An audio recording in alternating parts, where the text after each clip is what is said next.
BELIAL Without a Master, The 9 Demonic Gatekeepers Saga Book 1 by Eric Coetting, Curtis Joseph Asenath Mason, and Edgar Caraval. Timothy. Prologue. Contents. Book 1. E. A. Coetting. The Grimoire of Belial. Introduction. Chapter 1. Darkness Communion. Chapter 2. Blind Sight. Chapter 3. Mirror Gate. Chapter 4. Evocation. Chapter 5. Possession. Chapter 6. Channelings. Conclusions. Book 2. Curtis Joseph, Black Alchemy of Belial. Chapter 7. The Fool's Journey. Chapter 8. Revelation of the Bright Right of Man. Chapter 9. Rejection of the Infernal Pact. Chapter 10. The Temple of Clifothic Intrusion. Chapter 11. The Triangle Circle of Art. Chapter 10. Ritual of the Cliffith Alignment. Chapter 11. Ritual of the Cliffith Alignment. Chapter 11. Ritual of the Cliffith Intrusion. Chapter 12. Sounds of Silence. Chapter 13. Wielding the Power of the Silent Sounds. Chapter 14. Book 3. Asenath Mason. The Revealed Path of Belial. Chapter 15. The Path of Belial. Chapter 16. The Sigil of Belial. Chapter 17. Invocation of the Demon King. Chapter 18. The Gate to the Abyss. Chapter 19. The Temple of Belial. Chapter 20. The Eye of the Demon King. Chapter 21. The Mysteries of the Reaper. Chapter 22. Gnosis of the Threshold. Chapter 23. The Masks of Belial. Chapter 24. The Assumption of the Shadows of Belial. Chapter 25. Atavistic Chants of Levitation. Chapter 26. Deific Masks of Belial. Chapter 27. Pylons of the Sacred Fire of Belial. Chapter 28. Through the Tunnels of Belial. Prologue. Diabolism, Liberation, Godhood. Timothy, the Editor. It is with regret that I pronounce the fatal truth. King Louis must die so that the country may live. Maximilien Robespierre, French Revolutionary. The ultimate conspiracy is afoot. The most sinister demons in world history have united. They currently possess and animate black magicians to perform sorcery as their weapons in a cosmic revolutionary war on Earth. This sounds like a fantasy plot out of a supernatural fiction novel, but it in fact transpires at this very moment. 9 prehistoric devils have forged diplomatic relations with a burgeoning intergenerational class of human sorcerers as part of an interdimensional anti-authoritarian insurrection. As a street corner anarchist, the political intrigue behind a diabolical cosmic rebellion exhilarates me. As a coffee shop nihilist, the fatalism behind an insuppressible liberation force validates me. Nietzschean diabolism. A biblical, literalist Christian church in Texas in the United States has stalked Coetting for years, and presumably other satanic authors too. These sheep believe faithfully in the second coming of Jesus Christ, the Antichrist, and that the book of Revelation prophesies an imminent end times when the devil and his demonic militia will revolt one last time. As such, when the church minister discovered the sincere aspiration of AA to usher in the 9 demonic gatekeepers, he became horrified that it would open a seal of the apocalypse. He convened his favorite male and female devotees and urged them to evangelize anyone related to EA. Intellectually, a month ago, a young blonde woman sent me a bellicose religious solicitation.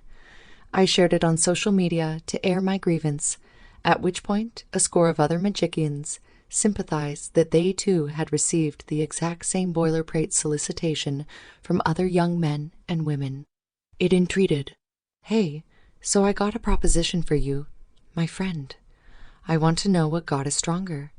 I heard there is power in Satan, and I want to see just how much power these people speak of. I invite you to a video chat and give you the opportunity to throw curses at me and conjure up as many demons as you want. Once you're done, I want to call on Jesus and let the spirits do battle from there. I hear you guys are very prideful of the power that you carry, and I want to see put to the test. Show me that your God is stronger? What do you say? It appears that this extremist Christian congregation has identified numerous Satanists by name, searched for them on social media, and tries to evangelize them, albeit rudely. In full fairness, though, the rise of the 9 demonic gatekeepers does undeniably resemble a spooky biblical apocalypse from their mythical perspective. To surmise, these 9 demonic gatekeepers live as existential cosmic forces. Ancient humans illustrated them with human and animal anatomies to recognize them, named them with epithets to record their qualities, and ranked them in a medieval aristocratic hierarchy to politicize them. The multiversal force or cosmic entity that ancient Jews designated as BELIAL, then Latinized into BELIAL, did not truly originate out of the abyss as a demon king seated on a skull throne with half-naked incubi at his feet in a Gothic castle, although a magician can certainly view him in that. Aesthetic in his astral kingdom through scrying and soul travel, but primitive religious humans decorated the pre-human entity like a mannequin in the regal pomp and circumstance of their time period. Ancient tribes formulated entire religions to deify these pre-human forces of nature. Then, to further confuse this anthropomorphism, belligerent nearby civilizations would malign these same deities as devils, and thus added layers of masks upon the same faceless entity. To this point, certain prominent spirits have been adorned in tens of masks that range from celestial to infernal and back again, even across continents. This circular logic regresses back into prehistory to the point where no one can authenticate the first contact of these beings with Homo sapiens. German philosopher Friedrich Nietzsche lays this fact bare in his The Antichrist. No hint will be necessary to understand at what moment in history the dualistic fiction of a good and an evil God first became possible. With the same instinct by which the subjugated reduce their God to goodness, they also cancel the good qualities from their conqueror's God. They avenge themselves on their masters by diabolizing the latter's God, the good God and the devil. Ontologically, these spirits would need to exist as timeless, amorphous, anonymous, autonomous forces across the cosmic multiverse. In his posthumously released classic Will to Power, Nietzsche furnishes his grand theory of everything in aphorism 1067. And do you know what the world is to me? Shall I show it to you in my mirror?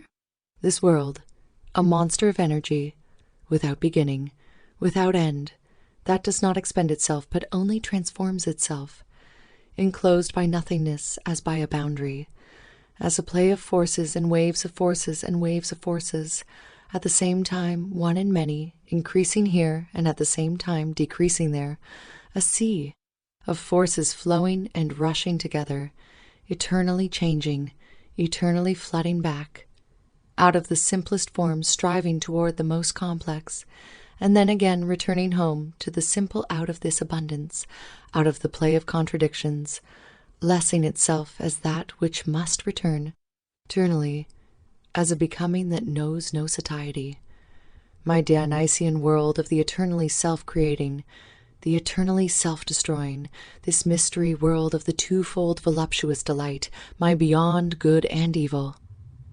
This world is the will to power, and you yourselves are also this will to power.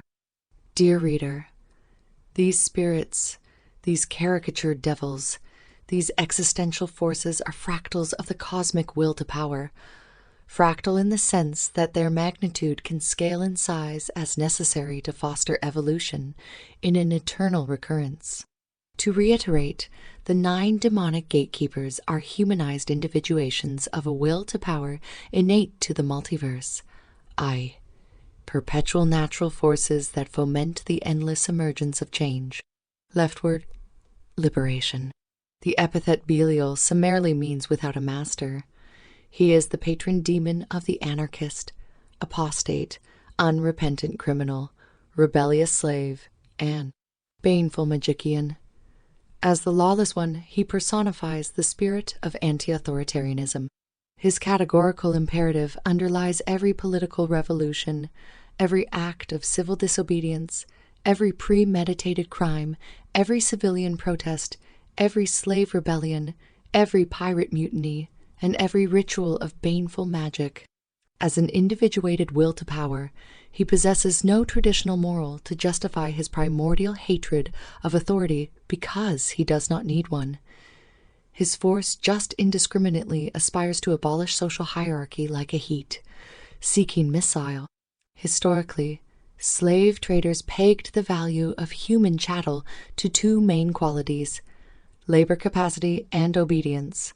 Healthy, able-bodied law abiding slaves received the highest value, whereas disabled and rebellious slaves received the lowest value. A drudge who would not labor was not only worthless but costly to the owner whom fed and housed them. In this context, one common interpretation of the name Belial calls him the worthless one. Ancient hierarchs, medieval monarchs, and even modern politicians have always appealed to divine authority to warrant murder and enslavement of pagans, heathens, infidels, and unbelievers. Given the social norms of the Bronze Age, it seems entirely plausible that a tribal chieftain would slander a disobedient pagan slave as both without a master and worthless, to the extent that they added no value to their labor force of human livestock.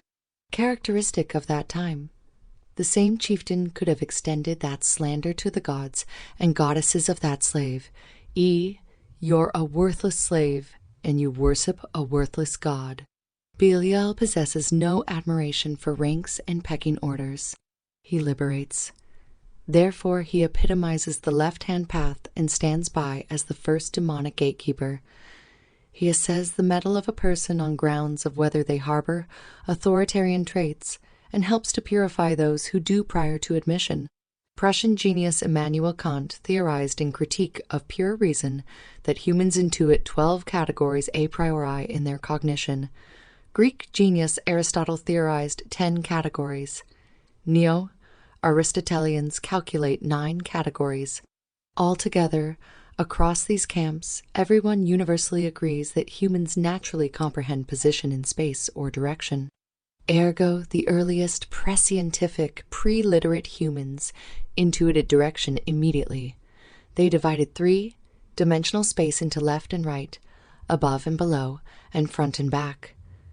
Furthermore, as hunter-gatherers, they evidently recognized the extreme prevalence of right-handedness over left-handedness in dexterity.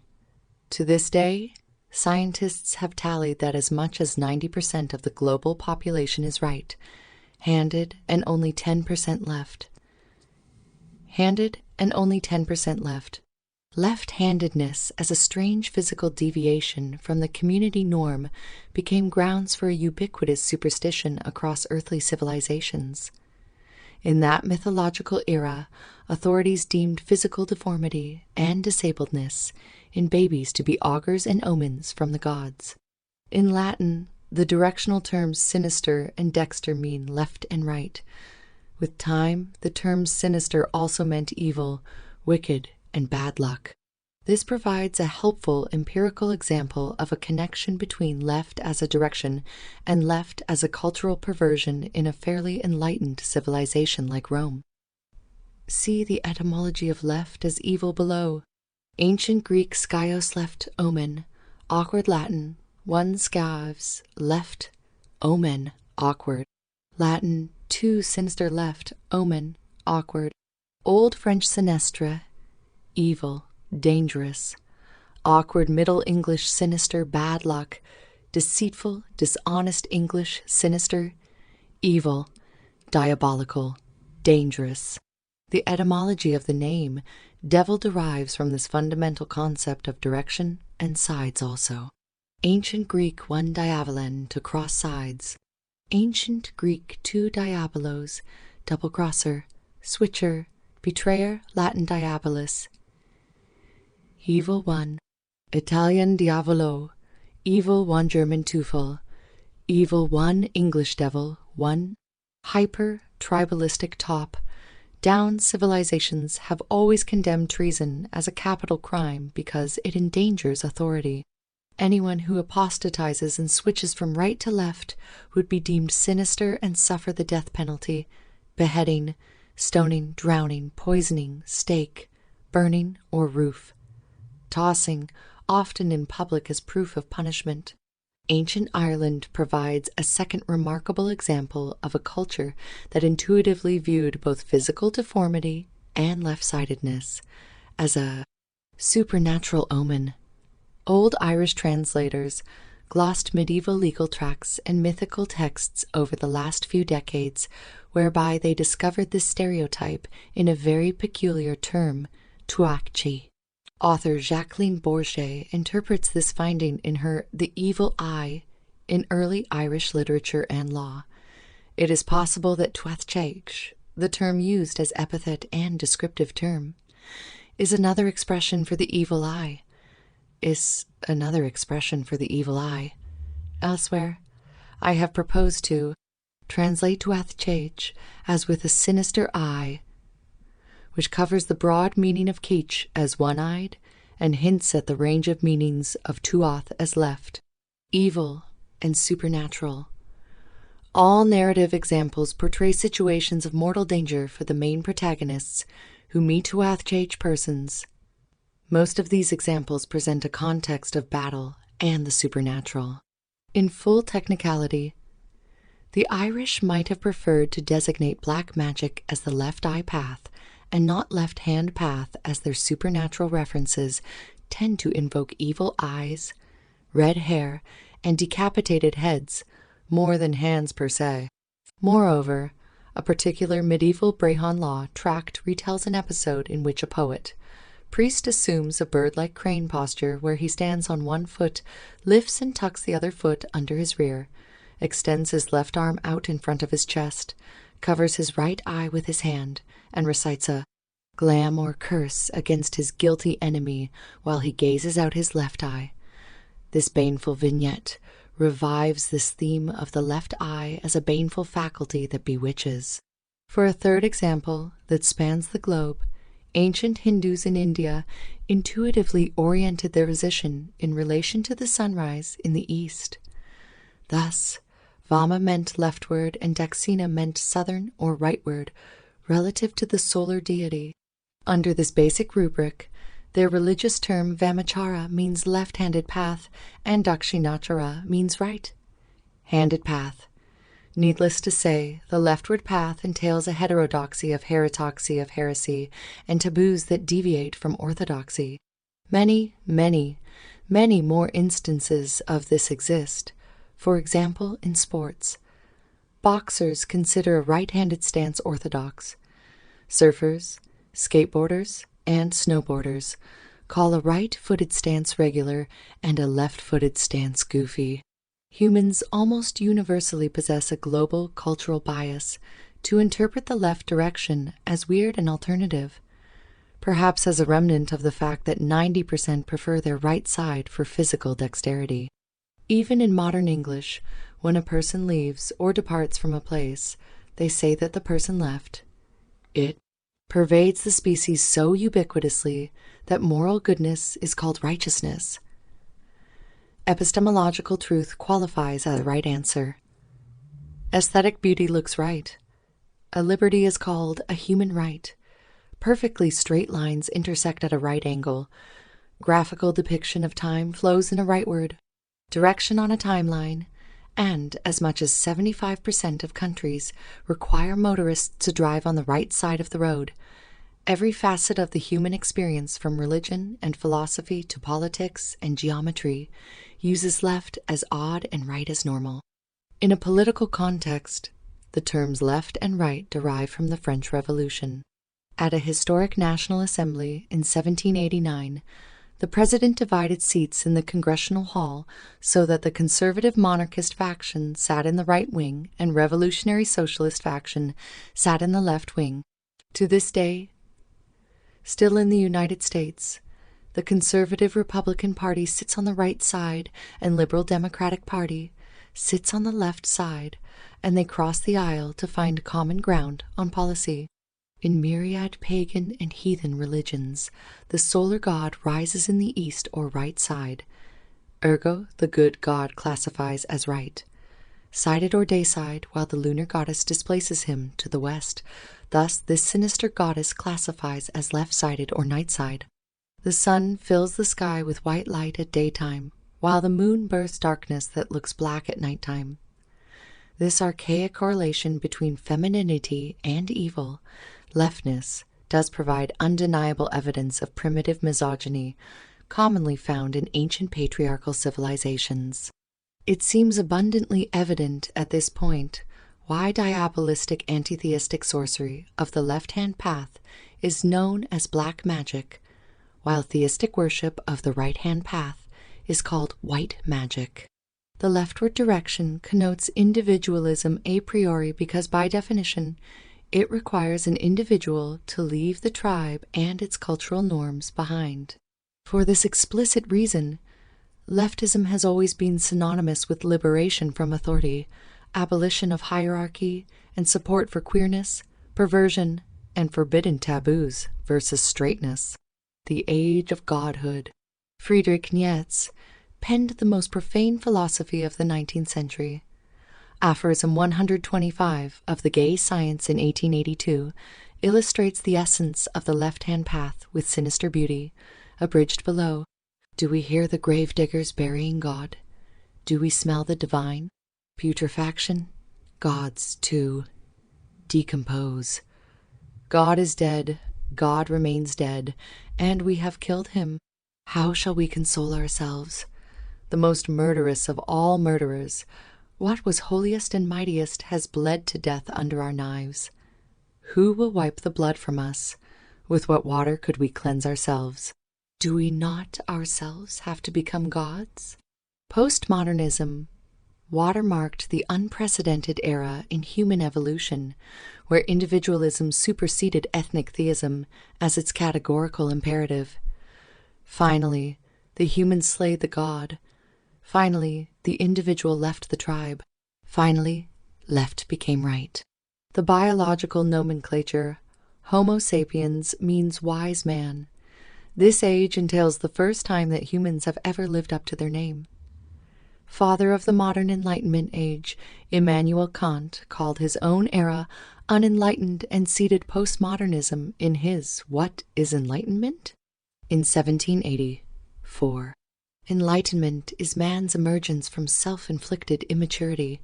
The motto of enlightenment is therefore, have courage to use your own understanding.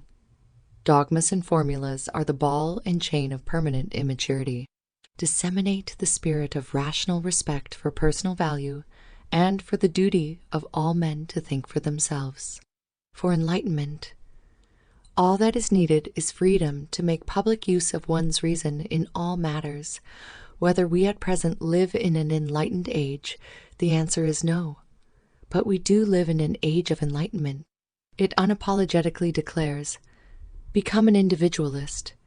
Define your truth, define your morality, define your aesthetic, define your gender, define your sexuality, define your species, define your identity. Resurrect tabula rasa, and engrave your sigil. This open fluidity resembles the nameless, faceless, formless ocean of the Nietzschean will to power that evolves the cosmos eternally like a renewable hydraulic motor. It harkens back to the abyssal fractal entities that humans have anthropomorphized in their own image and superstitiously maligned as demons. The inalienable freedom to define oneself had traditionally only been reserved for a god. Rather, the priests who mythologized the gods in epic poems. Under a hierarchy, only a priest or emperor or warlord bears the privilege to dictate an absolute truth, morale or law, which native subjects then wear as a cultural ball and chain. A.G. King A hates King B. So now people a war against people B, and this petty ethnic belligerence shapes the socio-economic conditions of the realm for a century to come. The lawless one, Belial, smashes the gate at Mount Olympus, so that black magicians can steal their fire back from the gods like Prometheus to power human evolution. For this first demonic gatekeeper to allow admission on the leftward path, the sorcerer needs to become who they are, the simplest definition of godhood, freedom to define oneself, the simplest definition of an enlightened community, peace toward others who define themselves, i.e., recognition of mutual godhood. The left-hand path says, we become God and recognize others as peers when they define themselves. The right-hand path says, we worship gods and hierarchy exists, so we condemn heretics who transgress our absolute truths and morals. The anarchists of the French Revolution circulated a tripartite motto that emphasizes this: Liberté, Égalité, Fraternité, which has become the national motto of both France and Haiti. French existentialist Jean-Paul Sartre expounded this necessary correlation between freedom and equality in his Existentialism is a Humanism in 1945. In Willing Freedom, we discover that it depends entirely upon the freedom of others and that the freedom of others depends upon our own. I cannot make liberty my aim unless I make that of others equally my aim. The 10,000 years of known history that preceded postmodernism had been excruciatingly one-dimensional. Endless ethnic war. Only the contemporary period has truly allowed Homo sapiens the freedom to discuss the most ominous, most dangerous, most diabolical, most nighttime of blasphemy and daytime, self-deification, or to use a term more apropos to the 21st century, transhumanism. With this avant-garde social contract as guarantor, the concept of godhood becomes a la mode with young radical philosophers in the 19th and 20th centuries. The German purveyor of egoism, not to be confused with egotism, Max Stirner, births his hallmark ideal in cult classic The Ego and its own in 1844. At the entrance of the modern time stands the God. Man, in our days they brought to a victorious end the vanquishing of God, but they did not notice that man has killed God in order to become now sole God on high. The Antichrist of the next generation, Nietzsche, reared in the subversive culture of Stirnerian egoism, revives the God, man ideal under the name Übermensch, I.A., Overman or Transman or Transcendent Man, in aphorisms 3-4 of Thus Spoke Zarathustra in 1891. I teach you the Übermensch. Man is something that shall be overcome. You have made your way from worm to man, and much within you is still worm. Even the wisest among you is still a hybrid of plant and ghost. Man is a rope stretched between animal and the Übermensch, a rope over an abyss. What is great in man is that he is a bridge and not a goal. Existentialism surfaces amidst the 20th century as an out-of-the-closet secular worldview that reasons from existence itself without appeal to the authority of a deity, without concern for traditional political correctness. Iconic French existentialist Jean-Paul Sartre demystifies the relation between man and godhood in On Being and Nothingness. Man is the being whose project is to be God. This supreme end of transcendence represents the permanent limit in terms of which man makes known to himself what he is. To be man means to reach toward being God.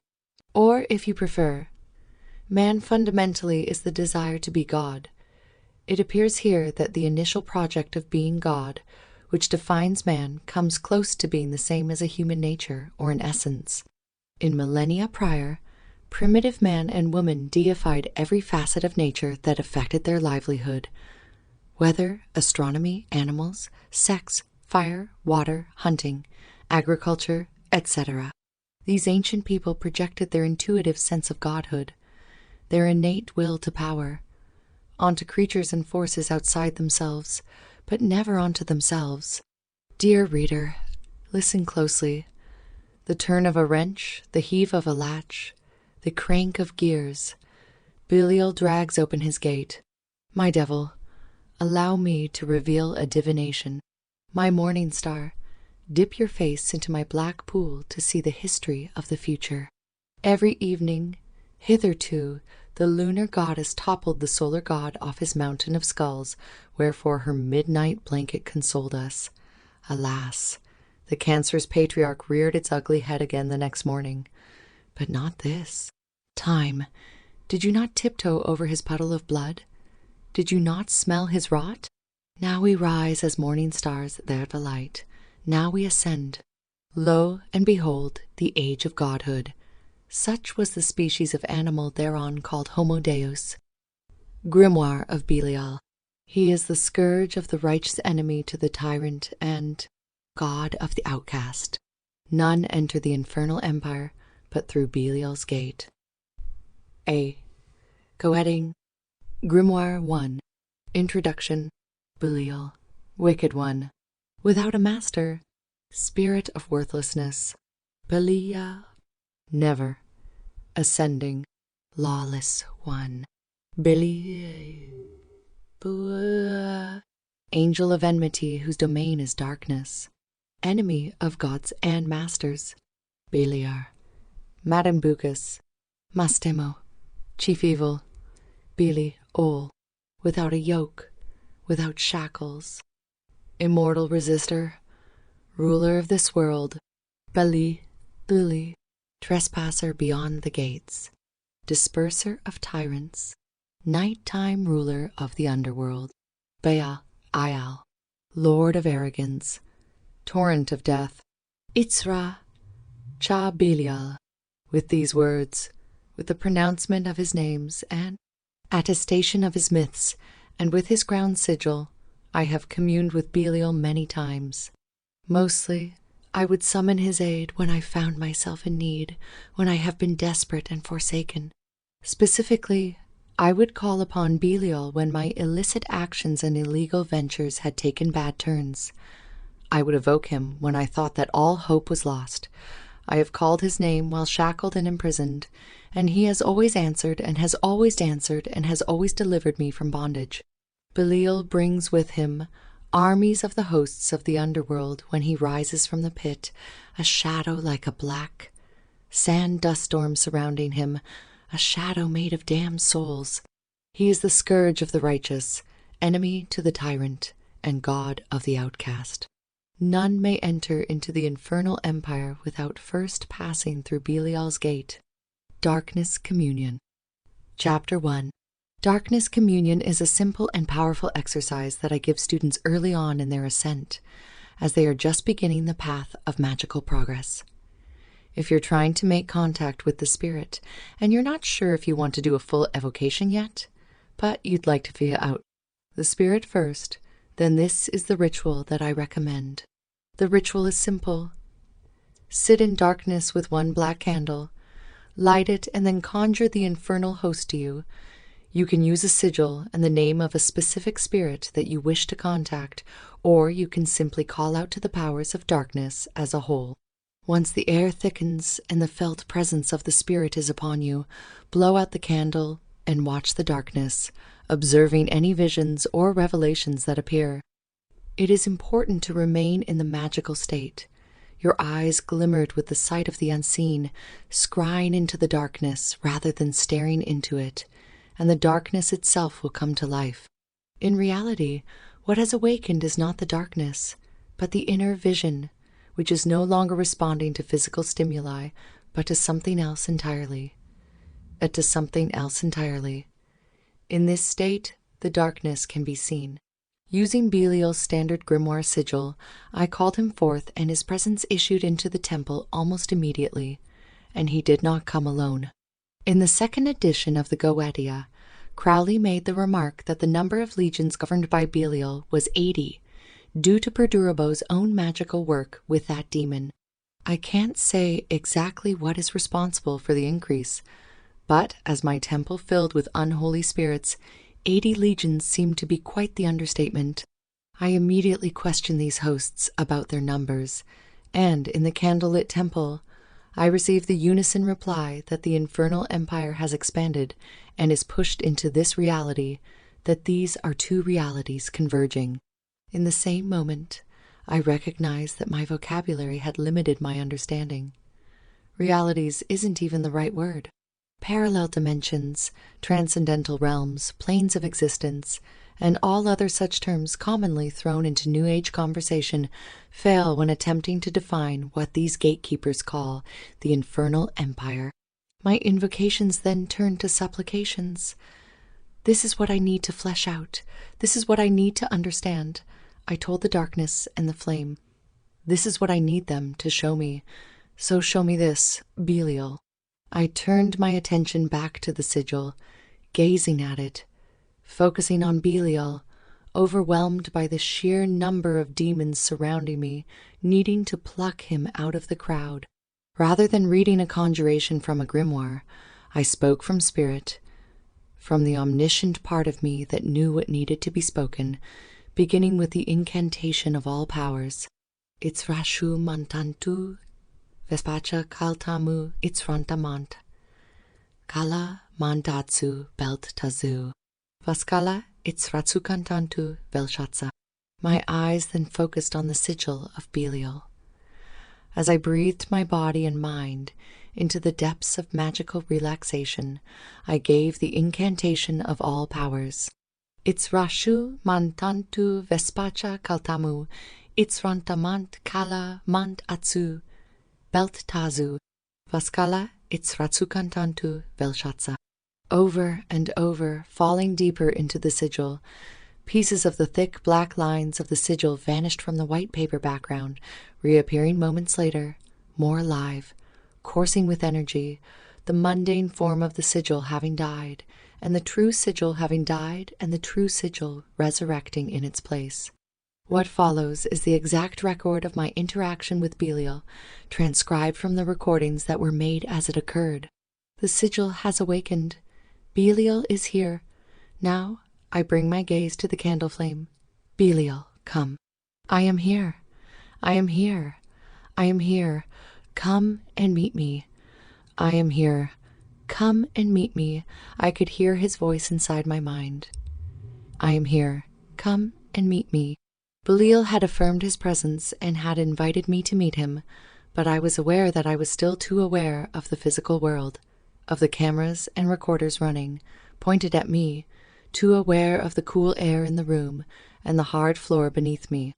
I turned my gaze again to the black candle flame, repeating again the invocation of all powers, the rhythm of the chant and the swaying dance of the flame, drawing me deeper into myself, further away from this world. Belial laughed and stated even more surely, I am here, truly engaged deeply in myself. Inside the crossroads, the presence of all of these spirits undeniable, and the immediate presence of Belial before me letting me know that I had arrived. I blew out the candle flame and gazed into the utter darkness. Belial. I welcomed him by name. Belial, I come to you in the darkness, in the underworld. I come to you. I meet you in, between worlds. The most common occurrence during this type of ritual is for the shadows to come to life, to take on shapes, faces or figures that the vision can barely make out in the darkness, often accompanied by whispers or voices clamoring just outside of the mind's ability to hear and listen. These minor apparitions did not greet me, but a brilliant vision that emerged from the darkness with the same suddenness and the same visible tangibility as a fish darting out of the water. I see a star with 8, no 9 points, I announced, drawing the image in my grimoire, unsure of what it meant, but certain that it must mean something. A star with 9 points. A star with 9 points. Within me is occurring a perfect communion with Belial. He is waiting for me. I can sense a smile, a grin. Belial, you are there. The star disappeared, returning to the black lake of shadows before me, replaced by faces. Faces becoming skulls stretched over by flesh that deteriorated as I beheld it. Something unspoken told me that it was the same face of the same person, showing me its many forms. Belial's voice finally rang out from the vision in the darkness. "This is your destiny." "What is my destiny?" I asked, sure that he couldn't possibly be referring to the rotting skulls. "You think too much on your greatness, as individuals and as a species, but you are flecks of dust that disappear under the winds of time. In that moment that you've become the singularity, rejoice, rejoice in its beauty and its awfulness. Rejoice, rejoice. All the glimpses that you may receive are received. You are not the creator of any of them." "Belial, does this mean—" I started to ask, and then gathered my thoughts before continuing. "Belial, does this mean that it's not an objective reality, or that it is, and that I am the subject?" This was the same sort of question that I'd often ask Azazel, yielding some very interesting views on the observer as the creator. "You are subject and object," Belial answered, "and you are that which it is predicated upon. But that which you call you does not live forever. That which you call you is momentary. Why do you create the things you create? Because impulses that you do not understand drive you. Forces that you do not understand compel you. Knowledge that you do not know pulls you to it.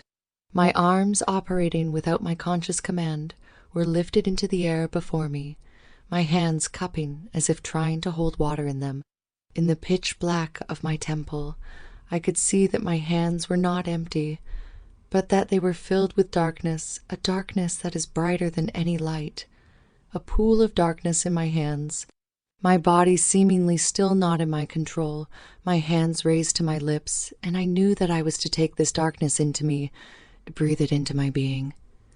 I inhaled, and the darkness came into me, infected every part of me within an instant, devastating and enlivening me all at once. I heard the words come forth from the darkness. Suffering is essential to growth. At a total loss of how to move this ritual forward, my mind already overflowing with riddles and mysteries to uncover, I began chanting, Alash, Tad Alash, Tal Ashtal Ashtalash Tal Ashtu. The words of the ancient covenant have been spoken. I announced to Belial, and to all who had entered my temple with him, Alash, Tad al Ashtal Ashtu. The words of the ancient darkness are invoked. I relaxed my mind, sank into the mantra, and allowed the fullness of my will to flow forth with the words. The shadows and darkness around me again morphed, and I glimpsed the true nature of the ancient covenant. The ancient covenant is not a pact. I spoke aloud to the darkness while I struggled to understand what I was receiving. It's not a pact. I'm trying to see it as if it's a scroll or a pact or a written thing, but it is a knowledge. They are aware of us, and we are aware of them. They are immortal, and we are dying. The purpose of invoking the devil, invoking Belial, is so that you may break the chains. All that I am, all that I'm motivated to become is built upon chains, upon manacles that are around my wrists. I must break free of them. I cannot continue to respond and react, even though I have thought that I've been creating. The personal and immediate realization of my ignorance of my own fatal bondage fell heavily upon me, and I called out again to that demon for help. Belial, how do I do this? How do I break these chains? Belial answered, First is the knowledge that they are there, the knowledge that you are bound, the knowledge that you are not your own master. Who then is your master? It's impossible, I responded. It's impossible because my genes, my biology, my hormones, my lusts and my hungers, and then it hit me. My mind, my mind, my mind, my mind is the big blockage. I could sense Belial's happiness with this realization. This is a realization I've had again and again and again. Drop mind. Drop it. None of my mentors ever actually told me how to drop mind, but simply commanded that I do so, as any instruction would by nature require the mind's participation, but the act of simply doing it does not. I saw nothing and I received nothing, but I dropped mind. I left mind behind. I stopped thinking and stopped wanting to know. I stopped asking, and I emerged into a state of sublime bliss, a true union with BELIAL. BELIAL. At that moment, I realized that it had gotten very cold suddenly, colder than it was when I began. BELIAL. The problem with dropping mind is that you can become everything. You have all power, all knowledge. You are everywhere. You are within everything, and everything is within your body. But then you have to try to make sense of it. BELIAL, I supplicated. All that I just experienced, let it flow to me in the way of thought. BELIAL answered with a laugh beneath his words. Thought cannot go where we live. Thought cannot rise into the infernal empire. You cannot think your way into darkness. Just simply give yourself over to it. Give yourself over to it. Give yourself over to it. All of the devices of ritual and ceremony, the candle's flame and the sigil, the incantations and the ends, these are all meant to teach you how to withdraw mind, how to stop thinking and start being. Be, BELIAL commanded. Be at one with me. Be at one with yourself. Be at one with another. These are all contradictions. Be, and as you be in accordance with that, what you desire to manifest, it will be impossible for that thing not to rise, and now you desire an even greater communion with me, with Azazel, a Mammon, and Abaddon, who have previously dragged you into the infernal empire, through the burning gates of the lake of fire, and you followed us, and you will follow us again, until your very damnation. You will follow us. Until your very damnation, you will follow us. This didn't sit easily with me, until my damnation. The idea of damnation is necessary.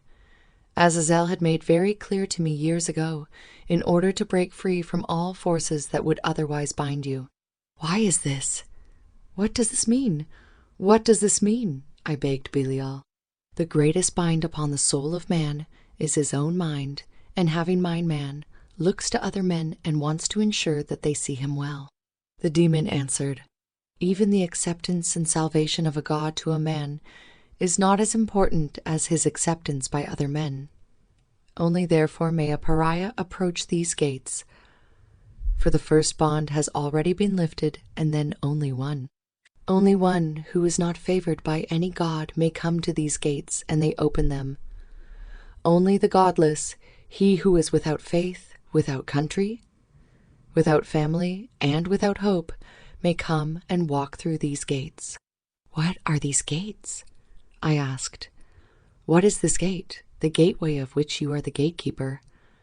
What is the gate that you keep, and where does it lead? It leads, it leads, it leads to us, BELIAL hissed. It is a realm of darkness in which all things are possible. It is not the primordial abyss, that is the essence of nothingness. Nothingness is not darkness, and darkness is not void.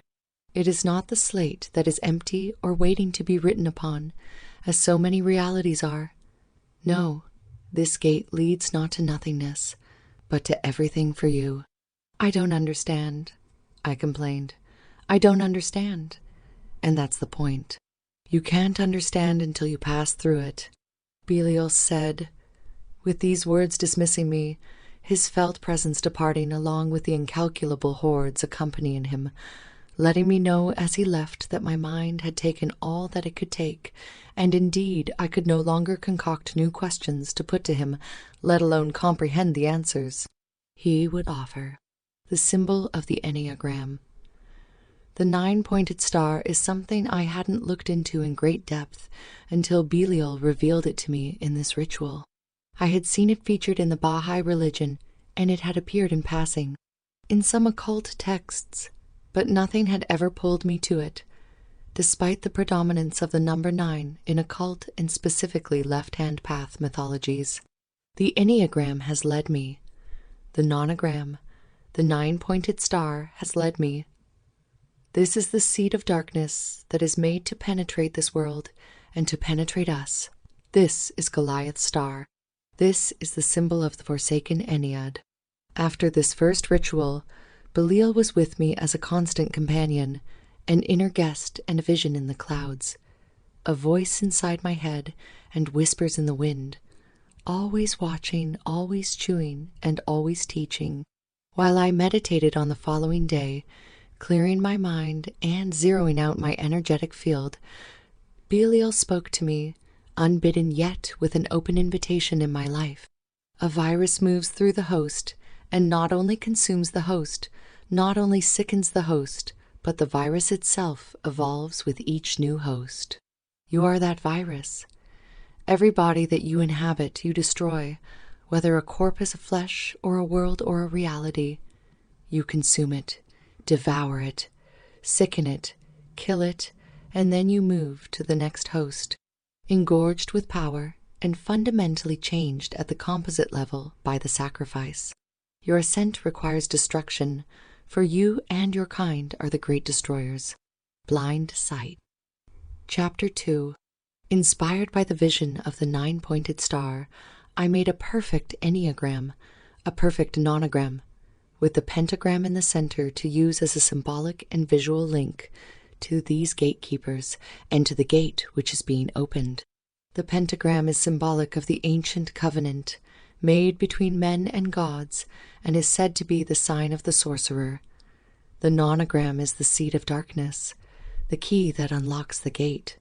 This star sigil is to be placed in the center of 9 white candles, as I was instructed by those who hold the gates, not through words or commandments, but through a silent knowing as I prepared the temple for this rite. Before calling on Belial specifically, begin this rite by calling all 9 of the gatekeepers forth while sitting inside of the universal circle, gazing at the symbol in the circle of candles, a gateway of circles scrying into their symbol, the seed of darkness, the star of Goliath. With your eyes open and scrying, view your temple in general and specifically take measured sight of everything within the circle. See it, connect with it, and then remember it. Strengthen and train your mind to recall every detail of the temple and the ritual with your eyes closed. Once you have locked the image into your memory so that the vision is no weaker when your eyes are closed, blindfold yourself using a simple cloth blindfold tied around your face, concealing your eyes, and reimagine the temple and the circle and all that is within it, exactly as it is.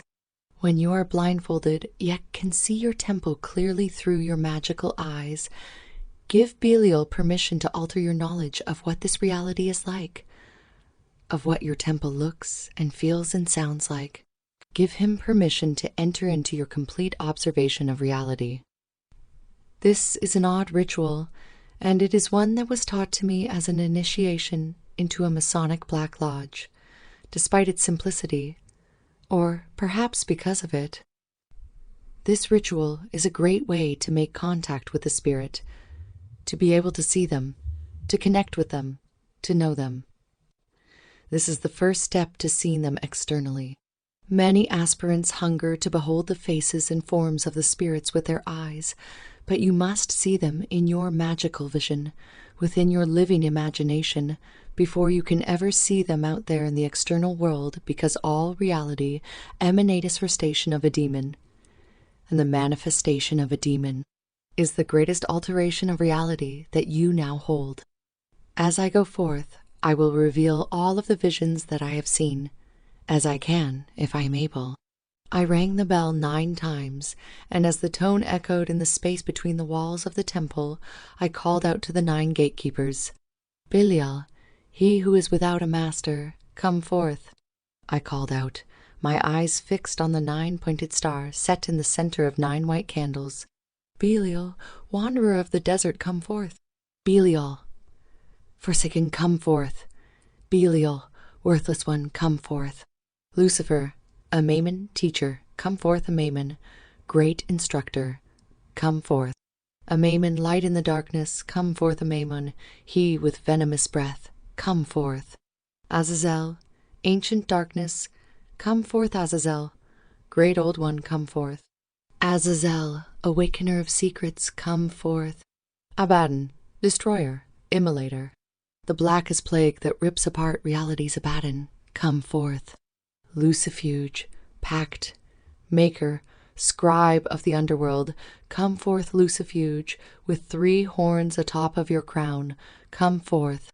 Beelzebub, Zabibu, Prince of devils, Lord of flies, come forth, Beelzebub, wash my eyes with the sands of your even shores, come forth. Baal, Lord, strengthener, warrior, King, your majesty, Baal, come forth. Asmodeus, Ashma, come forth with wrath and love, come forth with sex and death, come forth with venom and kisses, and drip your sweet saliva into my soul. Satan, Yamnahar, the ancient serpent, come forth. As whispers in unison, I heard them say, "We are here now." Their words were only validation of the compressing astral tension in the temple. I tied the black cloth around my head, all physical sight blocked.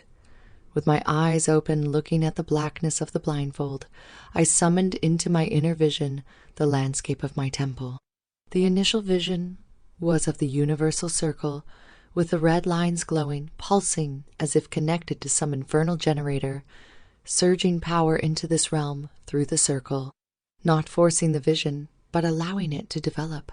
I then saw the candles arranged in a circle, and in the center of them sat the sigil of the seed of darkness, shining with the same intensity that it had when it was first revealed to me. The rest of the temple came into my imaginative view without hindrance, the walls and all of their decorations clarifying, even the cameras recording the rite, and the umbrella lights used to illuminate the rooms seen in my mind, exactly as they would be seen with my eyes. I noted to myself in that moment that, interestingly, I was not seeing 360-degree vision like I normally might if I were in a soul travel state, or in a state of scrying, during which vision is not linear or conical, but is omnidirectional. Instead, I saw everything exactly how I would see it if my eyes were open. "Belial, come forth," I commanded. "Belial, Belial, enter me. Become me, take me, possess me. Show me your wisdom." My head was angled, my blindfolded eyes cast down toward the circle of candles that I wasn't able to see, physically, and I could feel Belial's presence rush into the temple. Because of the direction of my gaze, my first image of Belial was his feet, bare feet that were sandaled and red, not like they were sunburned, but red as if made of the coals of the underworld, the embers of the inferno. I looked up to see Belial, the whole vision of the temple unchanged, not a single detail flattened or distorted, everything exactly as it was, for the one exception of the demon standing within it. Belial appeared not as a demon at all, but as a beggar, a wanderer, skin darkened by the sun, bald with only a little hair upon his head. He wore a tattered robe, not a ceremonial robe, but a robe made of rags, because that is all that he has been given. I had never seen him before in that particular form. As I stared at the figure before me, the sound of sirens somewhere in the outside world blazed through my temple walls. It seemed loud to my hyper senses, but they were distant, the emergencies or disasters occurring. This seems to occur frequently when I call upon them in a home in town, rather than in the wilderness. The outside world does not beckon to their call, but it resists them, I said aloud, the words not my own, but not Belial's either. For they, the 9 gatekeepers, are not of this world, not of this universe, not of this multiverse, not of this multiverse. Belial, as I saw him in my awakened inner sight, stretched out his hands as if holding a large invisible orb between them, and he showed me within the space between his hands our existence. Galaxies, nebulae, gaseous clusters, stars, and planets were held between his 2 hands. I could see my own hand, not my physical hand, but another hand reach out and point to this tiny little dot, almost invisible, a speck of dust. That is our world. He then showed me the seed of darkness. That is not like any star, and in the moment that I beheld it, it rushed toward me, and before it could collide with my body, I opened my soul to it, and I took it inside of me. The seed of darkness is now within me. I announced. I can see it shining and shimmering, lighting up all of the heavens, and I've opened myself to it. I open myself to it. I open myself to you. Remembering that I had questions which needed answers, I collected myself and asked, "What of the ancient covenant? What of the ancient covenant? Belial?" I noted that throughout the vision of him, he did not change. If you imagine something, anything at all, and hold that imagined object in your mind for more than a few moments, it will start to shift, to transform, growing or shrinking or distorting or becoming something else altogether. Belial stood before me as unchanged and unchanging as if I were looking at and speaking with a person in the flesh. Belial answered, "All that you are belongs to us." Belial, a Mammon. Azazel, Abaddon, Lucifuge, Asmodeus, Satan, Beelzebub, Bali, Baal, Belial, I give myself to you. The air around me was filled with the sounds of the gnashing of teeth, but not of human teeth. The teeth that gnashed in the darkness did not belong to men, but the darkness itself gnashes. The darkness itself wails. The darkness itself moves. "What of the ancient covenant?" I insisted. The voices poured forth. "We are fulfilling the ancient covenant now. We are fulfilling the ancient covenant now. We are fulfilling the ancient covenant now. The ancient covenant, it is written that we shall return, and we have returned. We walk among you. We walk among you, as a man, as a dog, as a wind that blows. We are among you. We are among you." "Belial, you are the ungodly one," I argued. "You are the one without a master. Why, then, would you insist that I submit unto you?" He laughed and laughed and laughed more, mocking me with laughter, challenging me with it, daring me. "You are not submitting unto me. You are not submitting unto me. You are submitting unto that which you do not know. You are submitting to the essence of darkness." "I submit myself to you, then," I affirmed. "I give myself to you, then. I give myself to the unknown so that I might know, so that I might see." "You cannot see that which is unseen," Belial said, "but you must become unseen, and you become that which is unseen. They are all one. They are all one." "Belial," I addressed the demonic gatekeeper, insisting that I would leave this ritual with something that I could make sense of.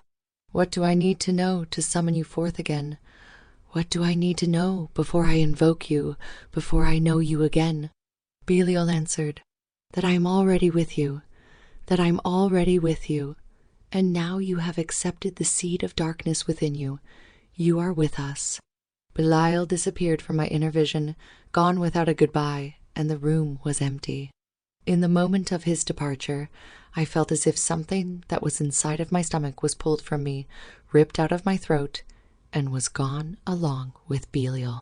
My body curled into a ball, and I fell on my side, gasping, choking, coughing, heaving up nothing from my empty stomach.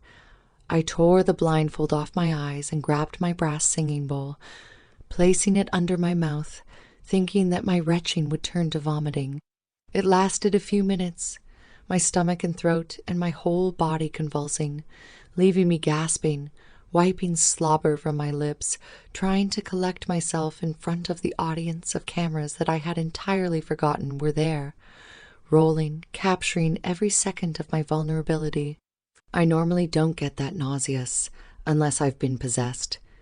No evocation, channeling, or scrying session has ever made me nauseous, but possession does it nearly every time. I didn't think that I was possessed during the ritual. Belial seemed to clearly be in front of me, rather than within me. But that is limited thinking, isn't it? I sat in the circle, trembling and in awe at how visually clear the entire experience was. Blindfolded and relying only on the inner senses, I could see more clearly and more vividly than ever before. The seed of darkness is a star, And when it shines, and when it enters into this universe, it shines more brightly than any sun. But it is invisible to those who cannot see it. Open yourself up to it. Bring it into you. Submit yourself to the darkness, not to any one of these gatekeepers, not to the whole union of them. Submit yourself to the darkness, which is what their bodies are composed of and what seeps forth from their souls. Darkness. The power that we use to cast our spells is darkness. The force that we use to consume the host is darkness. Through all this darkness, light is formed, created. The internal and the external merge, and they have merged, and I will seek out Belial again on his throne. I will find him in the mirror, although he's already with me, and he will always be with me. Mirror Gate. Chapter 3. Placed a chair in the center of the universal circle, facing the 6-foot-tall scrying mirror framed in violet silk.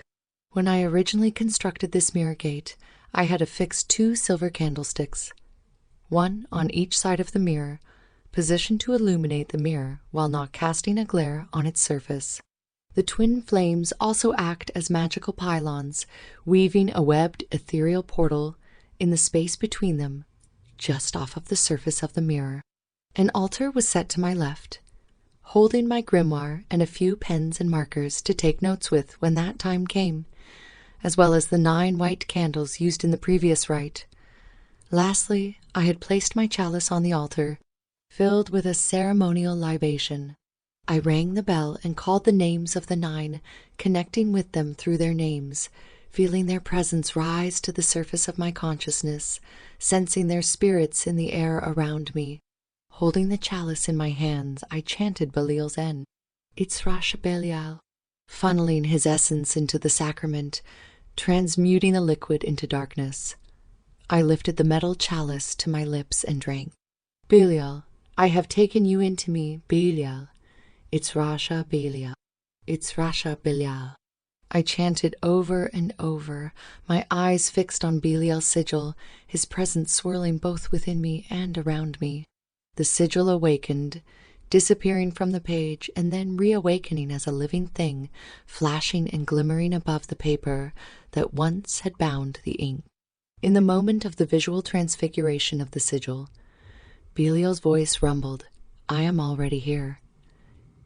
You can sense me here. Now see me. See? Me. I lifted my eyes to the mirror, its black surface filling with the strange white fog known only to scryers and opium addicts. The astral mist cleared, and Belial's form took its place, appearing again to me as an old man. A wanderer with dark skin, dark from the sun, dark from the sun, dark from exposure. Desiring to deepen my connection to the demon, I gaze on his figure in the mirror and chanted the N yet again, each repetition pulling my mind deeper into the mirror and its visions. As I dropped out of this world and through rings of reality, Belial changed form, morphing into a warrior like a Spartan, his armor colored red. I wondered silently about the change in his appearance, and specifically about the color of his armor. Without asking the question aloud, Belial answered it. These plates once were gold, and now they are crimson, from the blood I have shed over and over and over. And with each murder I kill myself. And so if one destroys himself, what has one become? Nothing. And from that, nothing can all things arise. First is required darkness. Compelled by his words, as if they were embedded hypnotic commands speaking to my deeper minds, I could not help but to slip deeper, internal darkness. My eyelids fluttering closed and my mind retreating, not into sleep but into a thoughtless trance. Again, I had to pull myself from it, summoning my focus and concentration to remain with the ritual, forcing my eyes open to look again at the image of the demon in the mirror. In the moment that I turned my sight back to him, Belial transformed into hideous shapes that my mind could not comprehend, not shapes or forms at all. Nothing that I could identify, nothing that I could understand. Demons and other spirits are known to shift forms during evocations, often as an added layer of symbolic communication, but at other times as a ruse to terrify the dabblers who have wandered a bit too far down the black path. "Belial, put on your comely appearance," I commanded. The words issued forth with the fullness of my will.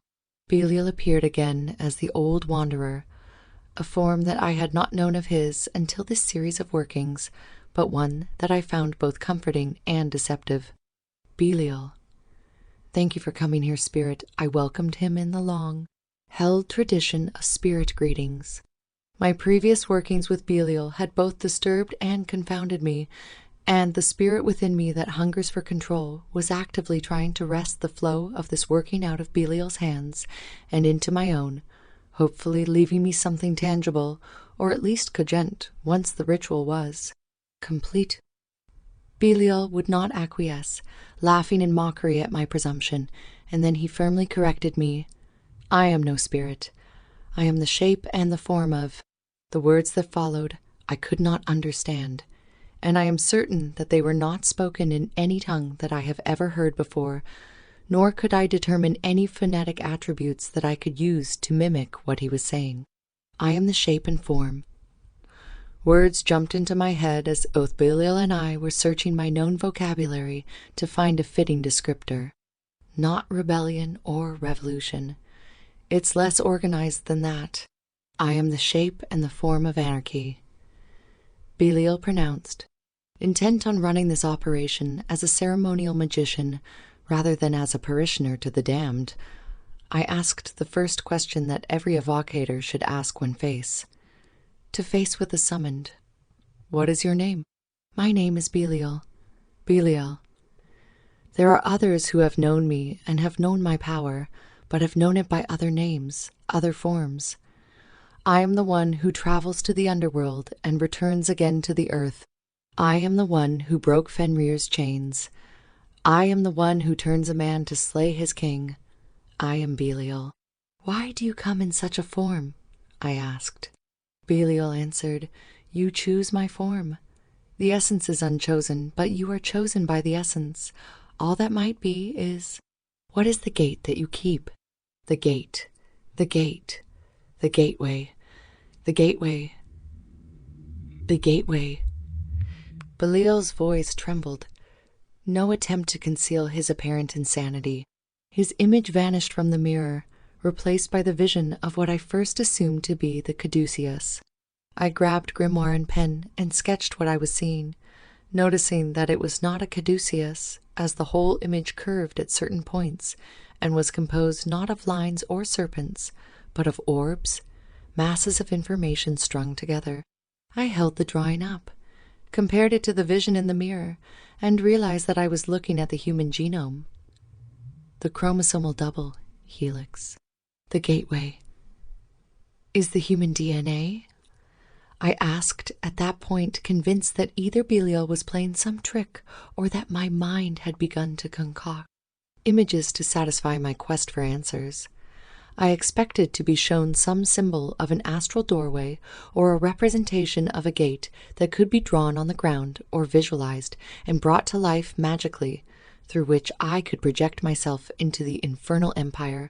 "Look closer, blind man," Belial shouted, taunting me from behind the black glass. "Look closer."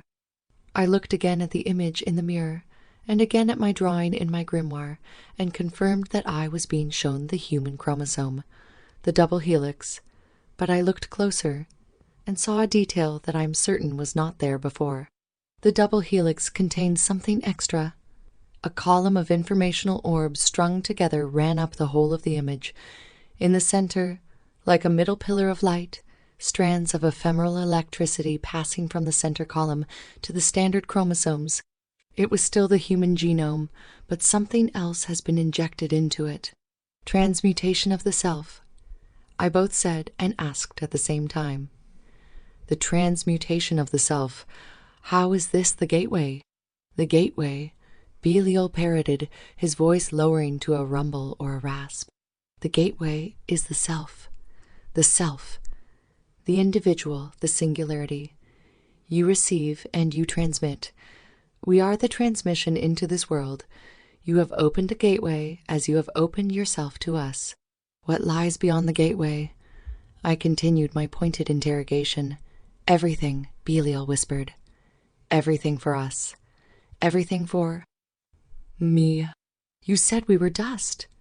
Belial, I shouted at the mirror, losing my patience for his contradicting riddles. You said we were dust. Little specks of dust.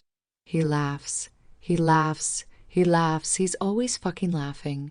You are magnificent specks of dust scattered throughout the darkness. Each speck shines like a star. I challenge you to understand your power. Now you call me and you feel so great for having done so. You feel so accomplished for having this conversation. Your work has only begun. What is this work that's only begun, Belial? It is your work, is to bring to pass hell on earth. Belial, this sounds undesirable. I voiced my honest appraisal. This is because you misunderstand hell. I use the words that you use. I speak the tongue that you speak in. I assume a form that you can understand. Why can you not understand now my words? Why can you not understand now my meaning? Abandoning the restrictions presented by language, Belial resorted to a more direct conveyance of information. There is a gateway. I spoke aloud as I saw it, first in the mirror, and then moving out of the mirror into me, or perhaps it is I who entered the mirror and the gateway. I'm seeing, and he's sending me things, and this is how I interpret it. There is a gateway, there is a gateway, there is a gateway that exists. The opening of the gate is really the opening of the self. On one side, they can then come through into this world, fully. This is the envied position. This world is the envied realm. Now they seek to re-enter it. On the other side of the gateway is their realm. They were divided once from all things, breaking away from extant creation. I can see like a bubble, like they have formed a bubble.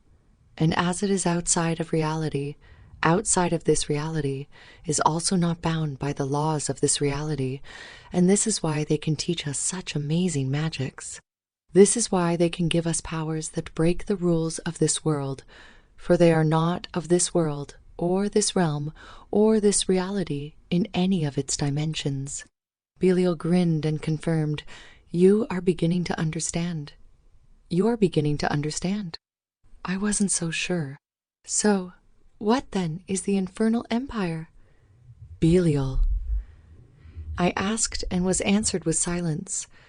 I again matched my words with my will and asked again, What then is the infernal empire? Belial. It is all things that we have touched. With his reply came an inpouring of information, of visions of what could not be put into words. They are not like other spirits, I said. I saw it. But they have. These gatekeepers have somehow broken away from the whole, broken away from the astral plane, broken away and formed their own dimension, having been conscious of who they are. And then they have been on a campaign to enlarge their empire by making others aware of it, and thus their dominion grows. The visions faded, and I once again saw Belial, as the wanderer standing in the mirror smiling. What are gatekeepers, Belial? I asked.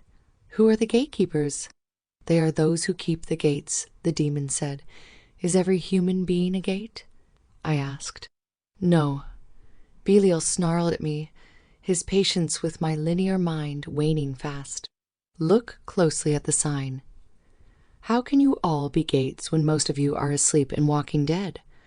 How can you be gates when you don't even have your eyes open? Only those who come to us and awaken themselves in our glory become gateways, and then each and every one is numbered, not within our army, but within our royalty, within the ranks of those of us who watch the gates and keep the gates. We are all called to service. Service to what, Belial? I ask, curious as to whom the one without a master would serve.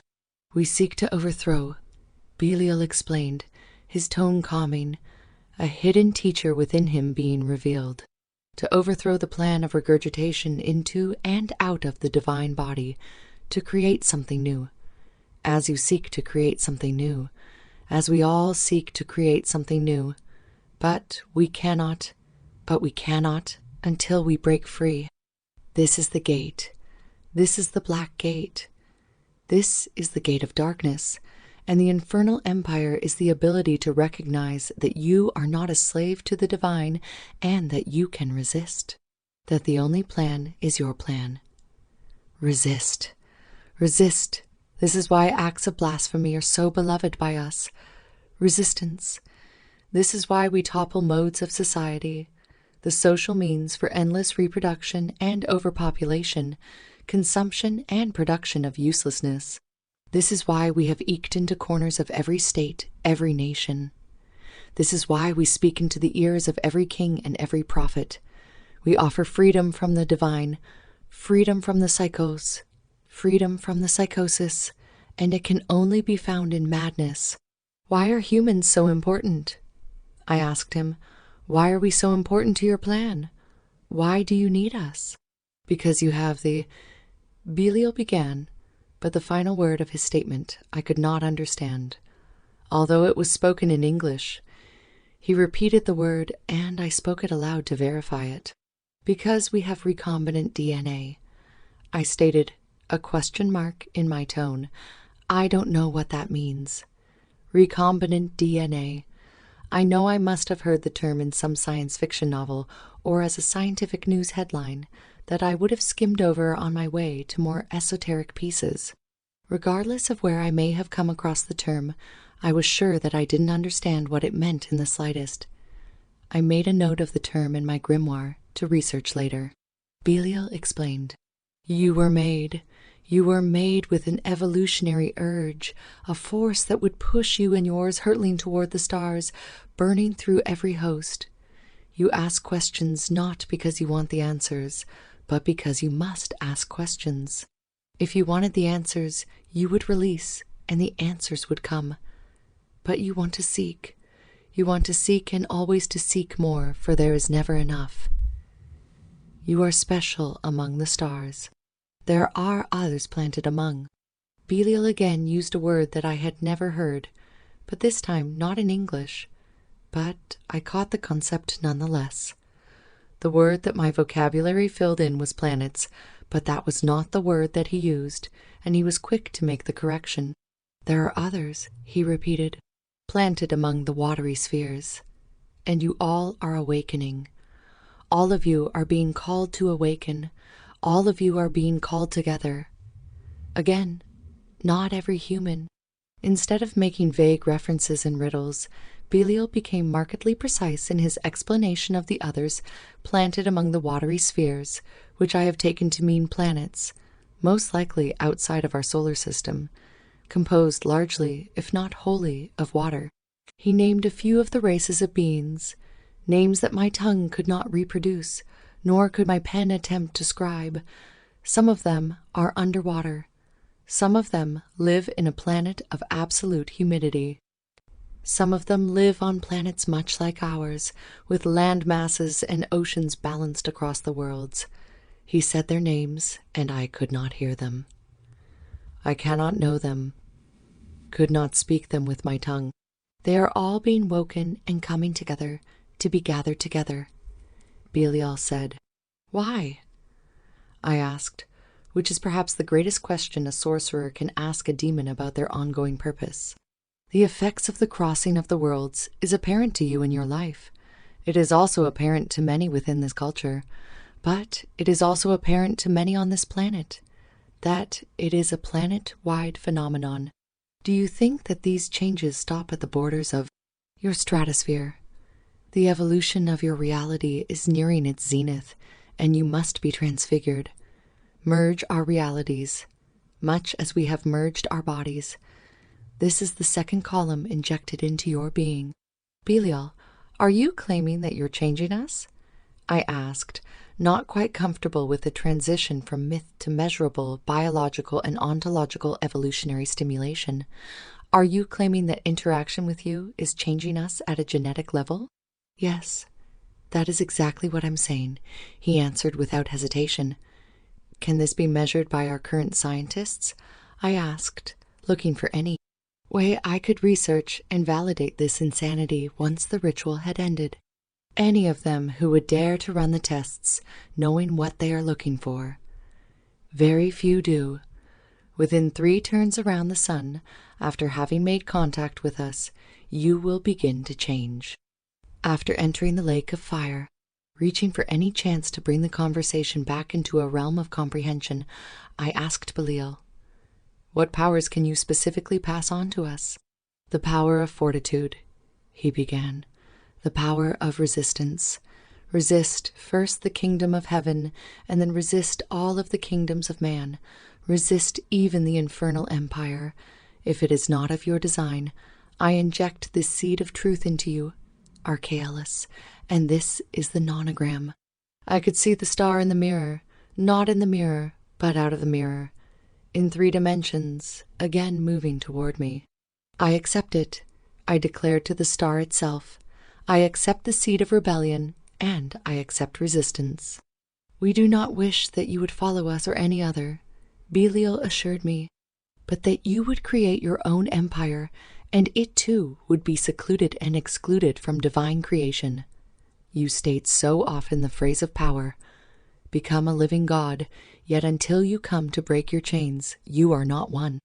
I made a note in my grimoire. In the evocation I am perform with Belial that I am to break all chains. This is the point of that evocation. I asked Belial to break all chains, to undo all bindings, and to be free? Is this correct, Belial? "Summon me fully," Belial demanded.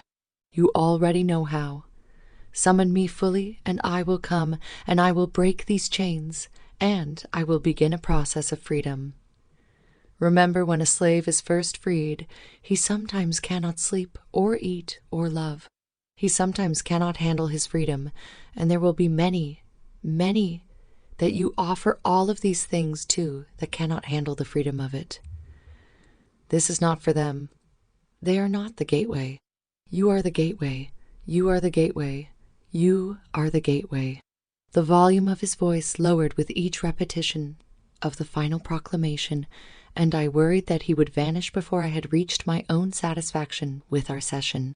Specifically, as his presence had endured with me from my first meeting with him in this pathworking, the names of 3 distinct entities had been impressed upon me, so much so that when I received them, I was driving through town when the names started to come, and so forceful was the transmission that I swung my truck across a couple mostly empty traffic lanes and came to a stop on the shoulder of the road to scribe the names while my conscious mind still held on to them.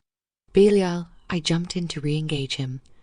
"There are some I have come to know under your—" Before I was even able to ask for more information on these spirits, Belial disappeared from beneath the surface of the mirror, and those others appeared, one at a time, their visages manifesting to my scrying eyes as clearly as Belial had, their deeds and their powers spoken by Belial's now incorporeal voice. As each was announced, and as they appeared in the mirror before me, their sigils also appeared in my grimoire, like lines of energy, only slightly brighter than the paper on the page, but shimmering as things from other worlds will. Bat Zephon. Bat Zephon is a fashionable Phoenician woman in small white clothing, with gold on the edges. Her black hair is long and flowing, contrasted against bright and beautiful eyes. She held her hands in front of her, palms facing each other, long, lithe fingers holding something in suspension between them, like string made of energy and light that she played with, like children will play with string, stretching and pulling, and moving the fibers of light around in the empty space that she held.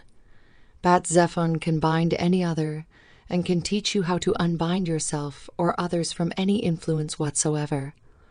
But once you are unbound, you must flee from those who bind you.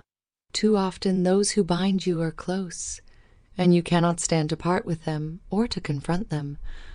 Once you have unbound them, confront them and end their intervention or part ways with them forever. Tariel looks like a young man, and his eyes show that he is ready for battle, but is a scholar. He's ready to see battle. He does not desire to kill. He studies. He is the student, and he observes all things, and he documents and records them all. He is a young man walking through the battlefield, unmarked by sword or axe or spear. Even the ashes of the mutilated do not lay on him. He is the observer, and he sees all. If you call upon him, he may tell you anything that you wish to know, or he can awaken your ability to see and to behold more. But he warns that he can only tell you how things are as he sees them, for reality is always open to interpretation. Zeliash Tan. I saw a black man, strong, big, and dirty and sweaty, and ready to fight with his hands, or with weapons, or with fire. He is the breaker of skulls. He will clear your path of all of your enemies if you name them, and send him. He will destroy their ability to move against you, and they will fear you. All visions disappeared from the mirror, leaving only the mystical white fog on its surface. But I could still feel the presence of Belial and of his concourse. "Are there others?"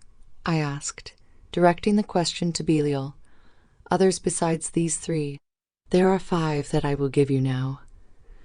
Belial replied, not showing himself in the mirror, but speaking as if standing behind me, speaking over my right shoulder. "5 that I give you now. Those 3 and others." The remaining 2 spirits materialized in the mirror as their names were called by Belial. Rantazel. Rantazel appears as a woman with serpent skin, and her fingers are like serpents. She poisons men. She poisons their minds. She poisons their souls. She makes them violent. She makes them angry, and then she feeds off their abuse. Lusichatha. Lusichatha appears as a mist, simply as a mist of brown darkness. A mist with eyes. A mist with eyes. The mist with eyes. The mist began to speak, but not in words, nor even in sounds, but in bubbling hisses released from the churning of the abyss. I attempted to repeat the sounds as I heard them, but still make no sense of their meanings. "Lusichatha, I address the thing. I have no idea what you're saying. I have no clue. I don't know. Please speak in words that I understand." The festering noises ceased, and a voice emerged, neither male nor female, and one that could never have been made with human vocal cords. I nevertheless was impressed by the precision of the imitation of a human voice. "You understand me. You just don't want to listen." The swirling mist coalesced, and its face turned into that of a dragon, a long serpent's face, like a dragon.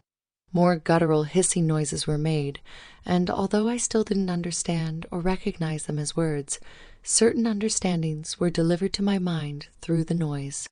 Lusichatha is an ancient being. Ancient, not created by Belial, but more ancient than even Belial. He has no form other than the forms he has taken, for he is the moving darkness. In summoning him, he will teach you true darkness. He will bring you into the vortex, into the eye of darkness. The dragon form faded from the mirror, and Belial, the wanderer again, stood before me. "Belial, I thank you for these familiars." I extended the formal gratitude, as it is not uncommon for high-ranking entities to leave the sorcerer with familiars who will do their bidding in the place of their masters. "These are not familiars." Belial growled at me, obviously offended by the term or by the presumptions behind it. "They're not familiar to you yet. These are those who fight with me, not for me, for we are legion, and so are you." Then he was gone. Gone from the mirror, gone from the temple. I can't even say that he left, as that implies a transition. He was simply gone. Evocation. Chapter 4. I've made contact with Belial in a lot of different ways during this present path working. I've called him into my temple, and into my body, into my mind, and he's been with me as a constant companion. I had seen him in the encounters documented above more clearly than ever before, and I had conversed with him in more depth than I ever thought possible. My next task was then to call him forth fully, to summon him into a visible body before me, the dreaded rite of demonic evocation. Having made such substantial contact with him already, materializing a spectral form before me, and commanding it to root itself in my observed physical reality, really isn't as far a stretch as some might imagine. Once you are able to sense the presence of the spirit, and once you are able to see and hear it in your magical imagination, all that is then necessary is to create a suitable template from which the spirit will construct a physical, albeit spectral, manifestation. This is accomplished by using two magical devices. One, a physical implement, and the other, a psychic or ethereal device. The physical implement needed here is a manifestation base. The clever magician will be able to use freshly spilled blood, fog, electrical discharges, or even the vapors of rising morning dew to bring a spirit into materialization. For the greatest convenience and the most reliability, I nearly always use resin incense as a manifestation base. My particular preference is copal resin, as it tends to burn the cleanest, producing thick and vibrant smoke, as well as possessing characteristics, planetary, elemental, and otherwise, that lend to the manifestation of spirits. The psychic implement required for a full evocation is what I have termed structuring an astral matrix. In practice, the sorcerer is to gaze with awakened scrying vision at the space where the spirit is to appear, which in modern magic is usually within a triangle of manifestation, but in any case is in the air above the censer, where the stream of incense becomes a billowing cloud. Employing the fullness of his will in combination with his trained and vibrant magical imagination, the sorcerer will visualize the form of the spirit, which is generally at least somewhat similar to the form and shape of a human, as we do indeed transfer our own biology and sociology onto those transcendent forces with which we work. Scrying into the incense cloud while holding the visualization of a blank spirit, body stimulates the most interesting shift in the energy of the ritual, as the felt and sometimes seen. Aerial force will gravitate toward the imagined body. Form and the incense smoke will begin to move around the form as if it were an actual object. This becomes the astral matrix of the spirit that you have structured for the spirit to use as a base for a psychic body. As soon as the sigil awakens and flashes, turn your attention back to the astral matrix body in the smoke and begin the conjurations. By this point, the spirit that you are calling will most certainly already be present, and it is through your will alone that all its essence is guided into the smoke where the details of the spirit will take form. The manifestation of the spirit, especially in its most minute details, will first appear to the internal senses, the magical imagination, and it is at this point that the aspirant will often give up the operation as a failure. Instead, engage the imagination with the understanding that a linkage is being established between you and the spirit you have called, and know that the things that spontaneously arrive into your mind, whether visions or words, are indeed communications from the summoned. Such zealous immersion into the inner world is the very thing that pulls the spirit more into this world.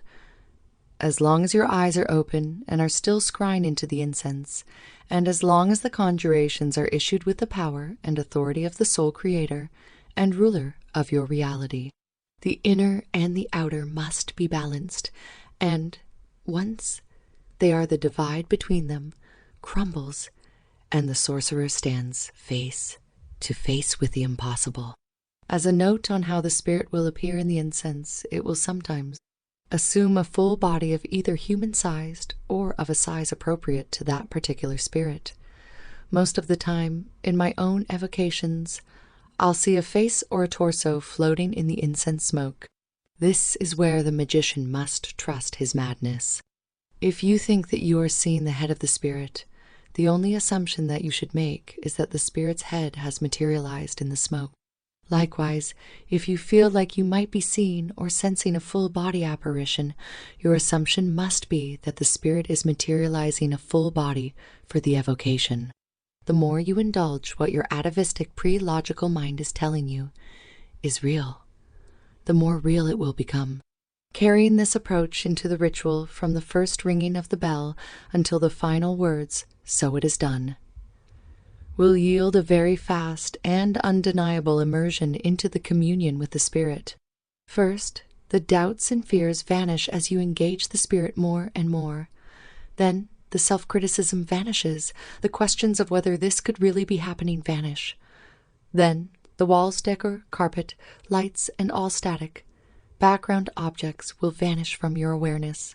Finally, all of observable reality vanishes, and all that remains is you and the Spirit that you have summoned, locked in a communion that cannot be denied. Concomitant with the systematic and spiraling erasure of the sensory connection to this world, the sensory observation of the other is strengthened. As you lose sight and sound of this world, you gain the vision and the voice of the other worlds. This is the state that I refer to as the crossroads, as it is indeed the meeting point between this realm and any other. I could already sense Belial's presence growing toward a critical mass as I set my temple up for the evocation, laying out the universal circle, planting a chair in the center of it and an altar to my left, and forming 3 red candles into the shape of a triangle atop a wooden stump often used for blood sacrifice and culinary animal butchery. I placed my censer in the center of that makeshift triangle, lit the coals, and sat in the circle. I brought my mind into sole focus on the outcome, to break all bonds. The subject of personal bondage is one of the things that Belial has made me aware of in working with him. Even though we may think that we are free and that we have free will, we are really in bondage to a host of varying forces, influences, and controls that we don't even understand. I was going to evoke Belial in order to ask for his help in breaking all of them. This intention on its own, unrefined or ill-divined, could be disastrous, as some of these bonds are the very things that keep us alive. The way that you word your command is extremely important. The spirits always take you at your word. The phrasing that I chose for my desired outcome, after deliberation, was, "Make me mindful of my bonds and shackles and empower me in breaking them." My sword was leaned against my altar, and a pile of copal resin waited my need for it, as I used the flat blade of the sword to transfer the granules of resin onto the hot coals of the censer without having to stand from my seat, thus allowing me to remain in the magical state without interruption. I sat in the chair within the circle and rang the bell to begin the rite. Before any spirits were called, all of the implements employed in the ritual required consecration, which is essentially a transubstantiation, turning a simple elemental thing into a living magical creature. I held my hand over each of the candles and called them to awaken. Creature of fire, I give you life. I transfer my magic into you, so that you will bring forth Belial in your flames. Creature of fire, you are consecrated to this dark work, to this black alchemy that is unfolding. Creatures of fire, give rise to Belial. Creature of fire, awaken. Creature of fire, awaken. Creature of fire, awaken. The felt energy in the temple thickened, the atmosphere feeling humid and becoming electrified. I held my hand over the incense, calling it to awaken. Creature of air, incense become the base for the body of Belial, as you are transmuted from earth to liquid and then to air, through fire. All elements are combined, and through this may Belial rise before me. Creature of air, of earth, of water, of fire, I consecrate you to this purpose and awaken you. Holding my hands over the altar, the candle set thereon, the quartz orb centered on the altar, and the grimoire of these infernal works, I called, "Creatures of flame, enlighten my mind, enlighten my vision. Creature of darkness, creature of shadows, I call you to arise and awaken, to bring forth Belial." Turning my vision to his sigil, I gazed into it, scried into the gateway of it, while calling his N, Itzra che Belial, Itzra sha Belial, Itzra sha Belial. The sigil flashed and opened, and Belial's voice came not from all around me, but from the space before me where the incense burned, saying, "I am here, I am here."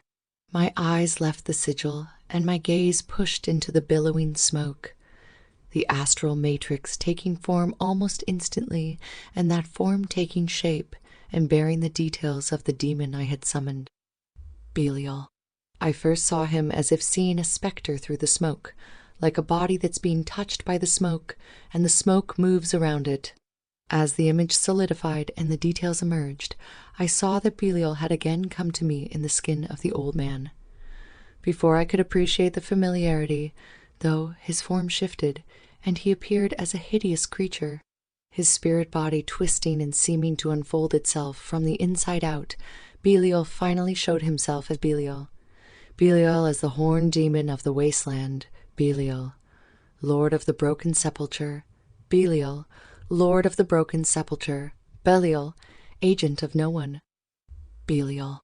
In the moment of the solidification of his form, the demon said, "You have heard my voice, and you know that I am not to be called and commanded, but that the work is for you to do. Those who would call and command me do not know me. Those who would call and ask me my command do not know me. But you, Archelaus, you know me." I noticed that the incense smoke was thinning. From evocations with Belial from years previous, I know that he insists on a strong manifestation base and plenty of incense. I recalled this at that moment and placed the incense on my sword and dumped it on the red coals in the triangle, seemingly pleased that I remembered this lesson. Belial confirmed, "You have learned many things in working with me." Many things. Belial. I addressed the gatekeeper. My first order of business is to ask that all pacts that I have been involved with you in from the past, from previous incarnations, from my previous states of being, from all time until now, are revoked. May it be as if we are meeting once again for the first time.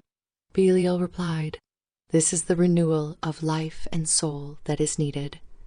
The destruction of the self is the destruction of all things, and so destroy yourself, and thus destroy all that is yours, and all that you see, and all that you behold, and all that you behold, and all that you behold, and all that you know, and the light of Lucifer will guide you to us."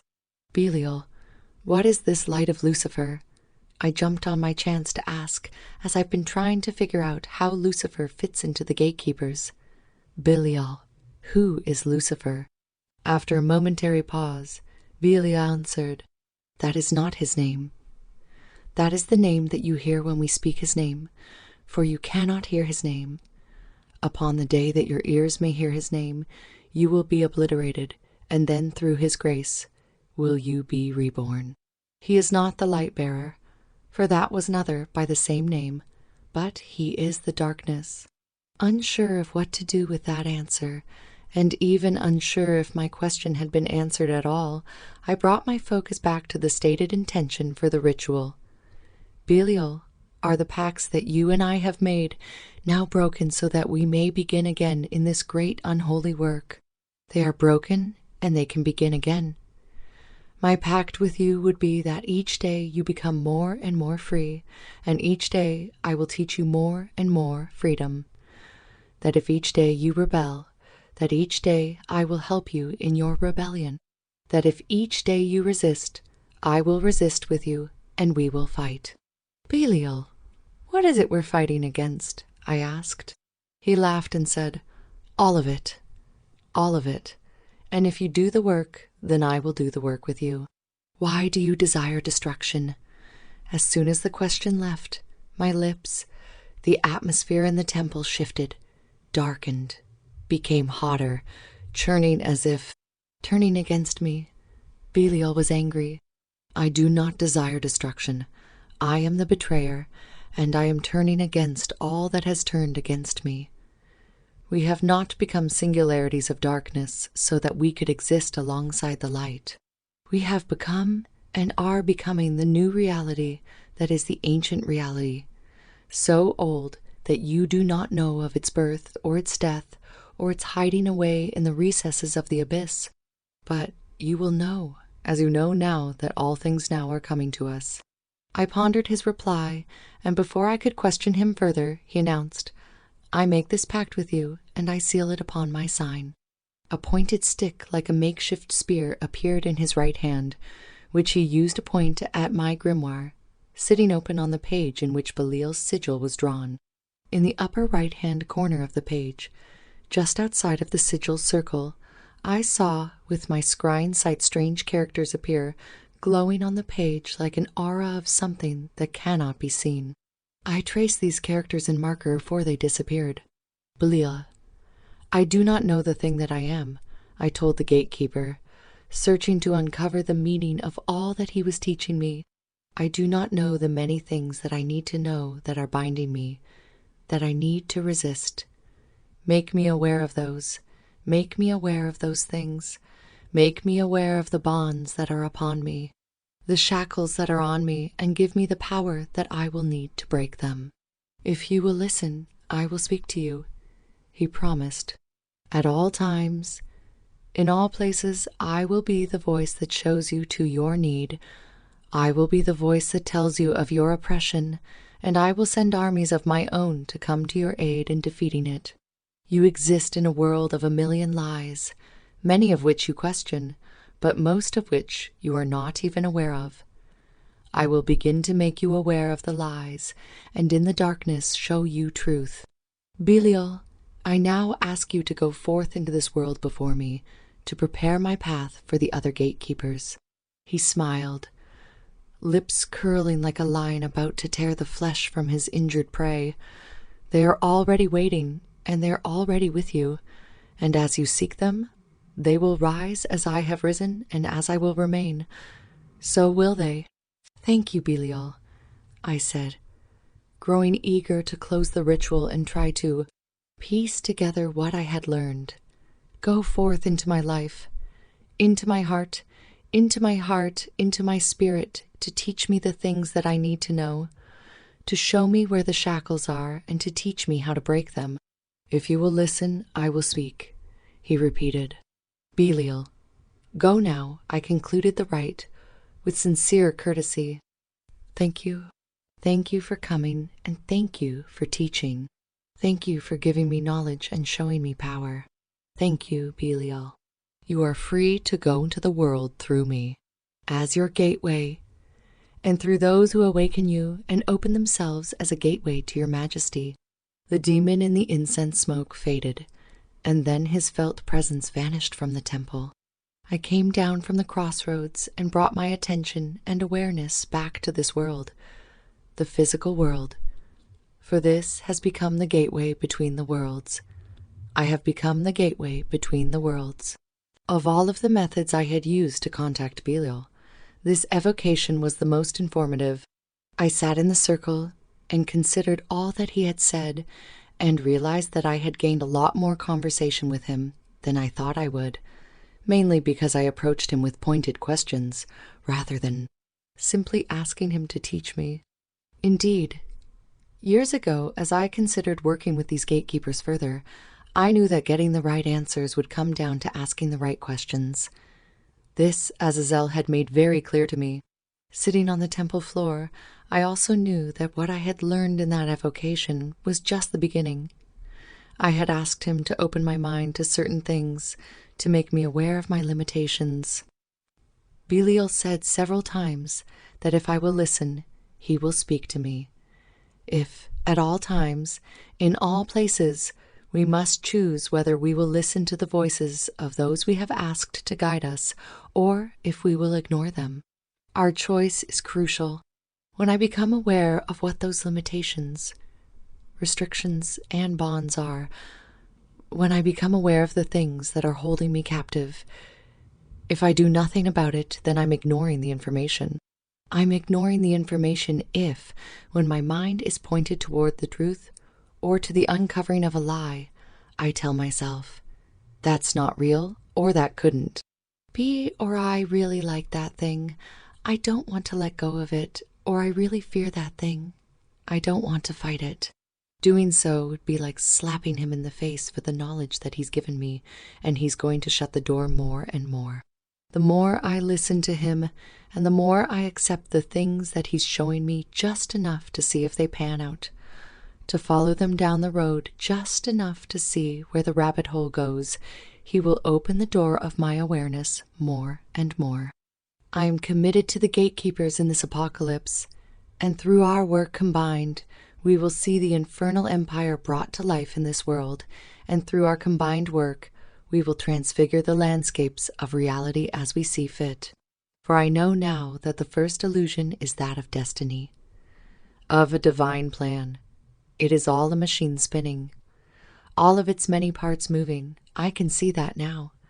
These gatekeepers are very much like us in that we are the wild card introduced into the system. We can either submit to the ebb and flow of the tides of divine creation, or we can make ripples in the ocean big enough to send waves back through reality and rewrite everything. The point of all of this is for you to do the same thing, to do as I have done, to abandon yourself in order to find yourself and to thrust yourself into the inferno of ascent. The ritual is simple and has been laid out for you, and I have provided you with Belial's own instructions. Call on him. Become the channel. It's not just me. These gatekeepers are coming through many, many of us now. Al-Ashtad al-Ashtel Ashtu. Possession. Chapter 5. The last ritual that I was going to do in working with Belial was possession. I thought that I would kneel in the center of my universal circle and invoke him using his various names. I thought that he might come into me, and that I might thrash around on the ground and behave like a madman as he took me over. I mentally and emotionally prepared myself to let go of myself and give myself fully over to the experience. Having been willfully possessed by demons, angels, spirits of the dead, law, and legions of every sort of entity, I had an idea of how it would go. Most of the time when I do give myself over to the spirit and open myself to it, the entity is able to take over my body and mind without much fanfare, easing into speaking through my voice, experiencing this world through my senses, and gradually taking control of my limbs. I've other experiences with possession too, though. Sometimes I resist the spirit without being aware that I am doing so, and in fighting it on one hand while invoking it on the other, the classical descriptions of demon possession take form. On a few occasions, the possessing entity has come into my so suddenly, so urgently, that the shock of the possession throws my body to the floor convulsing, my jaw moving like a fish's mouth gasping for water and choking on the air. I already knew that I had some resistance to being possessed by Belial, and I was only doing it because it had to be done for the sake of the work. I also already knew that Belial is possibly the harshest mentor a sorcerer could ever take on. With that combination, I was sure it would be a rough takeoff. The day before I was to invoke Belial, I got extraordinarily ill with what I assumed to be a simple cold. Within 24 hours, I was pale and soaked in sweat, lying on my sofa shivering, my body trying to push the virus out by every route possible. I have experienced a cold and flu enough times that I knew this time was different, that this was no ordinary illness. Something inside of me was being twisted and darkened. I explained it away at first as just the sickness, that the fever was contorting my thoughts, but Belial's words came to me. If you will listen, I will speak. I worried that I wouldn't be able to perform the ritual of possession, considering the state of my health. Even as the concern came to me, I could feel Belial smiling and laughing from somewhere that I hadn't expected him to be. I didn't need to perform a ritual to have Belial possess me because he was already inside me. I felt myself changing, and I thought it was just myself. I found myself lashing out at people that I thought were friends that I then found out weren't. Rather than just brushing it off my shoulder and going on, I've called them out and let them know. Where normally I would have turned the other cheek, I have smashed them. Belial was inside of me, and Belial told me to resist. Resist it all. Resist it all. I'm not an angry person. I'm not a person that feels like I need to smash the untruths around me, but Belial felt that way. I could have ignored the anger growing inside of me. I could have ignored those things that had become painfully obvious. I could have ignored Belial, but instead I let his wrath move through me. He was showing me where I was bound, just as he told me he would. He said he would show me things as long as I would listen, and so I listened. I saw very clearly who I could rely on, who I could trust. These things were not simple changes in my perception of others, but were made manifest through their actions and reactions, and my enemies revealed themselves. In my sickened, weakened, and possessed state, I began to understand Belial's lesson. Control is an illusion. I have no control. I have no control, but there is a spirit within me that does. There is a spirit within me that has all power to resist. There's a spirit within me that has the power that is needed to stage a successful revolution against default reality. All that I could do was embrace that spirit.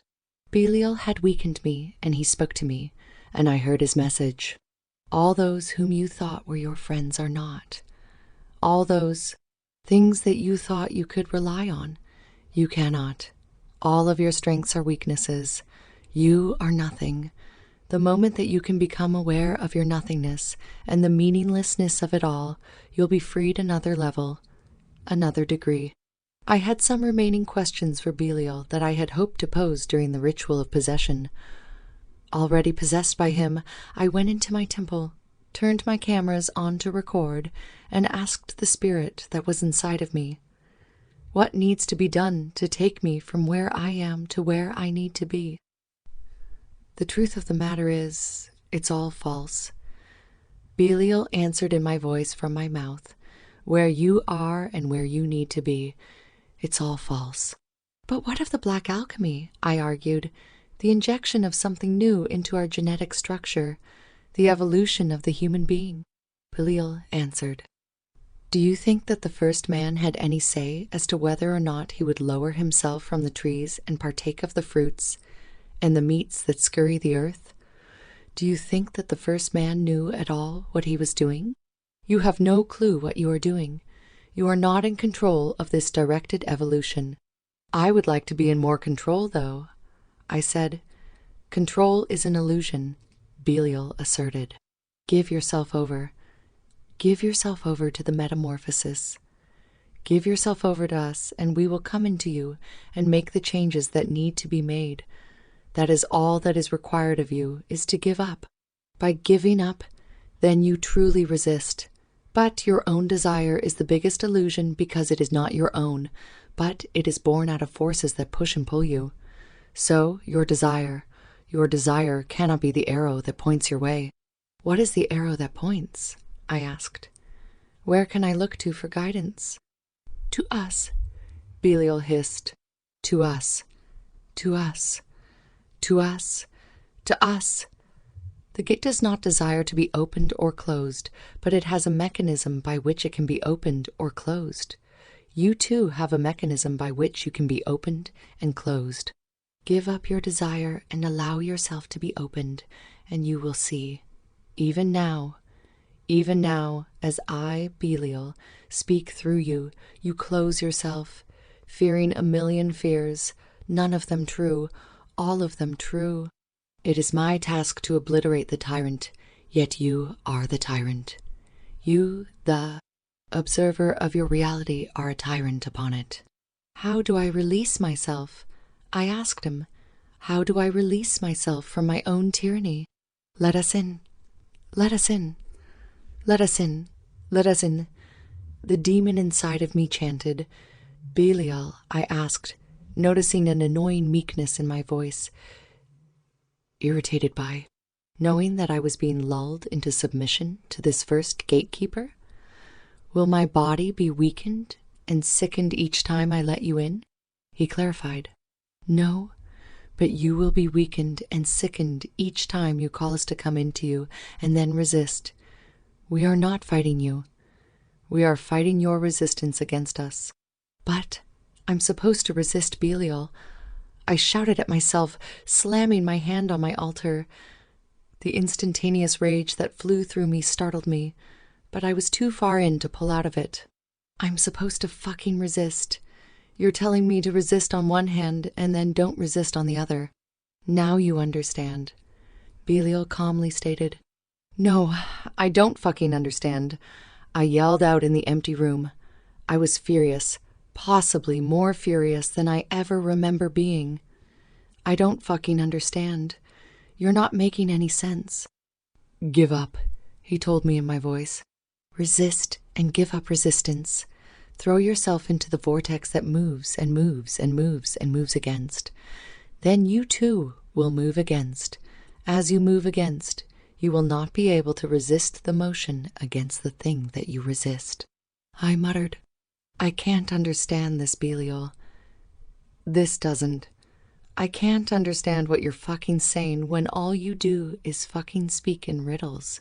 My anger felt very real, and it felt like mine. Belial mocked. If you're trying too hard. Isn't this what you always say? If you're trying too hard.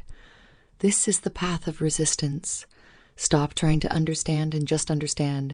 Stop trying to have power and just have power. Stop trying to open yourself and just open yourself. Stop trying to resist and your resistance is secured. Be the ruler of your own domain, which is your heart, your mind. How can you do this unless you are removed from it so that you can see the cobwebs that you have mistaken for? Thoughts that you have mistaken for desires.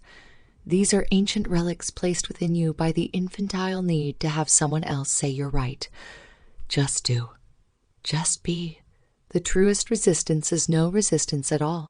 Put any motion forward in any direction at all. Breathe me now out of you. Breathe me now out of you into the black flame, and I will return, and your sickness will depart from you, and your anger will depart from you, but you will still see that which needs to be done. There you go again, Belial, I complained. Which needs to be done, but nothing needs to be done. Belial was finished arguing with me. Breathe me out of you, he insisted. A black candle sat on my altar, waiting for me, placed there for that moment. Belial, I breathe you out of me, I confirmed. I lit the black candle, held it up, and exhaled into the flame gently, as to avoid extinguishing it with my breath. I could feel Belial's essence drift out of my body with my breath, and I could then feel him in the candle's flame, but at the same time he was still within me, as he will always be within me. This is madness. Even as I pen these words and record these messages, very little of this makes sense in any practical, logical way. Belial's teachings are frustrating to the intellect, filled with circular contradictions and mystical axioms. I've found that teachings from immortal beings cannot be digested immediately, but must be distilled through the pathways of the consciousness before they can make sense, before they are found to be useful. Once the final distillate of knowledge drips into the mind, the utility of the teaching will never again be questioned. All that I can do is to open myself, remain open, and wait. Belial stated that all that is needed for the black alchemy to be completed is to open myself to each of the gatekeepers, to commune with them, and to let them in, and that the process would be self-propelled. He also assured me that my understanding it was not essential to the process, nor could understanding it even be attainable until after the transformation has been completed. At the same time, I recognize that what I have received from Belial, this is only one perspective of 9. Making contact with Belial unlocked something in me, and I don't know what it is, nor do I know how he did it. All I know is that he unlocked something in me. Making contact with each of the gatekeepers will presumably unlock different things in me. Belial spoke of a mechanism by which I could be opened. Are they the mechanism? Are they the mechanism? Are these 9 gatekeepers the mechanism that opens and closes the gateway, which is the human genome? Perhaps. Perhaps they are. Perhaps that's all that is needed is for me to move forward to the next one, to a Maimon.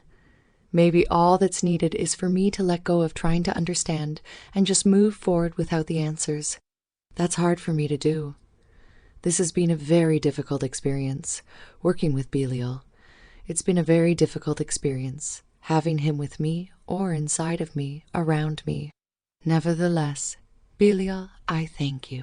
I celebrate you and welcome you into me, so it is done. Channelings and Conclusions. Chapter 6. Belial, from before I called him, was already around me and within me. That he's always been with me in a way, that he's always been waiting for this moment. He told me that I would be the gateway, and that he would come through me, and that he is clawing his way into this world. Those who are born to darkness are rising, awakening, and have already joined in becoming the gateway that is kept and are opening themselves to these most ancient beings. Those of us that open ourselves as gateways to him are bringing him closer and closer to this plane, and as we do, his power and influence is solidifying more each moment. Most of the time when I do give myself over to the spirit and open myself to it, the entity is able to take over my body and mind without much fanfare, easing into speaking through my voice, experiencing this world through my senses and gradually taking control of my limbs. When Belial possessed me, it was extremely violent, uncomfortable, and not at all what I expected or could even find tolerable. Belial let me know that the ill effects were solely a product of my resistance. Resistance is his greatest insistence, the lesson that he harps on the most. Resist, resist, and then his demands to resist are interrupted by him telling me, "Let me in. Don't resist me." Paradox seems to be built into the fabric of who these beings are. What he's really trying to push for, however, is to become your own master, to allow the thing that you desire to flow forth, becoming the God that you are to simply be. This is where we go from being human beings to humans becoming. We are becoming something else, something greater, something new. Belial is the first key to turn in the combination lock that unlocks us to our greatest potential. Each of these 9 gatekeepers have very specific things that they're going to impart to me, to us, things that they're going to stimulate within us. I praise all 9. I praise all 9, and I call them all forth. I invoke them into my temple, calling their names while lost in the roaring flames of burning liquor in my chalice, while I could sense each of them and all of them at once. Belial stood out and stood forth.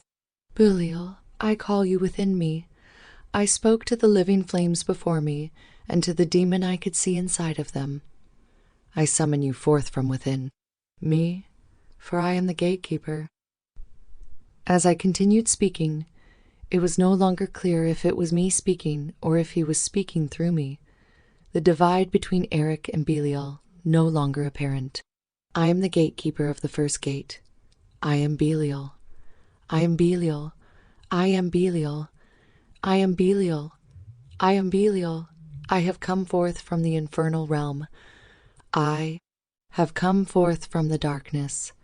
I have come forth from the 0 dimension to enter into here, for your benefit and for my own. I am Belial. Speak my names. I turned my eyes to my grimoire, in which I had recorded the various names and epithets for Belial. Belial, wicked one, without a master, spirit of worthless. Belial, never, ascending, lawless one. Belial, angel of enmity whose domain is darkness, enemy of gods and masters. Belial, Madambucus, Mastamo, chief evil. Bowl, without a yoke, without shackles, immortal resister, ruler of this world. Belial, trespasser beyond the gates, disperser of tyrants, nighttime ruler of the underworld. Aya, lord of arrogance, torrent of death. Itzra, Che Belial. Belial spoke. I am these things and many more. I am these things and nothing. I have spoken to you, and those speakings I spoke to the small you, to the you that is dying, and now I speak to you who is not a man, but a god. I speak to you, and I give you my power to resist yourself. Indeed, when I speak of resistance, you are to resist yourself. Resist yourself, for you are the one that resists, and if the self resists the self, then you may discover that you must destroy the self to find the self anew. Be not attached to those things that once you used to identify as being parts of yourself. The people, the places, the things, they are nothing, for you are a wanderer. You have wandered into this dimension of physicality. You have wandered into the realm of fruits of purpose. You have wandered here. Do not become confused thinking that you belong here. You are but a wanderer. You are but a wanderer. Nothing here is forever. Utilize, then, the time that you have here. Utilize, then, the space that you have here. Utilize, then, all of your passions, all of your hates. Utilize your friends and your enemies. Utilize it all and take it into yourself, for this realm is already within you. All realms are already within you, and as we unlock the doors, as the gates open wide, you will finally see yourself, and you are it all. I thanked Belial with more sincerity and heartfelt gratitude than I had ever considered possible for me to feel toward this particular gatekeeper. What of Lucifer? I asked, still hungering for more direct answers to the Lucifer question. What of Lux Pharos? What of Lucifer? Belial rejoined, there is no name that you could give to the Father of Darkness, the Father of Light. He is not Satan. He is not Lucifer. You have named him names, but none of these are his but yours. Just as you have named me by all the names you have called and even more, these are yours, not mine. But it helps you to find me in the darkness, and so you have found me, and so I am here. I will remain forever and ever within you. For now, finally, this combination has begun. These locks have been unlocked, the first lock of 9. When all 9 have been complete, then you will meet the Dark Lord and Master. That was all he had to say, and in the space of a breath after his presence departed, the fire that had been bellowing in the chalice extinguished itself. Working with Belial, I've discovered to the extreme that he is an iconoclast. He is the destroyer, or the resistor. He is the betrayer. He's not necessarily a revolutionary because he's not trying to bring a new order into place. That's not his place. He upturns the order that is in existence. He is the adversary in this way. As you go forth and work with him, be prepared for 3 months of being disgusted with your circumstances, no matter how great those circumstances are. Prepare yourself for a harsh self-evaluation of your reality, your life, and your activity in it. Be prepared to be shown all that is wrong in your world, in your existence, in your life, in your reality. Most importantly, be prepared to do something about it. Belial is going to push you to become a master, and to facilitate this, he breaks you down. Through your own reality and circumstances and your keen mindfulness, he shows you the ways that you are not a master. As a result, you can feel weak, vulnerable, maybe even picked on. It absolutely can make you feel like the opposite of a master. You can feel like a fool. It is then your task to rise from that as a master. This doesn't mean that you ignore everything that you're seeing, that he's telling you, as a way of resisting, to demonstrate that you are the one in control. In fact, I recommend that you do the exact opposite. Accept it, hear it, consider it, embrace it, and then you can begin to take steps to fix it if you need to fix it or to simply accept it. The greatest resistance is no resistance at all. The arrived adept does not spend his life resisting the forces around him, but moves with a fullness of intent and without apology in the direction that he chooses, without consideration for what any person or any god or any demon says or does. He moves toward his goals regardless of what his own fear. Self, the babbling, naysaying mind, he pushes forward in the creation of his reality, even if it might be flawed, even if he might be wrong, even if he might be wrong, even if all of the odds are against him. Winning or succeeding is not the quest. The quest is the quest, the attempt to create something new, something novel, as preposterous as the attempt might be, is the worthiest enterprise that can be undertaken. Whether he hits the mark or not is of no concern, for he is striking flint in a black cave, and many sparks will fall and fly before the perfect sparklights. The fire. All of this is guided not by our own desires or thoughts, but by something much quieter than thoughts and feelings. Gain access to the knowing that is only found in resolute silence, and the way will be unveiled. This is true mastery. This is true autonomy. We can become acutely aware of all of our problems and all of our obstacles, and the fool is trapped by this, immobilized by it. Whereas the master is empowered by the knowledge that he does not know, that he has not yet made it, and he is encouraged by seeing that the path wanes eternally before him, and that he has just set foot on its first stones. Few, if any at all, can arrive to these understandings on their own, because the very nature of the problem is our own minds, beliefs, and assumptions, all of which we would do best to acknowledge, are not as real as we would like them to be, and are most likely founded in false precepts and erroneous perceptions of realities that our conscious minds simply cannot fathom. Belial has no issue revealing yourself to you. He is a harsh teacher, possibly the harshest, which is why we must begin with him. He's going to clear the slate of your life and of your mind and of your expectations, if you fully let him in. In the execution of these rituals, I have become a madman. I've been sickened. I've also been empowered.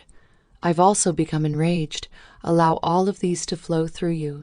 Know that this is Belial speaking to you, and allow him to enlighten your mind and point you in the direction that you need to go.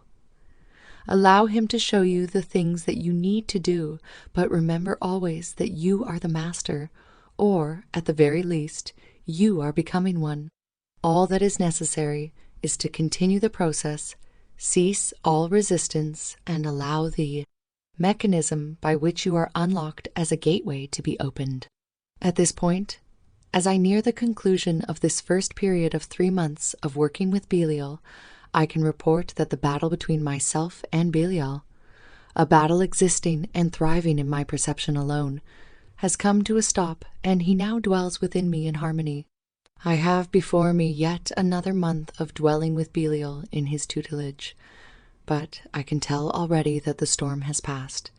The storm has passed, and now he sits with me, for I no longer resist him. These have been the words and the works of Belial, and he has returned to this world with a power and a presence never before witnessed, even when he was worshipped against, and even when he was supplicated to by the most desperate in ancient times. Never before has Belial's presence been upon this world as it is today. We are no longer waiting for these ancient ones to return, for they are already here, walking among us. Belial is here now, stronger than ever before, and I have opened the gate within myself. This work is then going to be 9-fold easier for you. All of the blessings, teachings, and promises that are given here by Belial are laid before you as well, and all that you need to do is accept them and accept Belial, and endure him. I challenge you, the reader, the one who stands at the gates peering into eternal darkness, to not simply watch and read about my experiences with these gatekeepers, but to bring him through to you, to open yourself as the gate through which he will travel. Bring him more fully into this plane. I challenge you to invite him into yourself and into your life, and as you do, you will be rewarded in ways that you never could have imagined. The ritual of possession can be a ritual, but it's also a culmination. As you make contact with Belial, or with any of these gatekeepers, it will be impossible for you to not get possessed. The only advice that I could give you is extreme advice and should not be followed except for by the madmen. With Belial within you, If you need to exterminate relationships and friendships that are toxic, but you didn't realize until he was within you, do it. If you need to set fire to your home and burn yourself alive, do it. If you need to destroy everything and start again, then do it. Do not apologize. Do not repent, for Belial is showing you the way, as he has shown me the way. His way is the way of the madman, the wanderer, the pariah. Very few can walk this path. Sometimes I wonder if I can walk it. Then you know what I do? I just walk it. Just do it. Do what thou wilt is no longer the law. There is no law, so do what thou wilt and do what thou wilt not. Embrace impossibility. Embrace insanity. Embrace the answers that have no answers but leave questions. Embrace the sickness. Embrace the anger. In the moment when you are consumed by the anger, it feels justified, and maybe it is. Maybe it isn't, but it reveals something. As soon as you begin to resist, you see the reactions in the world around you, and you realize that you are not the one who is resisting. You are the pressure that you are placing upon everything else. Everything else then must resist you. 1 of 9. 1 of 9. It's like a combination lock. 1 of 9. 8 more to go, and I've already gotten very fucked up in the process. Itzra Cha Belial. Black Alchemy of Belial. I am beyond TNN and space. I have been with you long before. You attempted tune-in contact with me. Curtis Joseph. Grimoire 2. The Fool's Journey. Chapter 7. My experience with Belial has been unceasing. He is one of those demonic forces which seem to hide in the shadows throughout my sorceress development. In fact, this seems to be the case for many who are actually working toward their ascension.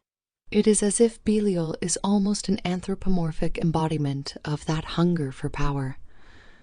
To simply speak the name of Belial will begin to draw his influence into your life, whether it is consciously perceived or not. To call him forth with intention is to evoke traumatic forces of change for better or for worse. Belial will explore and then exploit your every weakness and vulnerability.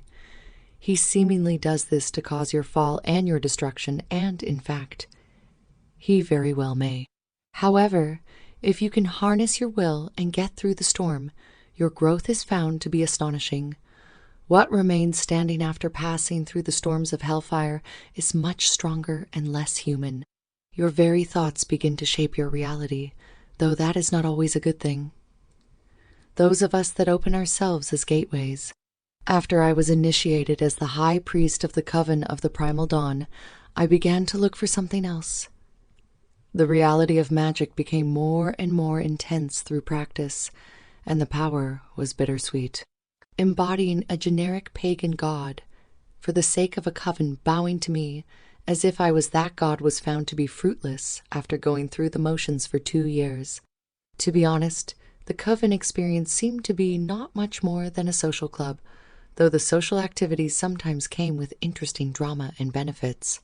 All my intense results and experiences came from my work behind closed doors for the most part, and the magic I employed was far beyond coven structure. The divine force which was growing within was darker and beyond such trappings of mainstream pagan thought. The title of High Priest, though it was something I once sought out, could not quench my thirst for power as I thought it would. I began to explore darker aspects of the witch's craft, more specifically operations of evocation. It was King Belial who became the focal point of this learning process. I called upon no one else during my initial operations of evocation. Something about his sigil pulled me into it, and I wanted to pull his power into myself. I had no clue what I was doing literally or figuratively. I decided I would simply attempt to summon this one demonic king until success was achieved.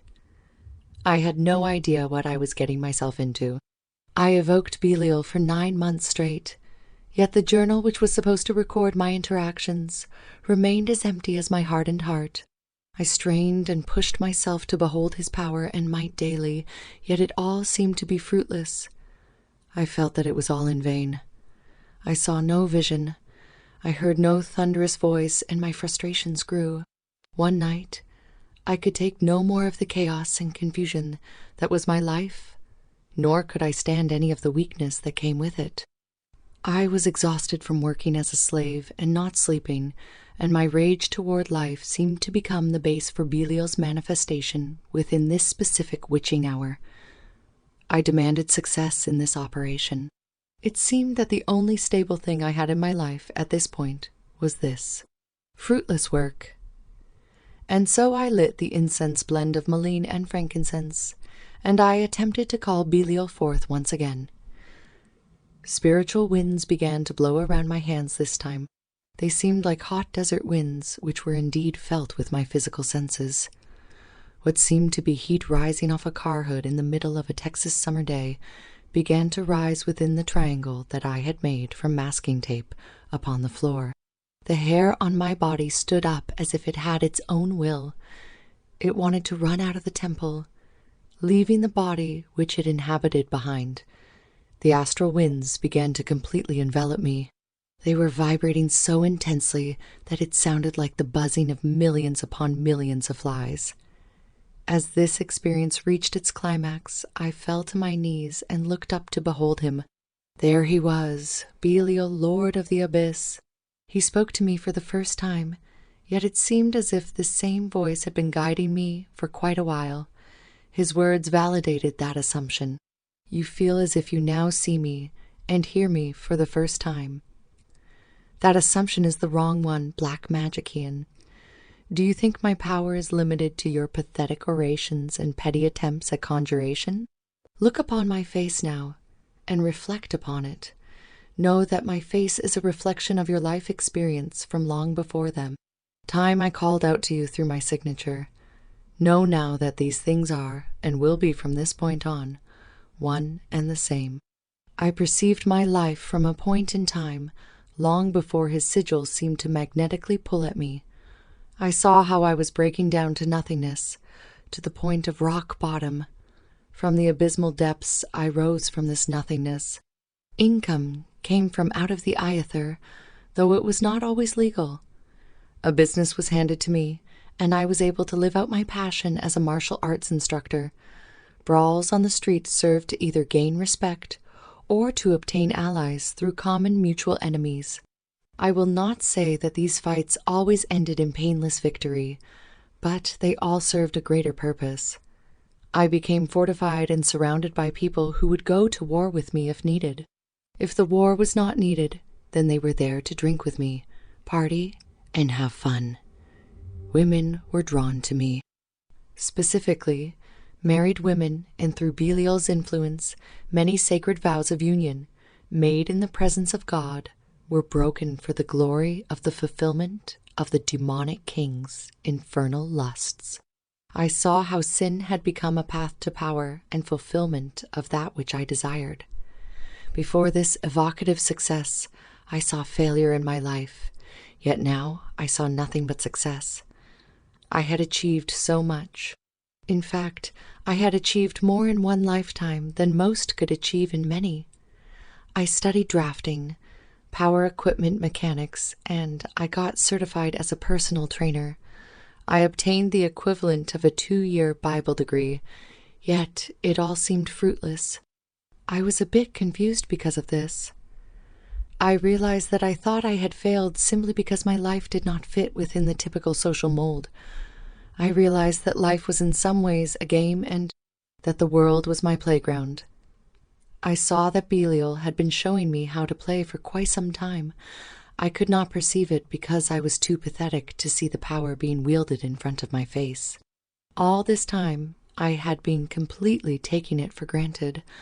Although I was unable to see it, much less admit to it, residual social programming remained within me like a cage holding back my personal growth and liberation. Even as a witch, this programming kept me from seeing the potential of sin and the power of circumventing the will of God and breaking the structure of the social norm. Belial continued to speak. After I had this almost instantaneous revelation of what had truly occurred the past 2 years of my life, I am beyond time and space. I have been with you long before you attempted to make contact with me. I have been turning you and your life inside out and upside down for some time now. Yet, until this moment, you have been oblivious to my power. You have continued to call upon me over and over and over, and I have indeed come and answered each and every time. Most of the time, you did not even compel me. Your lack of faith in my power caused you to abandon the very objectives you sought to fulfill. I remained as you became frustrated. As you stepped beyond the boundaries of the circle, I stepped directly into your life. I created the circumstances which were most needed for your growth. These kinds of circumstances are never easy to endure. You are one of two things. You are either extremely stupid or extremely brave, for the initiations you have endured would break the will of most. Either way, your negligence in regard to compelling me and banishing me correctly has essentially caused us to unite by vibrational contagion, and so I will make use of you. Revelation of the Birthright of Man. Chapter 8. From that point onward, I developed working relationships with many spiritual forces. However, Belial was the one force which would seem to interfere with my life and my work to simply take me well beyond my comfort zone. Evocation, invocation to possession? These were moot points. He was there to observe at all times, as if he alone was the very fabric of my reality, and he would move through me to guide my actions and show up randomly to offer his wisdom. I got used to this and adapted. The relationship seemed to be one where he became the nucleus of an infernal network which was organized to specifically usher in my process of spiritual ascent. It was as if he had woven an energetic web from all my strengths and weaknesses and cast it out to pull in those forces most conducive to my becoming. One night, as I was about to drift off to sleep, I was pulled from my body. He wanted to offer me insight regarding what he called the Infernal Pact and what it is, and how it is the birthright of the human race. This pact was first offered to mankind within the Garden of Eden by the serpent within biblical lore. The tale of the serpent offering the fruit of knowledge in the Garden of Eden is the birthright of mankind. It is not the petty temptation it is made out to be by churches of a false god. The serpent was not an external source of temptation. It was the inner voice of potential which questioned all for the sake of discovery and evolution. This was caused by a minute fraction of the divine light of darkness which remained within at the beginning of the cycle of incarnation of mankind. When the archonic influence discovered that this fraction of ambrosia remained within, it was extracted from the genetic code by the densification of the body, and this densification is what you now consider to be the fall of man. This pact is the doorway through which mankind may step back into their original divine blueprint that will empower them to rule over their own life experience. Though the yoke of this work is anything but easy, the toils of this labor will indeed open your eyes to the unknown power that dwells within, so you may be as gods in the flesh. You shall be illuminated by the black light of the knowledge of good and evil, gold and silver, or the X and Y chromosomes. Most importantly, you will discover the relationship between the two polarities as more codes from the Book of Life are written upon your genes. You will gain sovereignty over the powers of heaven and hell. The illusion of the two trees will fall. I felt pools of energy opening within and around me, and from an outsider's point of view, I saw what are today called the shells of the cliffith manifesting within myself. I felt the various paths connecting and uniting these husks, which are said to be essentially leftovers from the process of creation. The power which began to flow through me was painfully euphoric, and I was overcome by a plethora of primal urges to become. As the experience came to a close, Belial began to speak of what this experience meant in an alchemical sense. The cliffithic shells represent what science once called junk DNA. This DNA is potential found in your current being, which mankind assumes is not encoded. Codes of divine power were once written within this junk DNA. They have been extracted by the manipulation of the environmental stimulus you experience.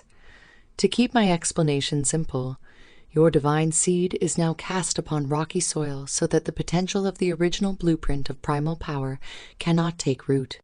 The fruit you produce, which is the fruit of the tree of life, is only enough to be harvested by archonic emanations. Your existence is food. If you were to be illuminated by knowledge, then the power obtained from your roots being planted within the fertile soil of the black earth would easily overcome those who now rule. What is called the tree of life is like a map of gene expression, which does offer the illusion of ascent by increasing the quality of this expression of limited DNA. Exploring the limits of this tree is akin to watering, fertilizing, and pruning a tree, which you would do to encourage a more abundant supply of fruit. That would be an example of gene expression. Environmental stimuli are integrated to create change and adaptation within a limited genetic code. What must be understood is that the material available at the genetic level is a mere 3% of potential, which can be harnessed to express the ultimate potential of the human race. This is true at the physical atomic level, or the clay-born Adamic level of existence. This limitation does not apply at the level of vibration and electromagnetic power, which exists on the other side of the veil through Dieth, which is the entrance to power over which I rule. You cannot truly be separated from this potential, or else the clay-born existence could not be set in place. Dath is the hidden Sephira, because if mankind had access to this side of existence by default, they could not be enslaved and harvested to benefit the Archons. This is where the beginnings and origin of power within can be found. This origin is connected to and in alignment with dark matter. Through exploration of the Cliffith and the interaction with its inhabitants, one is not just getting to the root of the tree, but rather altering the very seed which gives rise to the tree itself. The tables of overstanding have been turned, and so now you merely understand, according to the discoveries of the finite minds of men. This genetic potential now called junk once acted as a channel which brought forth the illumination of the black light of knowledge. Now that it is dormant, it ushers in genetic imperfection, sickness, and disease. Instead of bringing in the true black light of death, it ushers in the experience of death to keep the spiritual essence of man in a continuous state of being recycled into slavery repeatedly through incarnation. I was a bit lost, though I knew the analogy being offered had great practical value, which would lead to the now coveted overstanding. I tried to rely on my own intellect to assimilate what I was being told to try to gain greater insight, but I was still swimming in abysmal confusion. I was conditioned to do this with my interactions with Belial. He could see into the depths of my thought process, and so he continued with his explanation. Yes, it is through your interaction with me that you are conditioned to strive for greater knowledge, and that is exactly how this alchemical transmutation operates. It is not a matter of simple gene expression, as that is merely a matter of capitalizing on potential, which is still very limited. Instead, DNA activation occurs at the level of vibrational frequency, which increases electromagnetic power to resist the limits of the environmental stimulus placed upon you. Your genes, though they are the genesis of true divine power in the flesh, have been shut down and decoded through programs of false religious doctrine, institutions of imposed education, and pharmaceutical atrocities which are directly designed to hinder the evolutionary process at the cellular level. These are only a few of thousands of integers within the equation of slavery, which empower the few to feed upon and rule over the majority. This minimizes the potential of gene expression and halts the process of evolution. By harnessing the sounds of silence, or the sounds of the Hebrew alphabet which are associated with each path upon the tree of knowledge, the first 22 strands of encoded information can be activated within the race of man. This is to take back the book of life from the false god. By interacting with the demonic rulers through evocation, invocation, and initiation, this power will rise to the flesh. This will occur through vibrational contagion that will transmute your electromagnetic power. This, in turn, will offer greater potential for the expression of this dark power upon the physical plane as the electromagnetic force begins the process of transfiguration of the flesh, starting at the atomic and molecular levels of existence. I now understood the working mechanics of this process to a certain extent, but I did not really understand the difference in this methodology and simply exploring the cliffitic realms. So I asked Belial directly, "Belial, how is this information any different when cliffitic exploration is infamous for increasing infernal power? Anyway, I mean, obtaining power is the obtainment of power regardless, right?" He expounded. "The difference is akin to climbing a huge mountain only to find out that there is a staircase leading to the top. The difference is on the focus of intention, because though some have been able to master cliffitic forces to their benefit, they have not mastered the power of self by taking back the genetic code, which is their birthright. Understand that DNA is connected. It does not die. It evolves from generation to generation. Therefore, those who have passed within your bloodline will also be activated, and thus so will those who have yet to come forth to the three-dimensional realm. This will bridge the gap between past, present, and future, and mankind will evolve beyond the limits of time and space as a result of this. Through the conscious intention of encoding the information of the Book of Life within the DNA, the human race will be illuminated with the black light of occulted knowledge. You will become as gods, as promised within the Edenic tale, rejection of the infernal pact. Chapter 9. I woke and did my best to record all of this through my process of dream recall in the year of 2009. I continued to obtain bits and pieces of gnosis regarding this work, and so I wrote the following infernal pact with hesitation. Belial seemed to be enticing me to make this pact to thrust me well beyond my comfort zone, as usual. I, insert name here, call upon the inhabitants of the infernal tree of night to bear witness to this infernal pact of demonic evolution, becoming. In the name of Satan and Moloch, I give written proclamation in regard to my understanding of the nature of this work of alchemical transmutation. In return for my devotion to the initiations of hell under the guidance of the infernal empire, I ask that the Book of Life be once again encoded within, through the toils of my labor, so that I may express the complete power and potential of the true divine blueprint stolen from the human race at the fall of man. I ask for the wisdom of the sounds of silence, which have been wrongfully used to create the one song to take control of the race of man.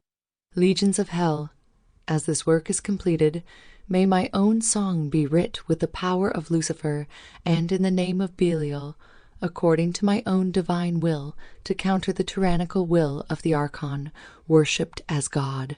May the snares which bind my fate be broken for the liberation of me and mine. Upon the signing of this infernal pact, which was first offered in the realm of Eden to release mankind from the chains of the Claiborne, Atom, may all that has been occulted be revealed at the necessary time to empower me upon my path of spiritual ascent. May the obtained knowledge and power be used to benefit my physical life according to my desire. Through this process, may the apocalypse be brought forth through the Book of Revelation, that is the Book of Life found in the shadows of Doth. I vow to master the powers of the demonic rulers and wield them upon the earth in order to oppose the cruel fate of the false god of tyranny and oppression. May the might of the infernal hierarchy be glorified because of this work and the devotion I invest to perform it. I offer this body as a living sacrifice unto the rulers of the adverse tree to walk as a banner of its causal power, as the singularity of demonic potential, in order to break the chains of archonic enslavement. I compel you now to accept this sacrifice. Upon the acceptance of my offering, I receive the infernal blessing of hell in the name of Belial, who is Lord of the abysmal depths. As I returned to normal consciousness, I looked over the pact. I was to evoke Belial the night of the upcoming full moon and sign the pact in my blood to receive the needed signatures of the demonic rulers and their realms, which would act as keys to the specific goal of activating the dormant human DNA. This work was to begin with gaining insight about the sounds of silence and interacting with the inhabitants of the adverse tree. I continued to receive gnosis regarding the working praxis of this alchemical process. I began to share this gnosis with others and experiment with this work. I never evoked Belial on the night of the full moon. I never signed the pact. I simply dabbled within the work while performing other occult experiments at my leisure. If I were to be honest right now within this eternal moment, I had become quite intimidated by this undertaking. The burden of uncovering such information seemed like an unbearable weight which I was not capable of carrying. As previously mentioned, I shared some of the gnosis within a small group of sorcerers composed of 24 members worldwide. The name of this group was the Temple of the Adversarial Forge. As I revealed some of this information, I piqued the interest of some, but it was as if I was the only one who was actually thrusting myself into the work. I was discouraged. However, I continued to uncover several small keys, yet I still refused to move forward with this infernal pact. As time moved forward, I was taken to some very dark places in my life because of my hesitation, though I was not aware of it at the time. I isolated myself from the outside world, and it was around this time that my work with Ahriman began. I was entering the dark night of the soul. I left the Temple of the Adversarial Forge to random members, knowing that it would die off without my presence. Madness started to creep in, and so I worked harder and harder at remaining in isolation to hide my instability. The lines between my thoughts and the words of dark forces on the other side of the veil began to blur. As a result, the voices of the dark gods of Persia grew louder, becoming capable of deafening me to my own thoughts. Over time, no difference could be found between the two at all. I was becoming more and more lucid upon this plane and the next, and because of this, it was as if I never closed my eyes to sleep. Friends became enemies, and family wanted to admit me to a mental institution, which would make me a ward of the state. All in a day's work for Black Magician. Sometimes the presence of Belial would make himself known by common threads within the ancient rites, spells, and demons of Persia.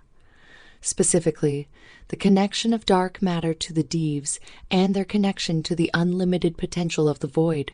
That was a constant reminder of the pact I intended to make with Belial.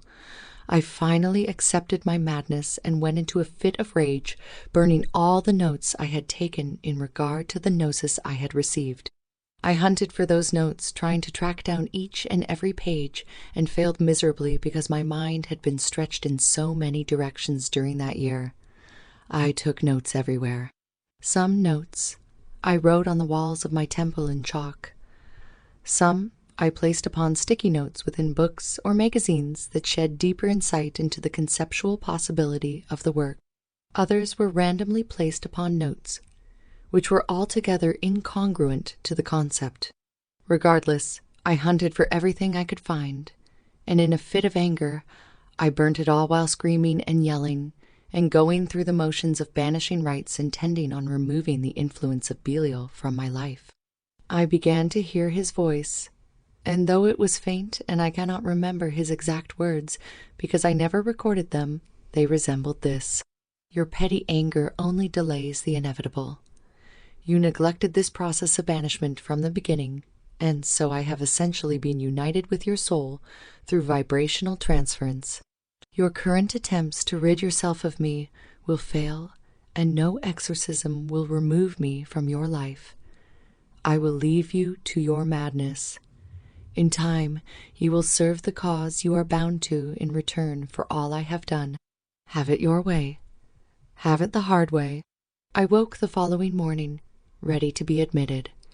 I had brief conversation with a friend who was a part of the temple of the adversarial forge. Though we bump heads at times till this day, she is the fire of passion to my icy soul. She is my partner and my best friend, Megan. She told me not to allow anyone to place me in an institution of any sort. She told me that it would be the stupidest thing I could ever do. She assured me that I would be medicated and made a zombie as a result, and that through the process it was quite possible that I would never escape state custody, though I already knew all of that. I really did not care. I was honestly ready to throw in the towel, but something inside of me wanted to prove to the world that just because I am different than most, I am not crazy. Megan came to Ohio to pick me up in a matter of a few weeks, so that my work with the dark gods of Persia could be gifted to the world. I moved to the hills of Tennessee thinking I could escape the madness and move forward with my life. I left many of my ritual tools because I thought it would empower me to start fresh. I did not want to bring stagnant energies that did not serve me. I also felt that it would, in a sense, enable me to leave Belial behind in some way, though we all know better than that. Life continued, and so did the perfection of the work upon the path of smoke. However, as mentioned before, the previous year was rather chaotic. I did not intend to publish Black Magic of a Hireman at first. I was compiling the information I was receiving and recording the work as one of my own personal grimoires. In other words, it was originally an ungrimoire. And so, like everything else, notes and records were scattered within broken binders and tattered folders with sticky notes littering scribbled words on random sheets of notebook paper, making everything nearly incomprehensible. We opened the closet in my temple room one day and saw that we needed to purge. As Megan began to bark orders as most women do during the purging process, a piece of paper fell to my feet. It almost spoke to me, warning me to not throw it away. I opened it, and there it was. It was the infernal pact I refused to make. As I unfolded it, that warm wind began to swirl around my hands. I know in that moment I lost all color, and my flesh became as white as a winter storm. I placed the spiritual contract in a safer place within a specific folder in a hallway closet and tried to forget about it. Poltergeist activity, which was specific to my experiences with Belial, began in this new home. The smoke alarm would go off for no reason at random times.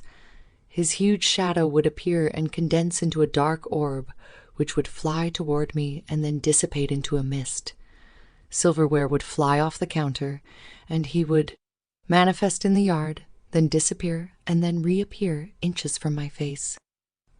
I pulled out the pact one day, and I knew that it was something which I needed to tend to. I became obsessed with it for a while, staring at it, hoping to see the needed signatures of the demonic rulers specific to this cause without having to pen my own signature in blood. Of course, that did not happen. I sat on the edge of the bed with Megan one night and explained to her what it was. Her response was, "That's fucking crazy. I would never do something that's stupid. You need to focus on finishing this work with Ahriman." That is exactly what I did.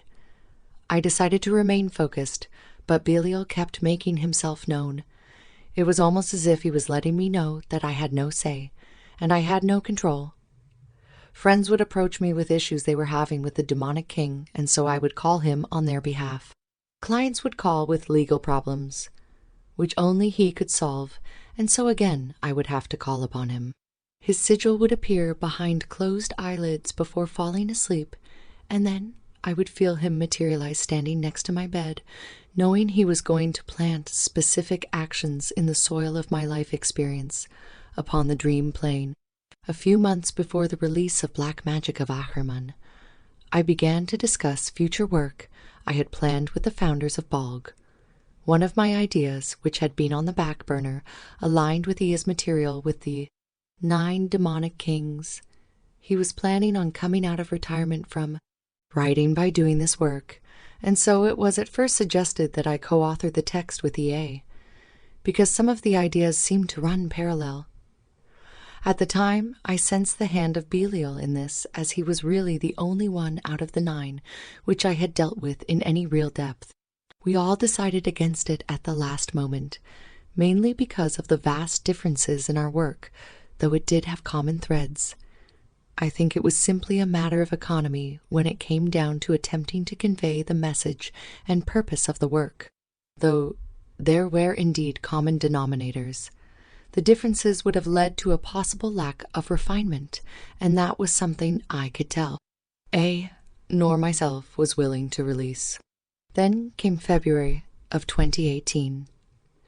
I saw A had released a Bog YouTube video entitled The Black Alchemy of Belial. With the experiences you have read about so far in this text, I am sure it is obvious why I was interested. I watched the video, and I sensed it coming. It was like I was being told it was coming. He is going to talk about DNA activation. He then spoke of Gnosis. He received from this demonic king regarding the activation of human DNA through the process of interacting with demonic spiritual forces. I was floored. Old members of the Temple of the Adversarial Forge sent me the video wondering how he got this information. To me, that honestly was not relevant at all. This meant this information just got way more real for both him and I, and something much bigger was going on in the shadows. Belial was in complete control. My first thought was essentially, we have to do a podcast. I must talk to him about this. He is so busy, and I am so busy. I have to talk to him about this. Days went by, and I brushed it under the rug. Though the need to have this conversation was still nagging at me, I suppressed it and went on with my daily life and routine. Soon after, I decided to not worry about the situation and leave EA to his project so he could focus. He appeared out of nowhere on an internet platform in a way which he never does. He came out of the woodwork in a way which was completely out of character. Then I also responded in a way which was completely out of character for me. People who witnessed it were a bit shocked, dazed, and confused. The details of this encounter are not important. I bring it up here because my intuition told me that, was, at that point in time, an open conduit for Belial, and I essentially had been blowing Belial off to the best of my ability for 3 years now, despite his lingering presence. I knew I needed to prepare. I would not be able to blow off this infernal pact any longer. Though I am not bound to the pact yet, Belial is bound to me. To refuse his work is to refuse my own. Sure enough, after the storm had settled, Timothy had messaged me wondering if I would contribute something for his Belial release. At this point, there was no doubt in my mind that my intuition had been spot on. Belial had his hand in this. I agreed to do it. I knew I had to. I would be completely stupid, as Belial implied I was during my first observable encounter with him. I never intended on releasing this information to the world, yet here I am. Never intended on having me help with his 9 demonic kings project in any way. Yet here I am. To quote I am not in control. This is occurring right now because it is the will of Belial. His ingenious tactics of manipulation have backed me into a corner, and so now begins the revelation of his wisdom to usher in the next phase of evolution for humanity. What you will find in this brief text will be far from a complete pathworking of DNA activation through traveling upon the paths of the Cliffith and through the shells. That would not be possible to release in its entirety in such a short amount of time. You will find hints at the working mechanics of these kinds of operations, but what this text will serve to do is open your mind to the element of the possibility. Also, one should not expect this platform to align completely with Kabbalistic doctrine, as Kabbalistic doctrine is not what this is. In fact, from what I intuitively feel, this complete pathworking will serve to annihilate the illusion of the 2 trees of life and the knowledge of good and evil, offering not a reality map. Instead, It will offer a map leading to power through the potential of human DNA. Will the complete path working be revealed in the future? The work will be performed, cultivated, and perfected, and then released. It must be. Much like Bamoa, I was called to cultivate and experience the work.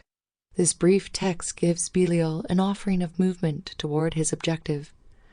I will soon be making this pact, and I will evoke Belial until I reach exhaustion, only to peel myself off the floor of the temple and record the results of those evocations to benefit you, the reader.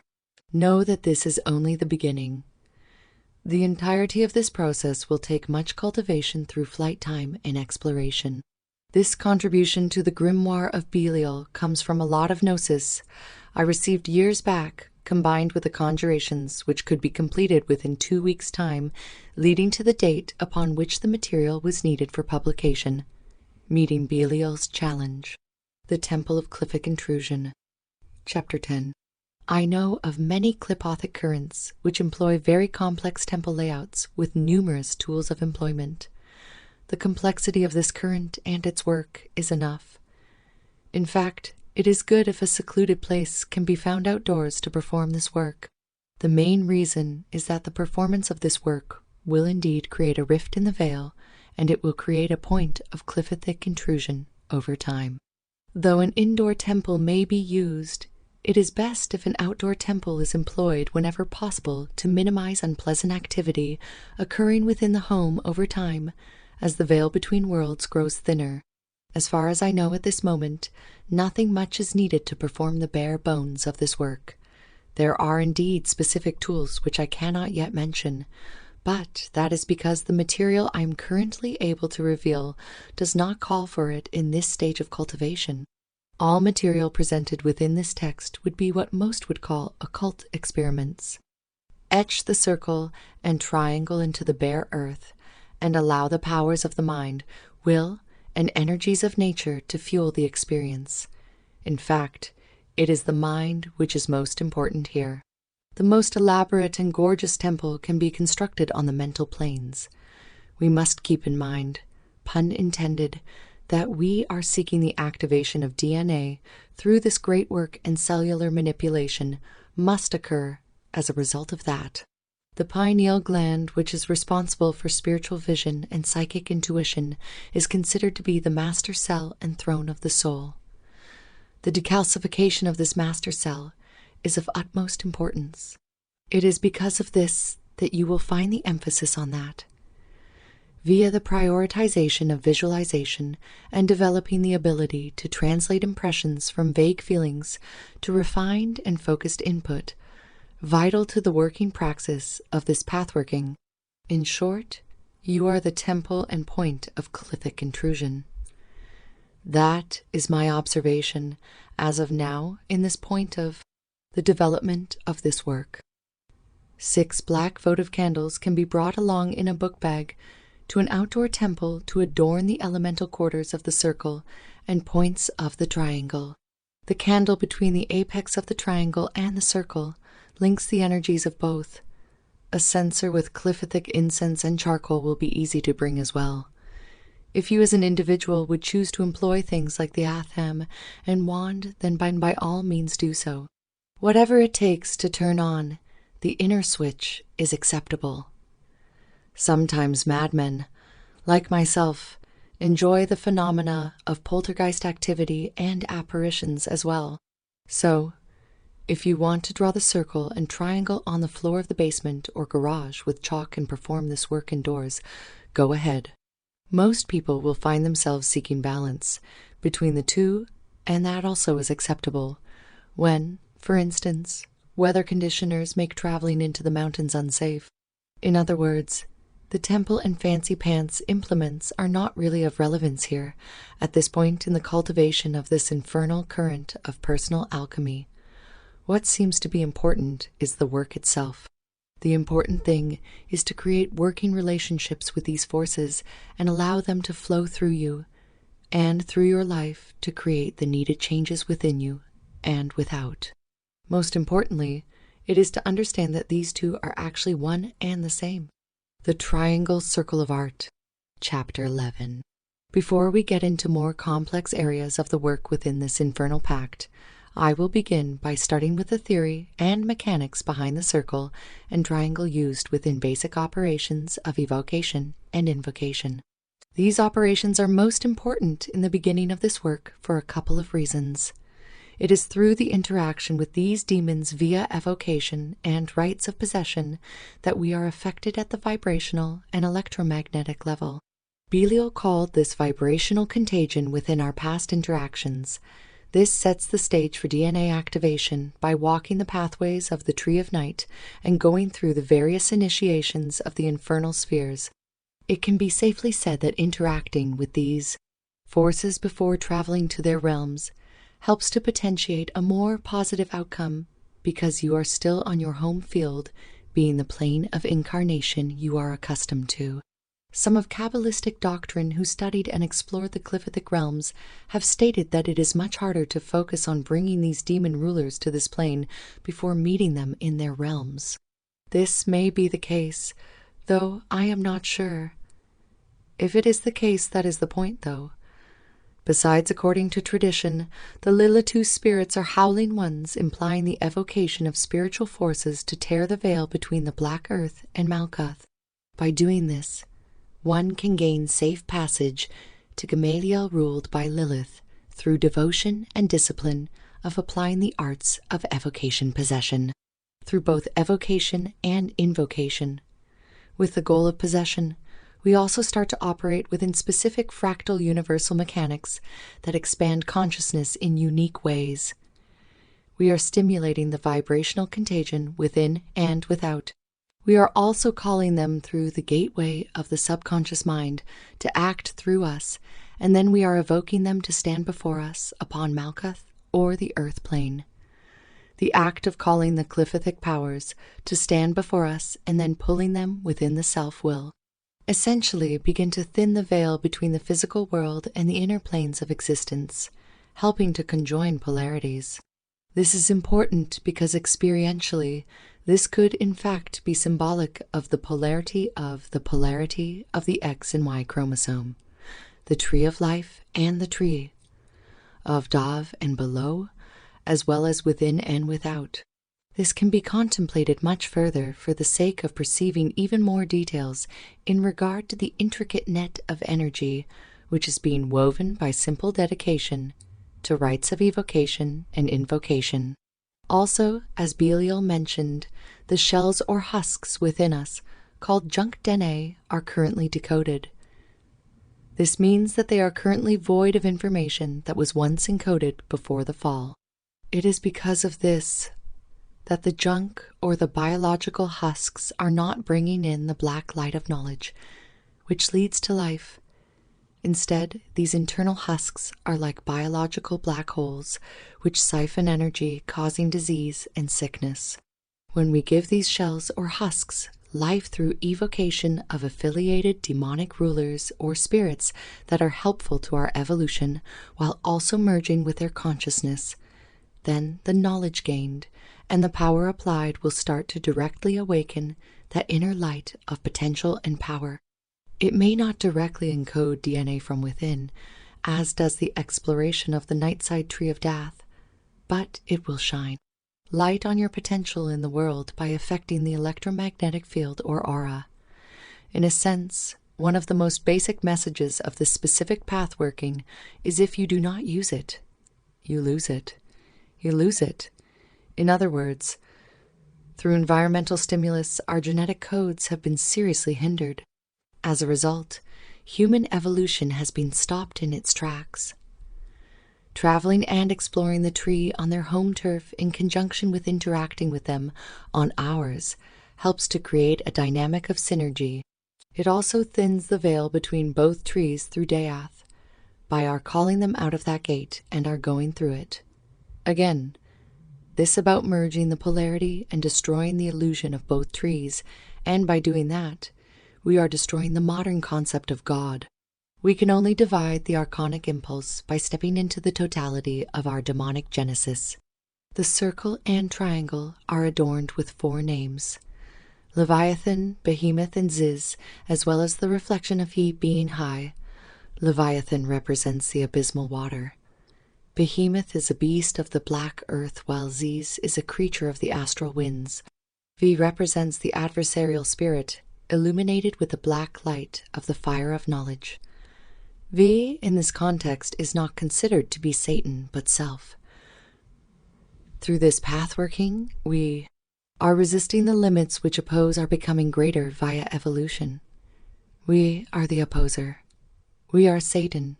We are the antithesis of God, because when we become God, the entire concept ceases to exist because we are simply who we are within the eternal moment of becoming.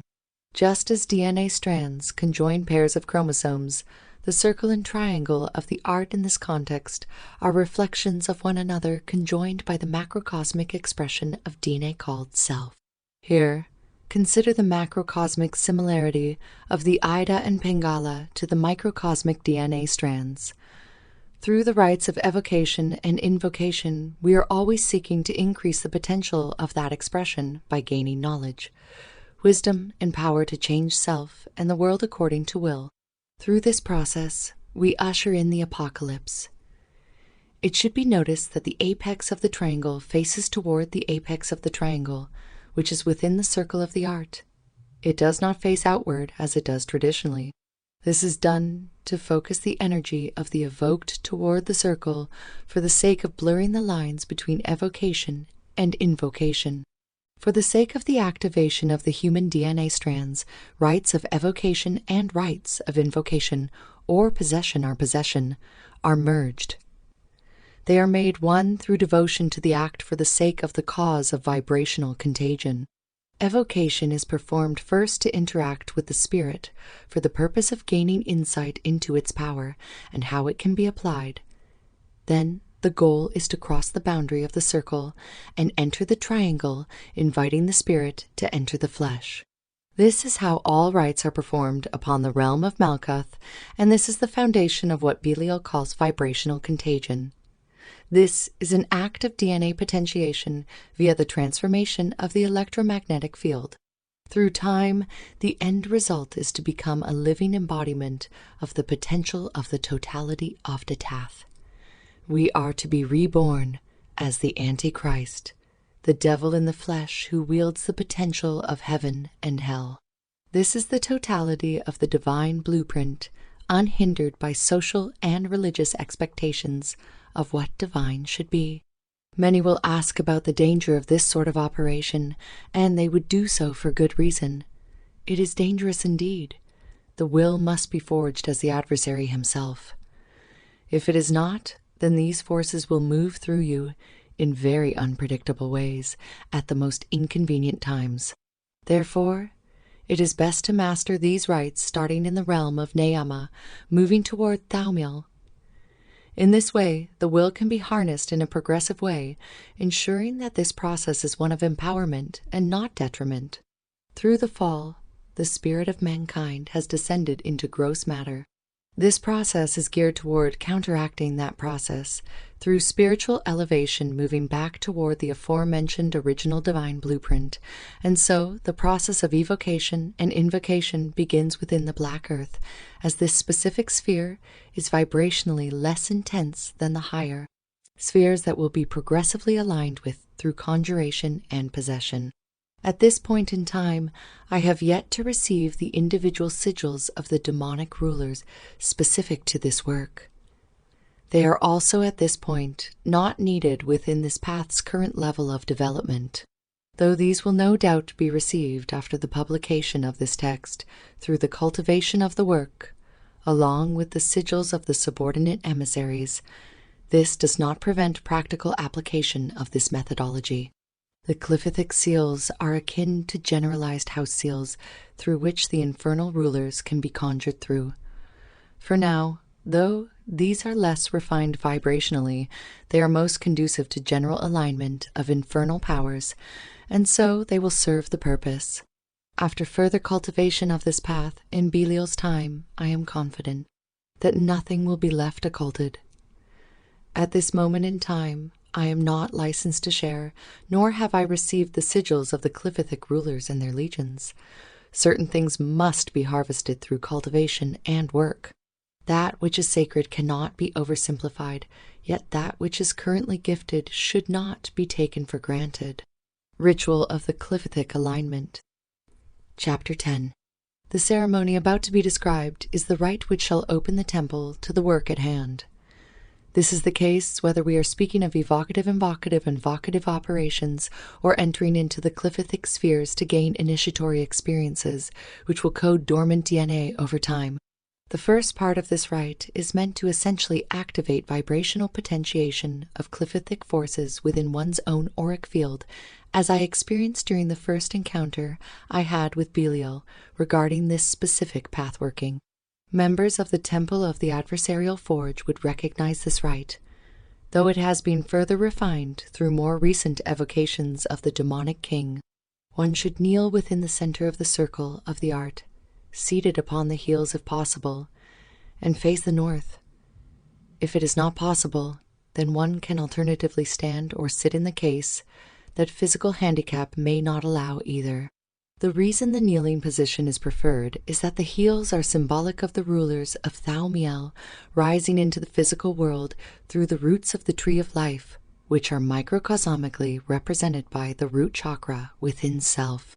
The closeness of the root chakra to the ground also helps to better connect the energy system to the infernal powers of the black earth, using the root as a point of intrusion into the limits of self. This rite and the one which follows it can be practiced by themselves, as they will have a transmutational effect when performed alone. Practice them until they are memorized and take records of the experiences. Work at them until you stop gaining new experiences. Take notes of physical sensations and sounds you may hear.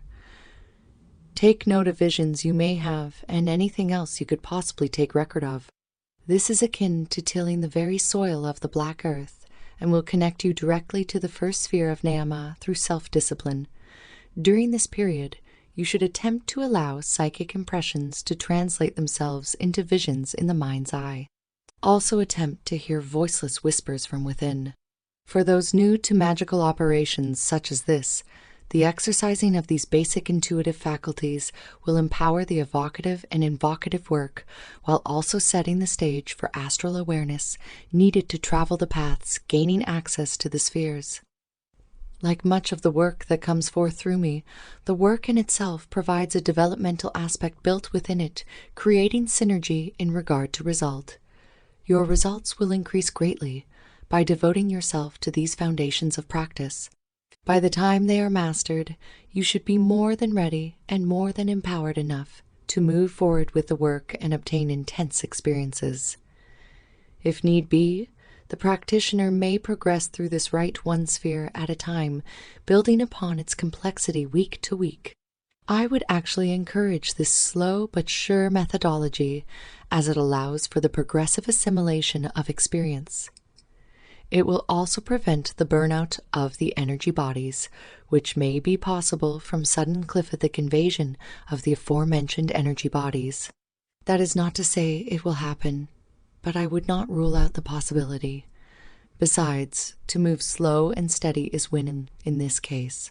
Neama. Vibrate the name of the Cliffa Neama 11 times. Feel the floor or earth beneath you begin to reveal the underlying darkness which permeates all that is. Allow it to make itself known to you. It may occur through visions, sounds, or impressions. Take your time and experience these energies culminating externally. Gamaliel. Vibrate the name of the Cliffa Gamaliel 11 times. Feel the darkness which permeates all that is accumulate beneath you and enter into your root chakra. What does it feel like? Does it reveal visions? Does this energy have a message for you? Feel this sphere manifest in the genital region and feel it pulling in and devouring the powers of creation until it reaches a climax. Then move forward to the Cliffa of Samael. Samael. Vibrate the name of the Cliffa Samael 11 times. Focus on the area of the right hip and feel this Cliffa begin to manifest within that area. Feel it. Begin to pull in and devour the powers of creation. What does it feel like? Does it reveal visions? Do the beings of this realm have a message for you? When no more energy can be pulled into the sphere, move on to the Cliffa of Garapet Zerek. Gabde Zerek. Vibrate the name of the Cliffa Garab, the Zerek, 11 times. Focus on the left hip and feel this Cliffa begin to materialize within that area. Feel it begin to pull in and devour the powers of creation. What does it feel like? Does it reveal visions? Do the beings of this realm have a message for you? When no more energy can be pulled into the sphere, move on to the Cliffa of Tagiran. Tagiran. Vibrate the name of the Cliffa Tagiran 11 times. Focus on the solar plexus and feel this Cliffa begin to materialize within that area. Feel it begin to pull in and devour the powers of creation. What does it feel like? Does it reveal visions? Do the beings of this realm have a message for you? When no more energy can be pulled into the sphere, move on to the Cliffa of Golahab. Golahab. Vibrate the name of the Cliffa Golahab 11 times. Feel the sphere begin to open up around the right elbow, where it rests next to your body. Feel it begin to pull in and devour the powers of creation. What does it feel like? Does it reveal visions? Do the beings of that realm have a message for you? When no more energy can be pulled into this sphere, move on to the Cliffa of Agshekelo. Agshekelo. Vibrate the name of the Cliffa Agshekelo 11 times. Feel the sphere begin to open up around the left elbow, where it rests next to your body. Feel it begin to pull in and devour the powers of creation. What does it feel like? Does it reveal visions? Do the beings of this realm have a message for you? When no more energy can be pulled into the sphere, move on to the Cliffa of Satariel. Satariel. Vibrate the name of the Cliffa Satariel 11 times. Feel this sphere begin to open within the right shoulder. Feel it begin to pull in and devour the powers of creation. What does it feel like? Does it reveal visions? Do the beings of this realm have a message for you? When no more energy can be pulled into this sphere, move onto the Cliffa Gogil. Gogil. Vibrate the name of the Cliffa Gogil 11 times. Feel this sphere begin to open up within the left shoulder. Feel it begin to pull in and devour the powers of creation. What does it feel like? Does it reveal visions? Do the beings of this realm have a message for you? When no more energy can be pulled into the sphere, move on to the Cliffa of Thaumiel. Thaumiel. Vibrate the name of the Cliffa Thaumiel 11 times. Feel this sphere begin to open up at the crown of the head. Feel it begin to pull in and devour the powers of creation. What does it feel like? Does it reveal visions? Do the beings of this realm have a message for you? When no more energy can be pulled in through the crown of your head, begin to feel the spheres connect through the network of the various pathways, and then feel the twin dragons, Satan and Moloch, swimming around the spinal column, exploding from the shoulders simultaneously. As this occurs, feel the black light of knowledge fuel you and nourish you at the level of your DNA. Understand that each snake-like chromosome is a microcosmic representation of the twin dragons, Satan and Moloch. Envision the black light of knowledge coding your DNA with genetic information from the book of life extracted from mankind at the fall. You are becoming a gateway through which the fallen may now rise. Any magician worth a candle on an altar is aware of the fact that sound is vibration, and that sound, as well as the sequence of it, is of vast importance in regard to the above opening rite. Understand that the name of each Cliffa contains the vibrations of that specific sphere. Therefore, it must be understood that, as previously mentioned, the body at the level of vibration is being progressively elevated through this rite, and the consciousness will follow suit. It is really important to focus on the impressions received and to work hard in regard to visualization. Understand that imaginary does not mean make-believe. As the imagination develops, it is in all actuality your spiritual sight opening in a very authentic way. It will likely be better for most if they, as suggested earlier, build on this rite consecutively, progressively, 1 week at a time. However, some may find it helpful to simply record the instructions, giving ample time to experience the energies between each cliffa. This rite can be performed in that way until mastered, and it becomes second nature. With repetition, these forces will be able to be simply ignited from within at will, and the performance of the rite in its entirety will be a moot point. At this point in time, you should have no issues with successful operations of evocation-invocation. Work toward this. Devote yourself to this rite and the next for 11 months. Intensity of result will follow. Ritual of the Cliffitic Intrusion. Chapter 11. This ritual is designed to end invocative rites and cliffitic explorations. It is meant to rid the subtle energy bodies of excessive forces so that they can assimilate and accumulate spiritual power and genetic coding. That is how it operates at face value, but there is more. This rite also grounds the essence of the demonic rulers upon this side of the veil, so that while the physical body is elevated, the archonic hindrances to evolution can be worked upon by the demonic rulers. I really do not know how else to explain this. It is simply what this rite will do, and it will grow in effectiveness as it is performed by more and more people over time. It is through this basic operation that this plane of Malkuth can be transfigured and transformed to the state of the very crossroads where man and ancient God meet. Stand in the center of the circle facing south. Vibrate the name of the dragons, Satan and Moloch, the rulers of Thaumiel, and allow the black light of knowledge within the crown begin to fade, moving downward toward the left shoulder. Vibrate the name of the demonic ruler of Gogiel, being Beelzebub, and allow the black light of knowledge at the left shoulder to fade, moving over to the right shoulder. Vibrate the name of the demonic ruler of Satariel, being Lucifuge Rophakael, and allow the black light of knowledge at the right shoulder to fade, moving down toward the left elbow where it rests next to the body. Vibrate the name of the demonic ruler of Akshekala, being Astaroth, and allow the black light of knowledge at the left elbow to fade, moving over to the right elbow where it rests next to the body. Vibrate the name of the demonic ruler of Golahab, being Asmodeus, and allow the black light of knowledge at the right elbow fade, moving to the solar plexus.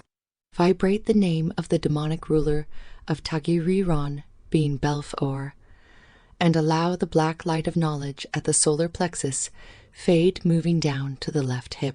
Vibrate the name of the demonic ruler of Garab Serek, being Baal, and allow the black light of knowledge at the left hip fade, moving over to the right hip.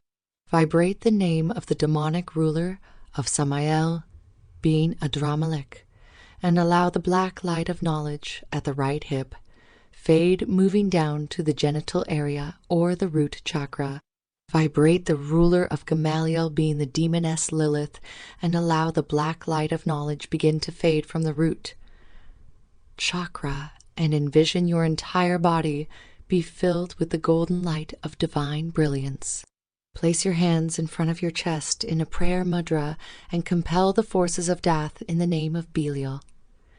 Visualize yourself standing in the center of Belial's sigil, glowing in brilliant gold radiance.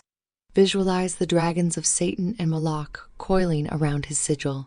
In the name of Belial, and by the power of Satan and Moloch, I compel the demonic rulers of the Cliffitic realms to enter the realm of Malkuth and destroy that which hinders the evolution of man.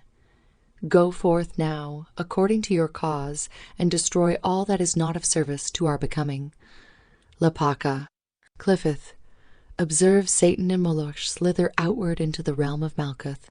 Watch the darkness scatter outward into the world, being compelled by the golden light, which you now emanate, rest and meditate in this golden light.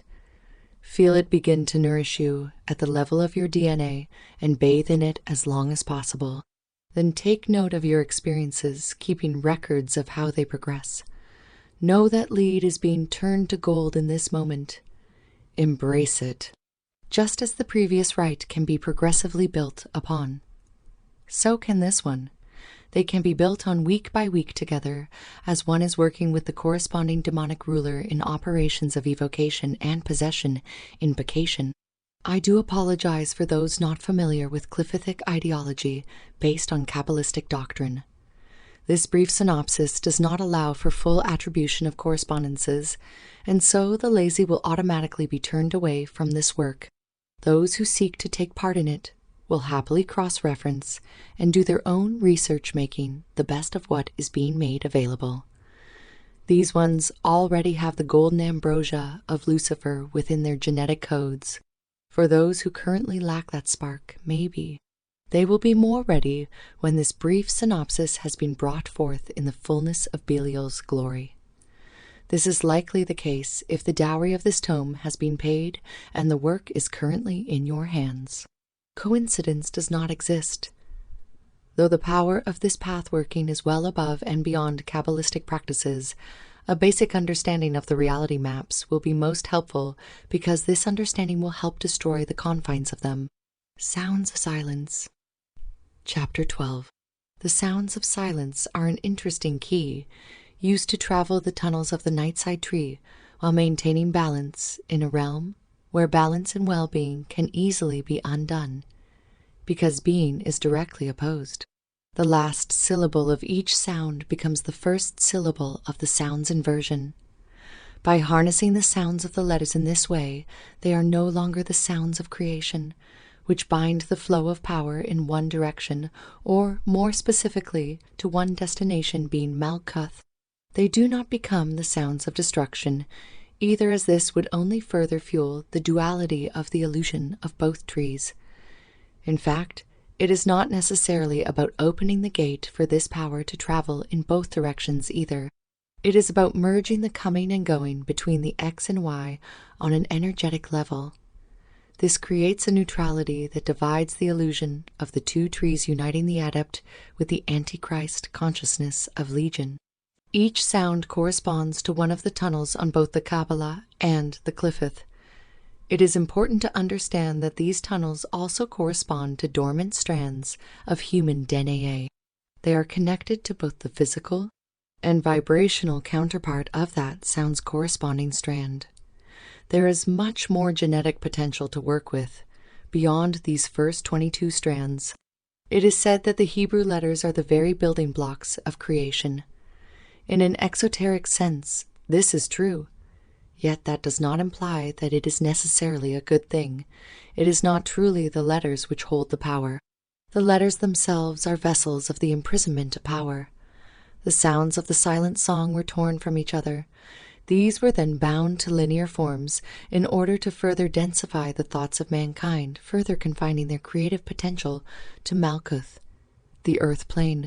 By harnessing the letters of this alphabet, to spell and convey thoughts through writing and speech, the power of the silent song of Lucifer is reduced.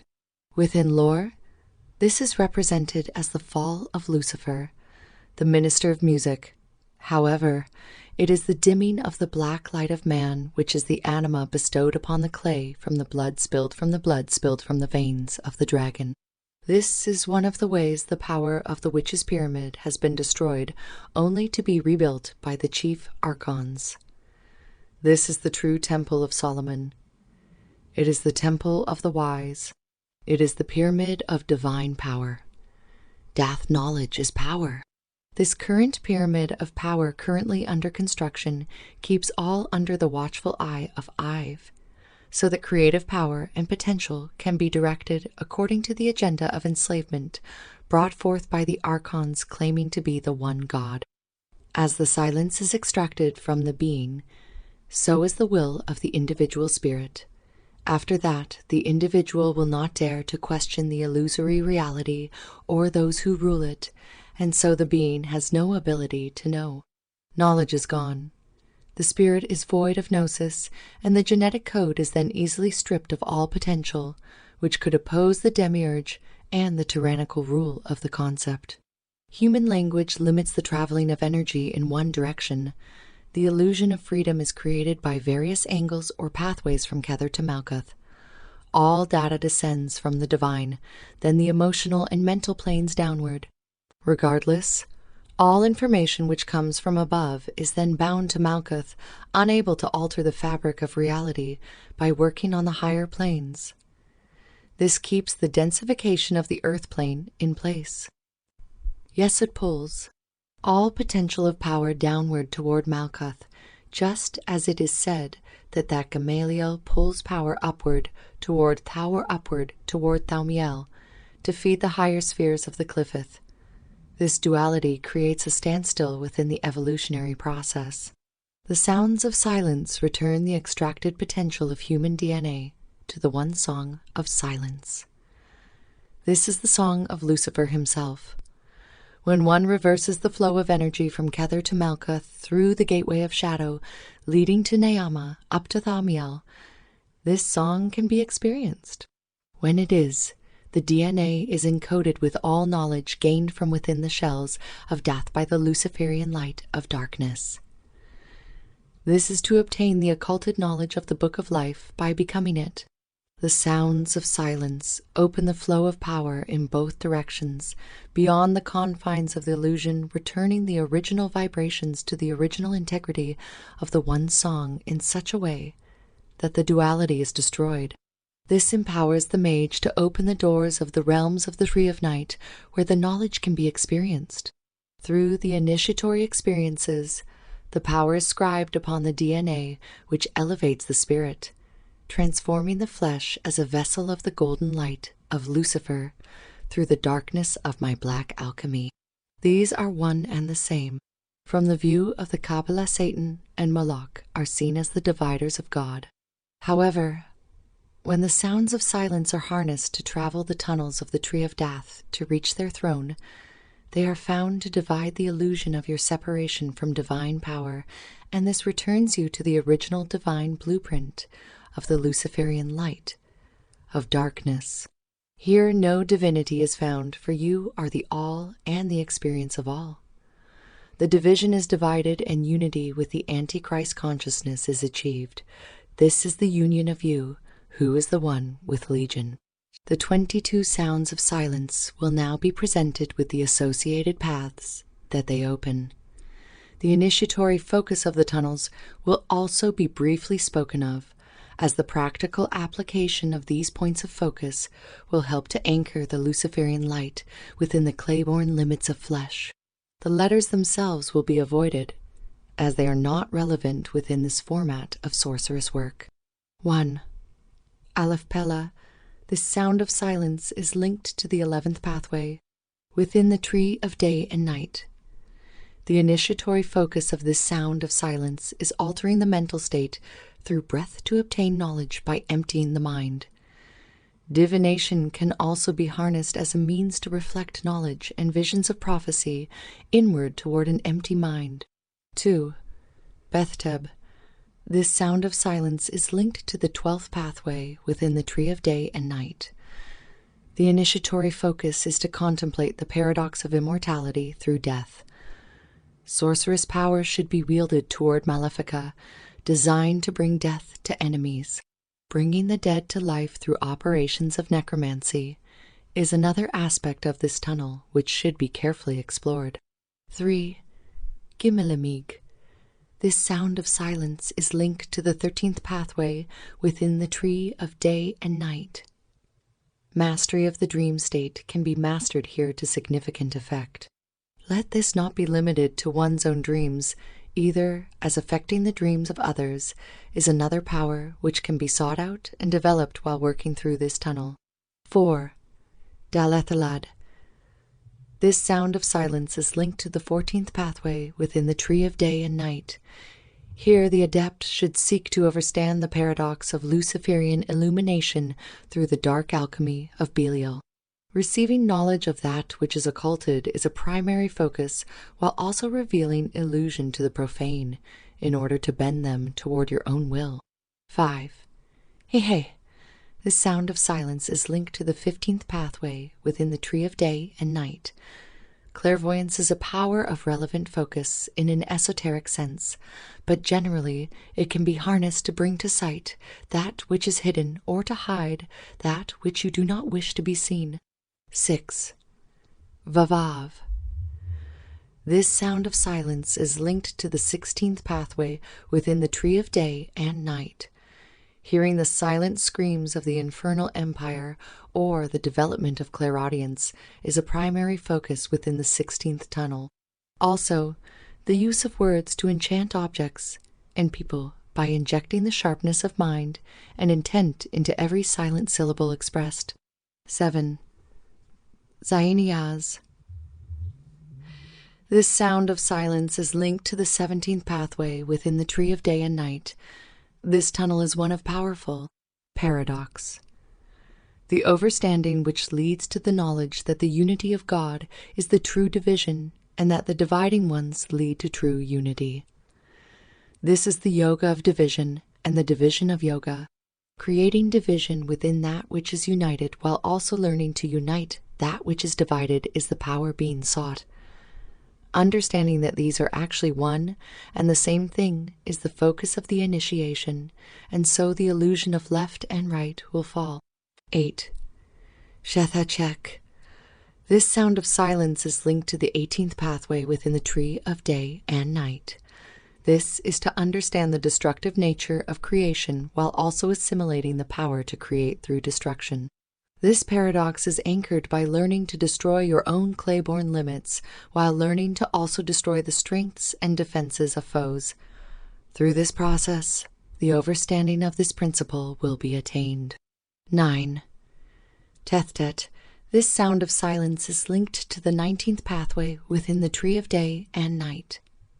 The tunnel associated with Teth reveals the venoms and healing powers of the serpent within. This is the inner force which first offered the birthright of the infernal pact to mankind. Rejuvenation of the serpent power within self and others is a good point of focus, and so is wielding it to envenom and poison the enemy and their plans. 10. Yodoi. This sound of silence is linked to the 20th pathway within the tree of day and night. Here is the temple of the adversarial forge. Destroying one's limits to purify the self by conjuring opposition should be the goal. This will shatter the clay-born illusion of self, allowing the strength of will to radiate through your process of becoming, fueling all that you do. 11. Kafpak. This sound of silence is linked to the 21st pathway within the tree of day and night. Exercising power toward anarchy is the focus of this tunnel. Harness your power to destroy rulers, causing them to fall from positions of power. Lift up and elevate the powerless. Take from those who have, and give to those who do not as God and the devil incarnate. 12. Lamadimal. This sound of silence is linked to the 22nd pathway within the tree of day and night. Liberation of the lawless and imprisoning the lawful is the focus. This can be seen as a practical or spiritual endeavor. This leads to the destruction of the lawless by removing law, ushering in Eden through the gate of Edom. 13. Mimem. This sound of silence is linked to the 23rd pathway within the tree of day and night. The harnessing and controlling of emotions is key here, as well as causing emotional upheaval in others with the newfound mastery of self. A prevalent observation in this tunnel is that even though everyone propagates and seeks mastery of self, they also despise it. It is to come to know that mostly everyone works in direct opposition of their goals.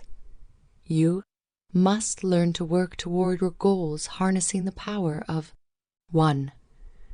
Emotion, using natural bodies of water to call forth and behold demons from the abyss to serve your cause is practical here. Using these bodies of water as gateways to their realms to drown parts of self which do not serve you is also of practical value. 2. Nunyun.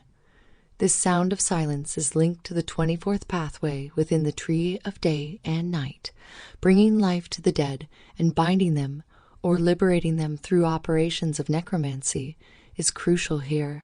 Harness these powers to shift the reality you live in to liberate self, bringing death to the living to liberate and constrain toward the same cause is of practical value as well. 3. Samekkamas. This sound of silence is linked to the 25th pathway within the tree of day and night. The focus of this tunnel is to gain direct communion with the serpent within the lore of Eden and to understand that this serpent dwells within. Power is applied to cause magnetism between opposites to cause division of polarity. This serpent power is taken from the profane to replenish one's own vitality and force. This power is easily obtained once communication with the serpent begins, for the serpent is the common thread which permeates us all. The profane who shun its voice lose their power as it gains critical mass within the singularity of self, which is legion. 4. Ainia. This sound of silence is linked to the 26th pathway within the tree of day and night. This initiatory focus is on perceiving lies and blinding others to truth. Work toward cursing and seducing with the Dracontias, or the eye of the dragon. 5. Pape. The heap. This sound of silence is linked to the 27th pathway within the tree of day and night. Silence alone is the focus of this tunnel. Silencing self and the mind and closing the mouths of the loud and obnoxious ones. Use silence to gain the breath of the dragon, which can be wielded to curse or to heal. 6. Tetsadadast. This sound of silence is linked to the 28th pathway within the tree of day and night. The focus here is to gain power and control over one's own mind by dominating and controlling the minds of others during both waking and dreaming states of awareness. 7. Kvofpok. This sound of silence is linked to the 29th pathway within the tree of day and night. The initiatory focus of this tunnel is based on astral magic. Magic should be performed on the astral plane in order to create change upon Malkuth, to defile the imposed fate of what the masses call God. Dream interpretation is another area of practice, which can be undertaken here, along with shapeshifting. 8. Reshsur.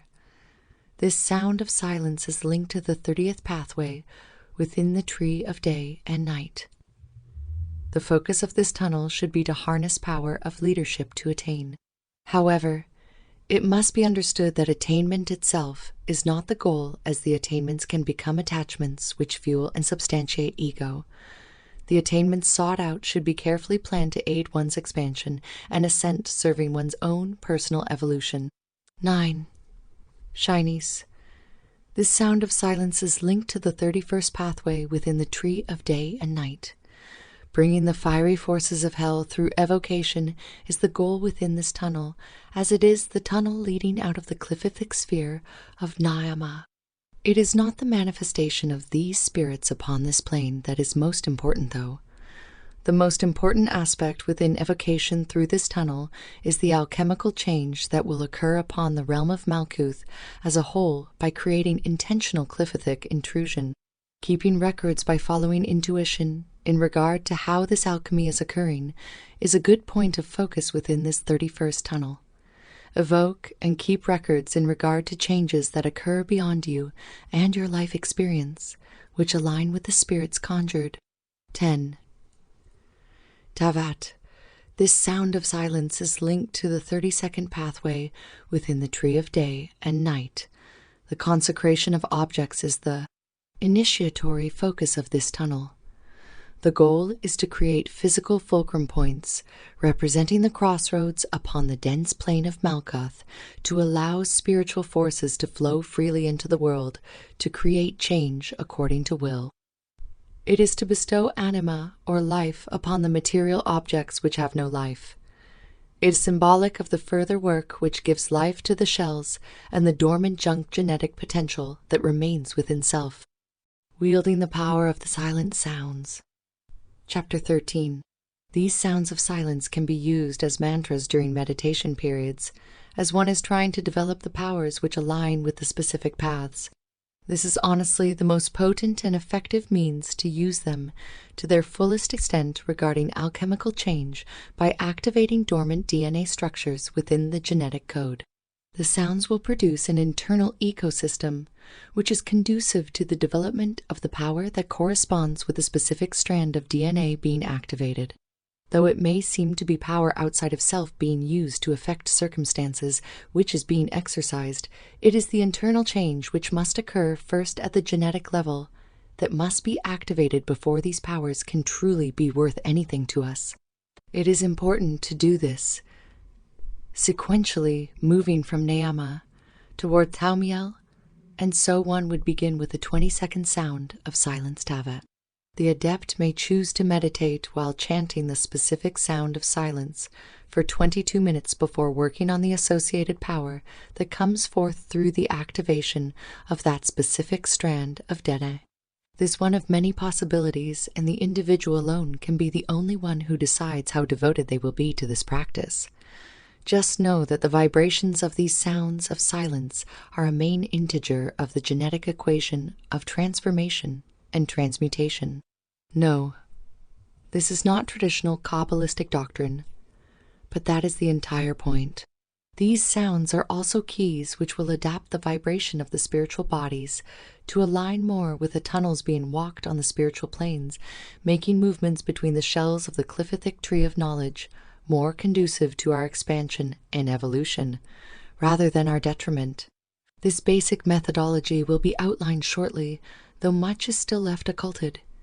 Even though I am at this point licensed to share more, I feel like the material is not yet ready to be released. It must be applied and cultivated. First, we will cover the cliffitic spheres and their formula of calling, the shells of creation. Chapter 14. Everyone these days places so much focus upon the shells or the individual cliffa while neglecting the tunnels. The shells, from my experience so far, seem to be destinations which anchor power that is gained through traveling the tunnels.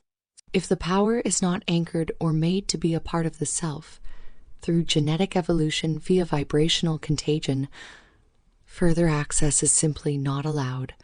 I am currently experiencing this myself. This is where further work with the associated demonic ruler and its subordinate spirits will come into play. As you travel the tunnels, you will usually access methods you will find to be at your disposal to exercise and work the power being sought out. As the power is gained, the physical shell, human body, will adapt and evolve by the activation of dormant strands of DNA. In the context of this specific methodology, the individual cliffa must be perceived as points of testing which will be overseen by the demonic ruler of that specific plane and the initiations we must experience. However, they also have specific teaching to offer. My advice is this: seek information regarding how to grow straight out of the gate.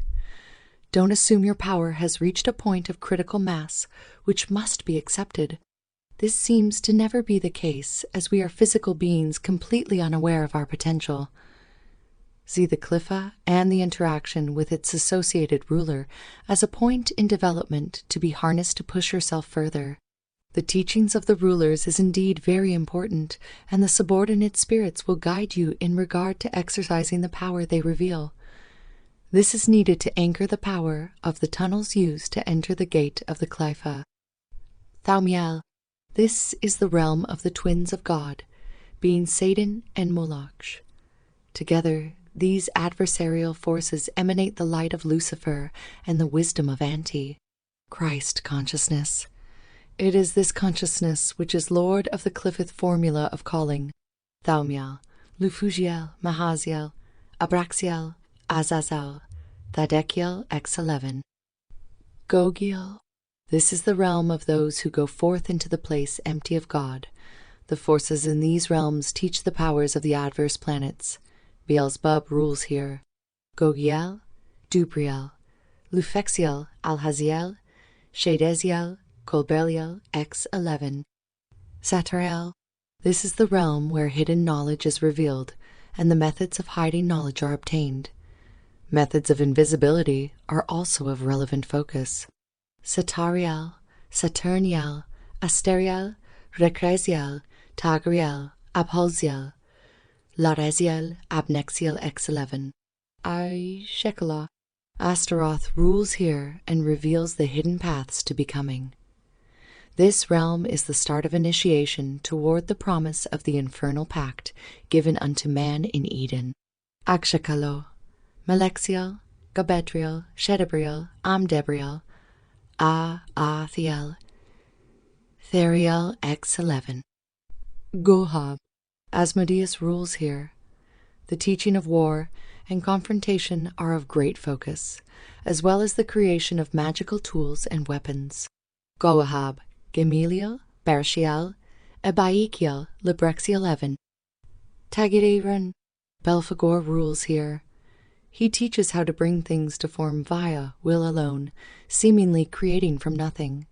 He shows how to externalize will as if it were substance. He offers the heresy of the creation of golems and servitors. Tegiriron, Mephistophiel, Gobraziel, Rebruquel, Garabserek, Tameshriel, Rakeziel, X11.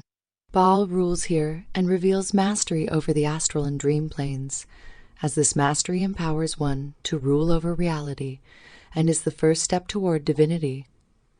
Harnessing sorcery and magic on these planes is also of great value, as this defiles the plans of the false god.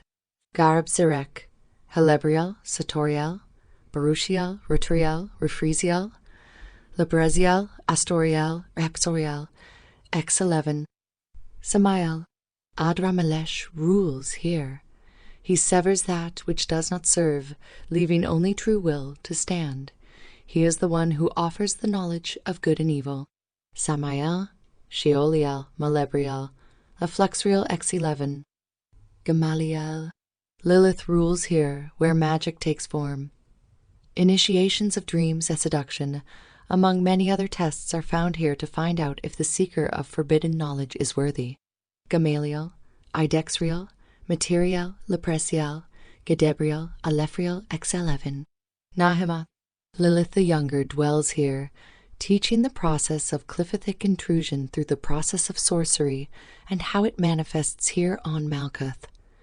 Study the 5 elements, specifically the common thread underlying them all, and the 5 accursed nations. Work on evocation. Harness it to change your world and focus on her. When you are ready, she will come to lead the way. Nahemoth, Ainyel, Thahadriel, Melidiel, Hederiel, Nobrexiel X11. Let us hypothetically say that one has worked some time to master the ability to call forth spiritual entities to this plane and seeks to move from Nahemoth to Gamaliel. The process would be to gain an inner vision of the Black Earth, Nahemoth to gain entry to the Nightside Tree. The formula of calling associated with Nahemoth would be recited 11 times, followed by reciting the sound of silence associated with the path 22 times. In this case, that silent sound would be Tavat. After the 22nd repetition, the verbal formula of calling for Gamaliel would be chanted 11 times. It is important to understand that though the destination may not be mastered, all previous spheres and paths being traveled through to reach the destination should be mastered. For instance, within this example, one should be well versed regarding the consecration of sorcerous objects. This is not merely a verbal process which channels intent, but rather a process of bestowing anima to inanimate objects by programming the underlying matter connected to it. It is very scientific in a spiritual sense, and by careful analysis, one can see how this tunnel connects to both Nahemoth and Gamaliel. One can easily see how working the Cliffith deals with a lot of practical work and study, along with meditative journeys. The meditative process being described here cannot be underestimated. It will be very important to record the traveling experience as well as the experience gained within the specific sphere being sought out. The symbolism found within these journeys will usually convey a very deep message for the practitioner, which will have practical value in regard to personal alchemy and development. There is much left occulted regarding Belial's black alchemy at this time. However, for those willing to do some cross-referencing, there is actually quite a bit of applicable material present within this very brief synopsis. I am very honored to bring forth this work, and I am equally excited to get started on the further developments of the work through my own application and experience. I am also very excited to bring forth the possibility of this work to others. For too long, we have perceived spiritual evolution and evolution of the flesh as something different. The knowledge of this lie is being brought forth through the demonic king, Belial. It is time. The revealed path of Belial. His energy feels hot and fiery, vibrating every part of your body. The incense smoke morphs and shapes into a figure of the demon king. Asenath Mason. Grimoire 3. Seal of the Primogenian Gate. The Path of Belial. Chapter 15. Belial as a demon or evil spirit appears in a number of sources, from the Bible and Jewish apocryphal literature to modern Satanism and the writings of Anton LaVey. He is also mentioned in such texts as the Dead Sea Scrolls, where he appears as the angel of darkness and the antagonist of God. In the old sources, his name is used as a synonym for Satan, and he is one of the most commonly recognized personifications of evil. Thought that the name Belial, or Beliar, does not refer to any specific spirit, but is simply a title signifying wickedness. For example, in the Bible we read about sons of Belial, which is interpreted as vile or worthless ones. Other meanings of the name include destruction, ruin, death, abyss, lawlessness, or without a master. The etymology, however, is not clear, and none of these interpretations can be dismissed as false or claimed to be the only correct one. The most common interpretation is derived from the Talmud and explains the name Belial as composed of two words, Beli and Ol, or Uil, which means without a yoke, or without advantage, i.e., worthless. There is also a theory that derives the name Belial from the Babylonian goddess Belali, in a similar way as the name of the demon Astaroth is believed to originate from the Phoenician goddess Astarte. Astoreth. This claim fits the idea that many demons from Solomonic grimoires, such as the Lesser Key of Solomon, where Belial is listed among 72 spirits that constitute the ritual system of Goetia, were originally ancient gods and goddesses who came to be demonized by Christian literature and their names, and attributes became associated with demons and evil spirits of Christianity. In the Bible and the Apocrypha, Belial is a synonym for the Prince of Darkness, the Antichrist, the Devil, the father of idolatry, the demon of impurity, the angel of lawlessness, and the ruler of the world identified with Samael. In Goetia, Belial is a powerful demon king, created next after Lucifer. He appears in form of two beautiful angels sitting in a chariot of fire, distributing presentations and senatorships and granting favors of both friends and enemies. He is also one of the four ruling forces of all Goetic spirits, associated with the direction of north and the element of earth in ceremonial systems of the Western tradition, and sometimes he bears the title the Lord of the Earth. The latter is a fairly modern association that owes much to Levi's, the Satanic Bible, where Belial represents the mastery of the earth, magic with both feet on the ground, real, hardcore, magical procedure, as well as independence, self-sufficiency, and another important aspect of Belial's gnosis is related to the interpretation of his name as Sheol, or the abyss. In the Kabbalistic scheme of the Tree of Life and Tree of Death, the abyss is the title attributed to the hidden Sephira Death, which in its positive sense translates to knowledge, and from the perspective of the Qliphoth is known as the Worthless One, referring to another of Belial's titles. The initiate on the path of the night side meets this demon king at the threshold of the abyss, where he guards the gateway that connects the bright and the dark sides of the tree. Thus, in the initiatory process of the night side, he assists in preparation of consciousness for the opening of the gate of death. As one of draconian guides and initiators on the path, he manifests with a reptilian skin, the scaly skin of a serpent or a dragon, representing the mystical armor that protects the initiate in Qliphothic tunnels and labyrinths, and by assuming his god form, we too become protected from being devoured and destroyed by the immensity of the abyss. But like many other draconian gods and spirits, Belial is also a shape, shifter, and manifests in many different forms.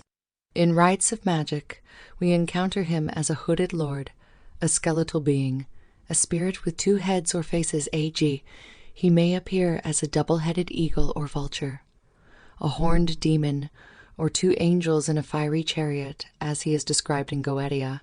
As the guardian of the gate, he usually manifests in his double aspect, 2 robed beings with skeletal faces or with their heads concealed under the hood, one dressed in a white robe, the other in black, representing 2 aspects of his gnosis, that of the day side and that of the night side. In this form, we will also work with him in this book. In this grimoire, I will present results of my personal work with Belial as the guardian of the gate to the abyss. In my experience, this is his foremost function and service that he offers to the initiate on the path of the Qliphoth. I do not see him as equivalent to other spirits or deities such as Baal or Beelzebub, although such theories have been proposed by other authors and practitioners, and indeed, there are certain shared powers and attributes that allow for such associations. In my own work, however, I encountered Belial while entering Death, the abyss, and I believe that this is where we should seek his gnosis. I do not see him as a spirit of the earth and all things material either. Feel free to disagree. What I present here is the result of my personal experience, and there are undoubtedly many other ways to approach the knowledge and wisdom of this powerful demon king. The Sigil of Belial, Chapter 16. There are many sigils of Belial, and you may already be familiar with some of them, like his Goetic seal, for instance. The sigil that we will use in this work is not of ancient origin. It was received through my personal work with the Demon King, and reflects his role as the guardian of the Gate of Death. This gateway is typified by the 7-pointed star, which has a wide meaning, and its symbolism is connected both to the bright and the dark sides of the Kabbalistic tree. In the day side symbolism, it represents the 7 days during which God created the world, the 7 Sephirothic realms beneath the highest divine triad, the Sigil of Belial. Invocation of the Demon King. Chapter 17. In order to connect yourself to the current of Belial and acquire his powers, you have to invoke the Demon King and embrace his draconian energy as your own. I do not recommend working with him through evocation only, although such methods are possible as well, and he willingly manifests before the conjurer, especially if a black mirror is used as a tool of communication. The initiatory process, however, requires you not only to summon and commune with the forces of Sitra Ahra, but also to absorb and welcome these forces as a part of yourself. By doing this, we awaken and develop our own psychic potential, thus becoming like gods and spirits ourselves. We acquire their powers, skills, and attributes, which allows us to protect and empower ourselves on the path, manifesting our intent by the power of our will alone, and it also successively brings us closer to godhood. The Sigil of Belial, and those connected with his rites presented in this grimoire, pictures or statues of the Demon King, you may use the ones from this book or your personal drawings. Candles, 1 black and 1 white, representing the day side and the night side aspects of his current. Incense, dragon's blood or musk, ritual blade or another tool to draw blood, a hooded robe or another ritual garment. Sigils needed in these workings are provided in the descriptions of particular rituals. The colors associated with Belial are white and black, and it is recommended to use these two colors to draw or paint the sigils. White. Glyphs on a black background or black on white will work best in these practices. They also have to be big enough to gaze comfortably. The sigil of Belial is the focal point of the whole work, and it should be in the center of the altar, with the black candle placed on its left side and the white candle on the right. Preparation. Light both candles and burn the incense. Stand or sit in a comfortable position with the sigil of Belial in front of you and anoint the sigil with your blood. You can trace the lines of the sigil or simply place a few drops of blood on it, but not too much, as the shape should still be visible. When this is done, focus all your attention on it. Visualize that the blood awakens the sigil as a gateway and makes it alive. Envision it charged and activated with your life substance, glowing and flashing. At the same time, vibrate 11 times the name Belial. While doing this, imagine the energy of the Demon King flowing through the sigil and entering your body through the third eye. Feel how this energy spreads over your entire body, and you are being charged from the soles of your feet to the top of the head. This energy is hot and fiery, vibrating in every part of your body. At the same time, feel how the atmosphere in your ritual space changes and becomes charged as well. See the incense smoke morphing and shaping into a vague figure of the Demon King, not yet fully manifested, but awaiting your invitation. Invocation. When you feel ready, speak the following invocation. I invoke Belial, guardian of the gate to the abyss, Lord of the spirits of darkness, mighty and powerful King. I summon the keeper of arcane knowledge, he who was created next after Lucifer, who rides in a chariot of fire and speaks with the voice of angels and demons. Lord Belial, come through the gate of the seven-pointed star, arise from your abode in the wastelands of civilizations, and from beneath the sands of time. Answer my calling and reveal your presence to me. Teach me the gnosis of the dark oracle, the forbidden knowledge of the path of shadows, and lead me into the womb of the dragon, so that I may die and rise in strength. From the ashes of the world to the thrones of the primal gods, show me how to find my way through infernal depths and empyrean heights, where your towers of wisdom shall guide me to the underworld of my soul. Open for me the gate to the desert of Daath, so that I may become the flesh and the blood of the dragon. Lord Belial, I welcome you into my temple in this sacred and unholy rite. Visualize the Demon King taking shape in front of you, forming from the incense smoke into two hooded figures, one in a white robe, the other in black, both merged and appearing to be one and the same. Their faces are hidden in the shadow, but you can see their skeletal hands reaching out for you. Greet him with a few personal words and sit or lie down, opening yourself to his energies. Let your consciousness merge with his, see the world around you with his eyes, and let him speak to you through your inner mind. This communion with the guardian of the gate is the first step in explorations of the mysteries of the abyss. The Gate to the Abyss. Chapter 18. The gateway that leads to the abyss is marked by the seven-pointed star as the point of ingress and two towers standing sentinel on the light and the dark sides of the Quabalistic tree. The white tower stands at the threshold of the dayside, marking the gate of Daath. Knowledge. The black tower marks the gate of Belial, the worthless one, and can be accessed by those who travel through the pathways of the night side. Daath. The abyss itself is a place of crossing, which exists neither on the tree of life nor on the tree of death, or perhaps on both of them, connecting the day side and the night side. This duality of opposing principles, light and dark, day and night, life and death, being and non-being, is a recurring motif in the gnosis of Belial.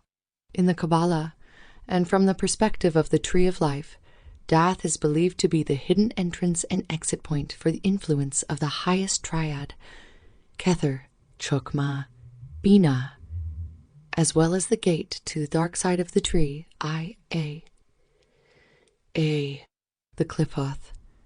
In the Draconian tradition, the initiate enters the Qliphoth not through Daath, but through the cave of Lilith, the shadow of Malkuth, and the gate to the abyss is approached from a completely different side as well. There is very little information about this point of entrance. As usually, magicians access the abyss from the perspective of the Tree of Sephiroth and never pass through the gate of the night side. The Qliphoth of Daath is called Belial, or the Worthless One, and is guarded by the Demon King that is usually known to the initiate as merely one of goetic spirits. However, his role in the initiatory process of the night side is not fully revealed until we reach the gate itself. We are usually familiar with such guardians of the abyss as Goronzon and Shugal, the female and the male aspects of the beast, 666. According to the Draconian tradition, but Belial's role in this initiatory ordeal is hardly ever mentioned or explored, while, in fact, he is one of the primary initiators into the gnosis of the abyss.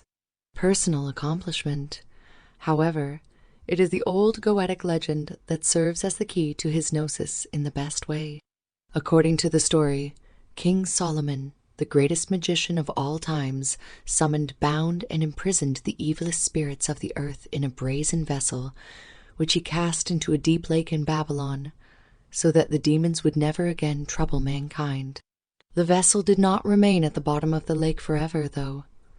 Believing that it contained a hidden treasure, the Babylonians retrieved it and broke the seal by which the demons were bound. When the seal was broken, all spirits immediately flew out and dispersed to their former dwellings, except for Belial, who entered a statue and became an oracle to his worshippers, thus acting as the intermediary between the spirits and sorcerers seeking the wisdom and power of Sitra Ahara, the other side.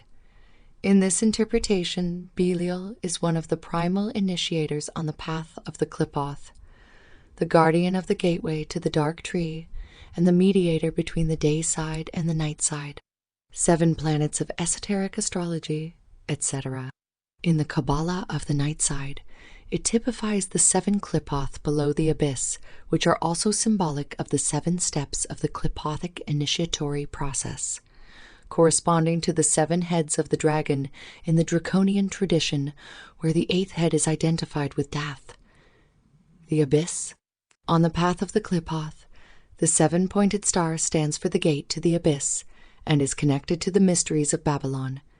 Hence, the sigil also refers to the symbolism of the feminine, in which the keys of the goddess is the entrance to Sitra Ahara. It represents the gnosis of the abyss accessed by the initiate entering the gate of Belial, empowered by the flame of ascension.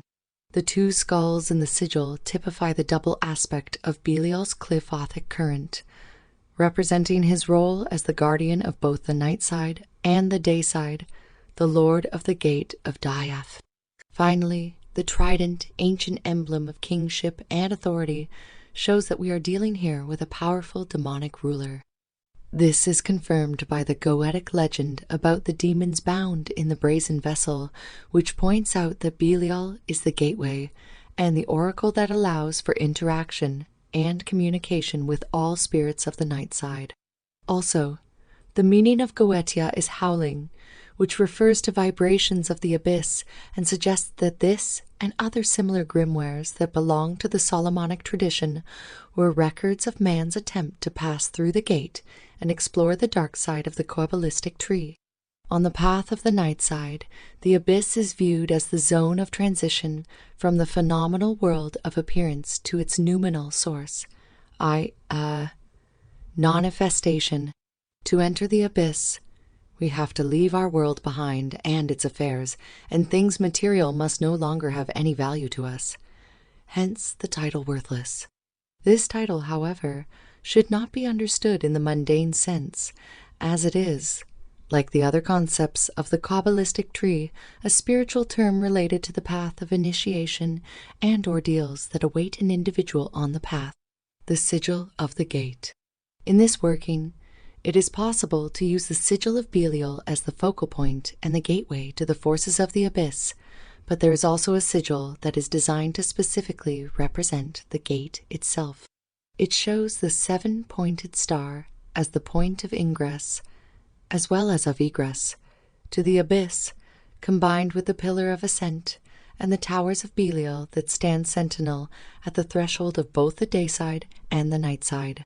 To work with the gnosis of Belial, and in rites of invocation and evocation, it is recommended to use his sigil provided earlier in this text. But for the workings with the gate itself, I suggest using the sigil presented on the previous page. Light the candles, burn the incense, and stand or sit in a comfortable position. Anoint the sigil of the gate with your blood and focus all your attention on it. See how it becomes charged, awakened, and activated with your life force. At the same time, chant the following calling as a mantra. Lord Belial, Demon King of the night side, open for me the gate to the abyss. Keep gazing at the sigil until you can easily memorize its shape. Feel the energies of Belial flowing through it and entering your body through the third eye. Send the message through the sigil and ask him for his presence and guidance on the journey through the gate to the abyss. Then close your eyes and visualize the sigil in your inner mind, forming in black space and glowing with fire. Imagine that it grows and becomes bigger and bigger, forming into a portal through which you can travel into the realms of the night side.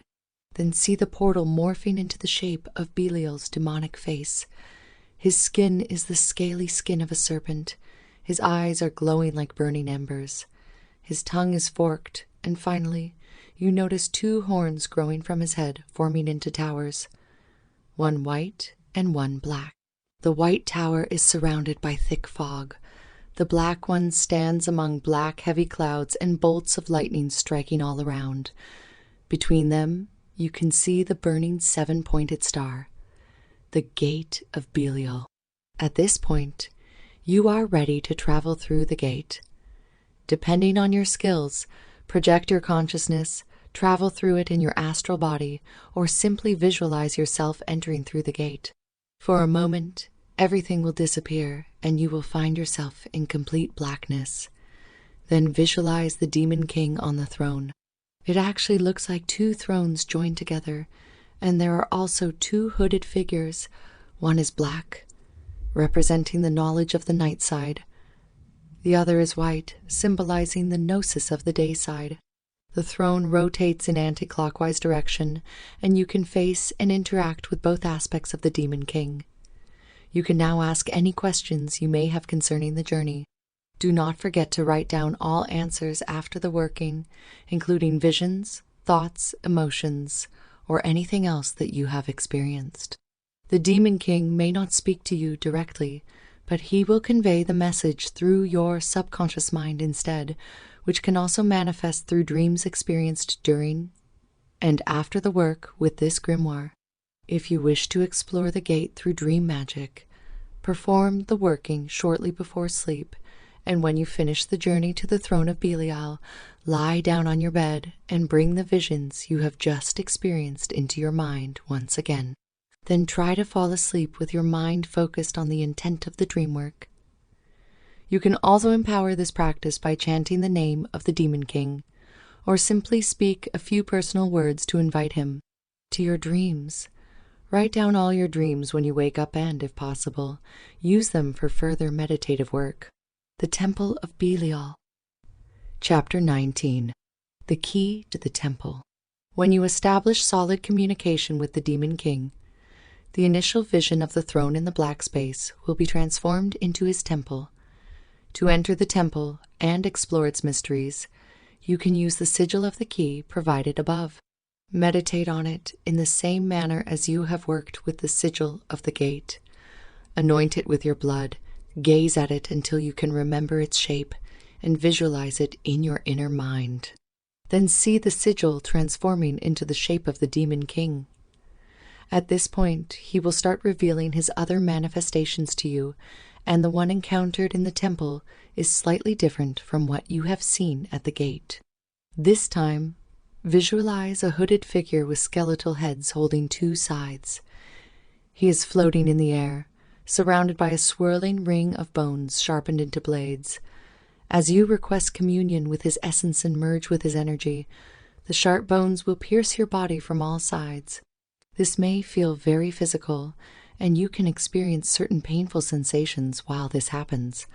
But after a while, all will get back to balance, and you will feel connected with Belial on a much deeper level than before. He may also appear here as a floating skull, amorphous mass of bones and tentacles, or shadow figure of a man in a hooded robe. Empowered by his essence, envision yourself in a dark desert landscape. Everything here is in black and blood-red colors. There is dried blood on desert sand, and the sky looks like rotting meat. The temple stands alone, shaped like a tower, with vultures circling above. There are skulls and bones scattered on the ground, and the whole construction also looks like made of skulls. Inside the temple, there are stairs leading up and down, reflecting the double aspect of Belial's gnosis. That of the day side and that of the night side, which outside the gate is seen in the form of two towers. Here, however, it is one, reflecting the conjoined aspects of his gnosis. There are lots of spiders inside, and the whole interior is illuminated by very pale, ghastly white light. You may explore the upper and the lower. In order to absorb the powers of the temple, you need to lie down on the altar and let his shadow devour your body. Then he will replace your bones with what he himself calls the bones of the dragon, forging and transforming your subtle body into a dragon's form. These are the very foundations of the dragon body on the path of draconian initiation.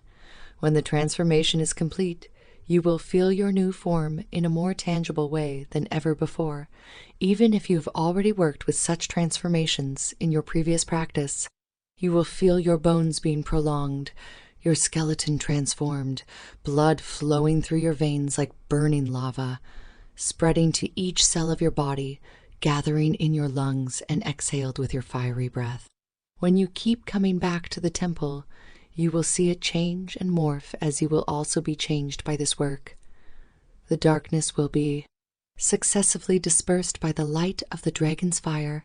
The bones and skulls that make up the structures of the temple will be transformed into pure crystal, and the shadows will step forward and reveal themselves to you, thus bringing the unconscious to the light of consciousness. In my own work, the temple was at first a dusty tomb, with skulls and bones scattered aimlessly, spider webs all around, and almost no light. The final manifestation was that of a beautiful golden chamber, filled with light and fire, and the lord of the temple removed his mask of death, revealing himself as an ancient force of transformation, primal and eternal. This face cannot be described in any words, as it is older than any language, and it can only be experienced. The Eye of the Demon King. Chapter 20. The sigil presented above stands for the Eye of the Demon King, which is the eye gazing into the abyss. In magical work, it can be used as a medium in all kinds of scrying practices that are aimed at communication with the guardian and denizens of the abyss. It allows the practitioner to gaze through the gate of Belial without actually traveling there. All you need for this practice is the sigil drawn in black on a white background, or in black on white, and the black mirror. The black mirror is the best medium to work with Belial in scrying and evocation. Place it in front of you, light the candles, burn the incense, and focus on the sigil. Gaze at the sigil until you can project it on the black surface of the mirror, at the same time chanting the calling, Lord Belial, Guardian of the gate, let me gaze into the mysteries of the night. These words do not have to be exactly the same, and you can make them personal, especially if you want to see something specific or contact a chosen entity. It can also be used for communication with the Demon King himself. When you see the sigil in the mirror changing and morphing into other shapes, use it as a gateway to the forces of the abyss. Request what you want to see and open yourself to all visions, transmissions, and other forms of communication that may follow. You may see the eye turning into a swirling vortex of swords and flames, which signals that the gateway has been opened and the energies can flow through. Remember that it works both ways. You can receive messages from the other side, but you can also send your intent through the gateway. If scrying is not your favorite practice, and you have troubles connecting this way with the forces of the abyss, simply use the eye as a normal sigil. Open and activate it with your blood. Meditate on it until you can envision its shape within your inner mind and use it to invoke the consciousness of Belial and thus gaze through the gate. When the visions cease, thank Belial for his assistance in this practice. Blow out the candles and close the working with a few personal words. The Mysteries of the Reaper. Chapter 20. This working is a formula of walking through 6 gates in the Temple of Belial, which opens the way of the Reaper for those who want to embrace it. This is a formula of blood and sacrifice. Like in the other workings in this grimoire, the blood has to be your own, which was revealed to me through my personal work with the Demon King. It consists of 6 gates and chambers which awaken and activate certain psychic abilities, allowing for channeling and manifesting those aspects of Belial's current that are connected with his death powers and his role as the Reaper. These abilities can be used in a variety of necromantic rites and operations that involve working with death energies. What should be remembered, however, is that the Temple of Belial stands at the threshold of the abyss, and we are dealing here with death energies in their higher form, rather than with the death principle that is encountered through the workings of the astral plane, which normally constitute the greater part of the necromantic lore. The Jaws of Belial. To enter this formula, as it is revealed by Belial, envision yourself in his temple, call him and ask him to guide you on the way of the Reaper. Then, visualize that he manifests before you, this time as a huge skull made of black snakes. Drop a little bit of your blood on his sigil. When this is done, imagine that his jaws open, revealing a corridor leading further into his temple. You can envision the entrance to the tunnel in the form of the sigil provided. Above, step into the portal and start walking through the corridor. As you go, you will notice that the walls are made of living flesh and there are bones and skulls scattered on the ground. Finally, envision that the corridor ends and you stand before a door with the sigil of the first gate carved upon it. The sigil of the first gate. This is the first stage on the way of the Reaper. The chamber itself is small, temples if you wish. There is a working focused on the day side and the night side aspects of the Tower of Belial developed by the Temple of Ascending Flame and available for download from the temple's website. But in this working, we will focus on the central chamber. There are more chambers in the temple, and in this grimoire, we will work with some of them, but the others will be left for you to explore through your own travels. There is a huge reptilian eye on the wall, blinking and moving, staring at you with its piercing gaze. There are also 3 concentric rings of fire, and there is an altar in the central part of the chamber. Everything is dark, and as you enter the temple, you can also sense the presence of other beings, but you can only see their shapes moving on the walls. These beings are part of yourself, manifestations of your shadow self that you are not yet aware of. They will stay close, but hiding in the shadows, whispering messages to your ears, touching you, and filling your eyes with visions. And looks like made of rib bones of giant, primordial beings. There is a ring of sharp bones in the center, which is called the altar of the Reaper. This is the place where you sacrifice your life essence to be able to embrace the path of death. Envision that you enter the ring, and at the same time, drop some blood on the sigil of the first gate. See how your life substance leaves you, and you are filled with Belial's essence. Visualize yourself as the Reaper with skeletal body and in a hooded robe, then see how another door opens within the chamber, revealing another dark corridor leading deeper into the body of Belial. Go through it, again treading among bones and skulls, until you reach a door leading to the next stage on the path. The door has the sigil of the second gate on it. The sigil of the second gate.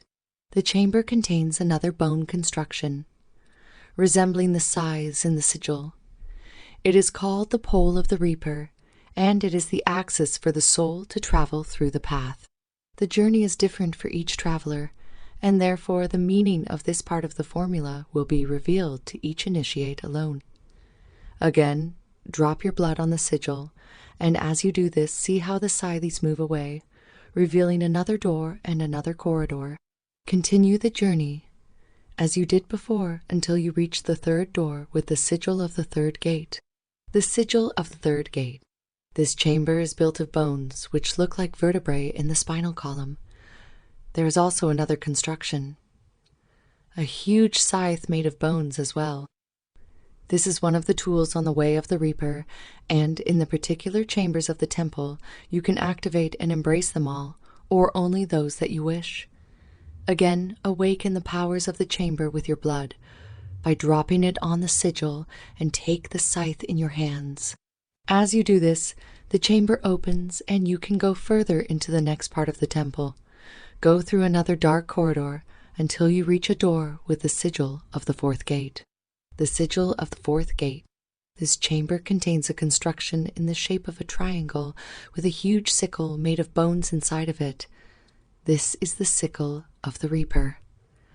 Again, the meaning of this formula is revealed to each traveler individually.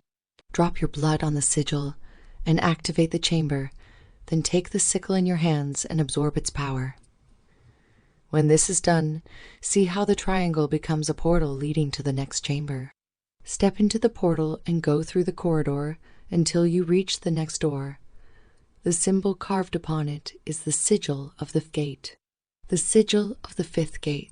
This chamber contains a stone construction, an altar with 4 burning torches, each in one corner.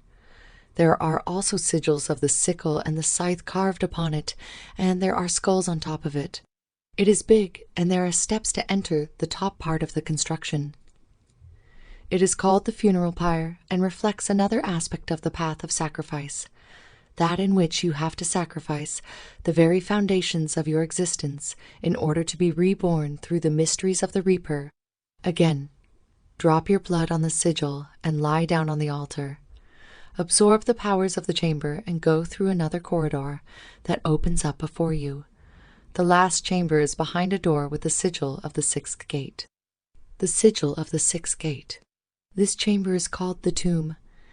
It is also different than the other chambers. There are snakes and rats on the floor, and apart from them, the place is empty and damp. This is the heart of entropy, where nothing is left and where you can experience ultimate dissolution.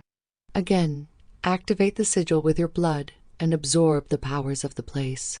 When you complete your journey through the 6 gates of the Reaper, you will re-emerge from the skull into the main chamber in the temple. The mouth of Belial in this formula is a womb where the initiate is reborn. It devours the initiate and then spits the soul back, restructured and reborn through the baptism of blood and the way of the Reaper. You will receive a lot of personal gnosis on this journey, referring to your past, present, and future, as well as your life, goals, relationships, etc.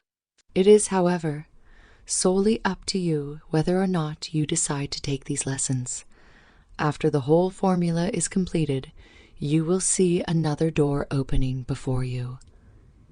The 7th gate of the Reaper. Its sigil and powers will be revealed to you upon the completion of the journey. This last gate should be explored on your own, through your personal practice, as the extension of the whole self. Initiatory Formula. Gnosis of the Threshold. Chapter 22. When you enter the threshold of the abyss, you will find yourself in pure, raw darkness, where nothing lives and nothing exists. There are no gods or spirits there, and you will often find yourself unsure if you are even there at all, as you may have a deep sense of dissolution in which you will not be able to see, feel, or think. This feeling can be compared to being sucked into a black hole, and what is left is the pure canvas of the void, blank and waiting for manifestation. Usually, this emptiness is immediately filled with various manifestations of the mind, hence demons and monsters associated with the abyss. By assuming the consciousness of Belial, we become able to experience this state of emptiness in its pure and primal form. This consciousness feels like being completely hollow and isolated from all needs and attachments, worldly, bodily, intellectual, emotional, and so on. It is a condition between being and non-being, manifestation and non-manifestation, life and death. In this state, we have no sense of time or space, and nothing exists, including the world, our life and ourselves. All that we were does not matter anymore. We become the worthless one. The consciousness of Belial is the state of perfect emptiness. There are no visions or feelings, like it is usually experienced in rituals and meditations, only the pure, primal, and atavistic desolation of nothingness.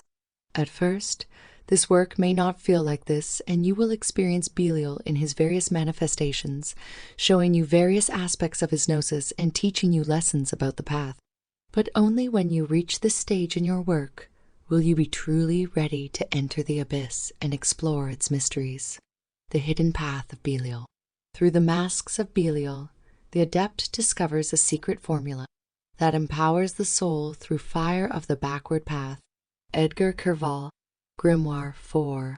Through the desert of 1,000 eyes bathed in primigenian light, baptized through the infernal fire, and emerging as the vessel of sulphur paths, copulations beyond the secret throne, hidden masks of shadows offer to me primigenian calls to the night-side realms. In vacuity of senses I become one with the primordial essence of the horned masked god through the veils of his infinite presence. Under the masks of Belial. The masks of Belial. The Initiator. Chapter 23. Known as the Angel of Hostility. Belial rises through the palace of black fire on the earth and descends to astral cliffic temples, opening a path full of primigenian gnosis, which transforms the soul of the adept into a vessel to be charged with the powerful elixirs of the venomous secret seed of Belial. This creates a transformation and illumination within the adept of black arts, focusing on self-mastery on this existential plane, affecting respective processes within the astral realms. The masks of Belial and the chance of infernal transformations initiate freedom in isolation from the influx of monotheistic religions.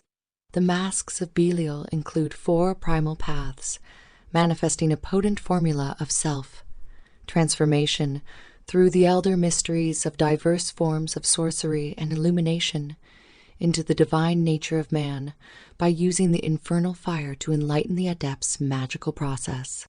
The sorcerer is guided into deep states of consciousness, which opens to establish within the adept a secret route to the ancient path to Belial through an in-depth initiatory process of sorcery, transforming the mind into an incarnated magical vessel for the libations of infernal wisdom and the powers of Belial. Devouring this mysterious essence and sacred nectars, the adept offers oneself to be consumed by the forgotten primal light and to become Belial himself in the process of awakening of the inner beast and the most raw and primitive instincts within man. The masks of Belial are infernal scales and obscure representations of human consciousness, which the adept works with throughout various periods of time. Such masks are the mirrors of chaos, reflecting our deepest and the most primigenian instincts, and when opened, they can never be closed again. The masks are the primal atavisms of the void, which the adept must use whenever it is necessary to transcend the nightside paths and travel beyond the astral realms. In the astral realms, the adept can assume the masks of Belial to explore the unconscious regions while traveling through the coils of the Black Serpent and moving through diverse labyrinths and dismal corridors of clue-photic tunnels. At the end of this path, the adept transforms oneself into the Black Dragon through the second alchemical process, now having achieved the self-mastery, allowing to transcend the diverse paths which lead to the throne of Thaumiel, and to drink the ineffable light of its knowledge and wisdom.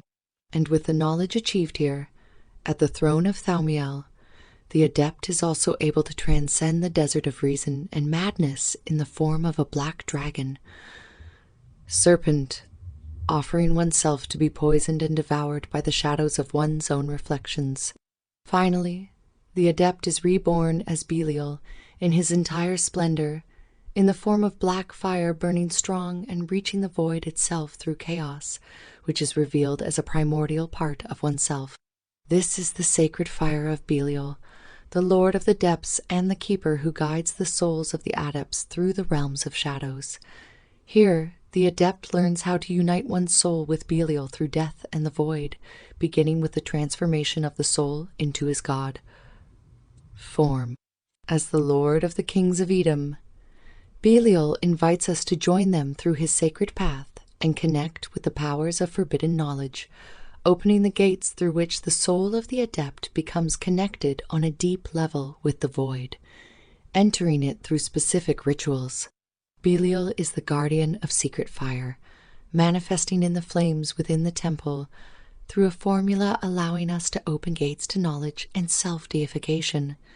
The wisdom of Belial is the greatest knowledge, power, and magic, revealed to the soul descending under the desert of Set. The power of the flame of Belial is summoned through an in-depth ritual to open the steel of the Eye of Belial.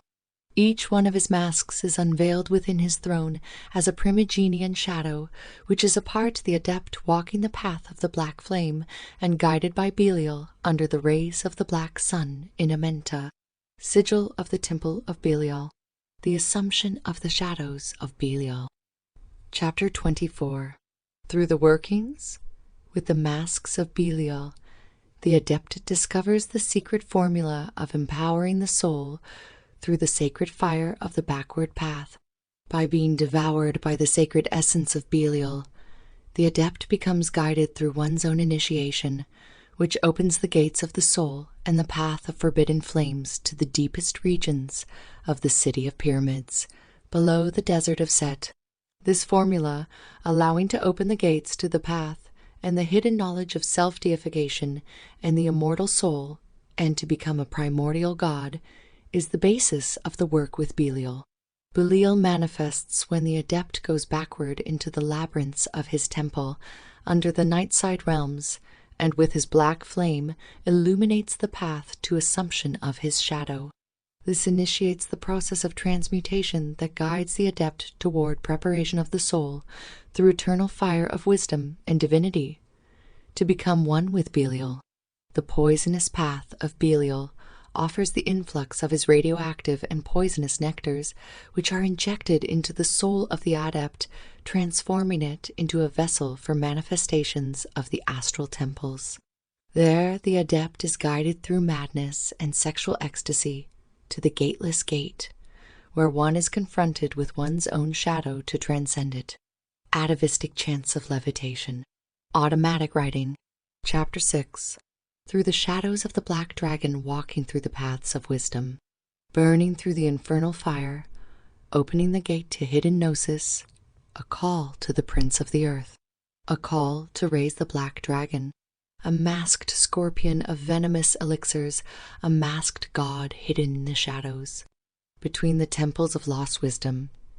It burns under the sea of sand and blood. Fire and ashes, the path of illumination is shown to me, and revealed are the secrets of your mysterious masks, O Scorpion God. Devour me through your sacred essence. Deific masks of Belial. Chapter 26. The following ritual is an invitation to reach the essence of Belial in the shape of the black dragon. Serpent. It serves as a powerful tool of initiation in the work with Belial. Its principal element is invocation of the spirit of Belial through one of his masks. Prepare your ritual chamber in the proper way, yourself remaining naked, and burn some frankincense. Or, if you cannot get any in your country, prepare your own incense. Prepare 1 black candle and the sigil of Belial included here. You must paint the sigil on a piece of paper. Light the black candle in front of you and raise your athame, facing the altar and the sigil and whispering the mantra. Belial I appoint mare, Belial I appoint mare. Belial I appoint mare pe meret, Belial I appoint mare. Chant it for a few minutes until you enter a trance necessary to continue the ritual.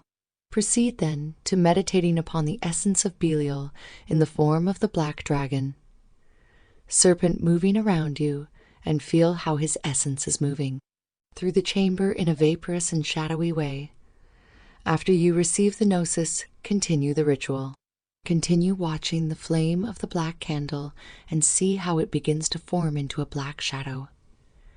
At the same time, purple fog merges with the black shadow moving and dancing around the candle. Meditate deeply on how the flame is being transformed into the black dragon. Serpent, whose red eyes show you the path to the night-side labyrinths.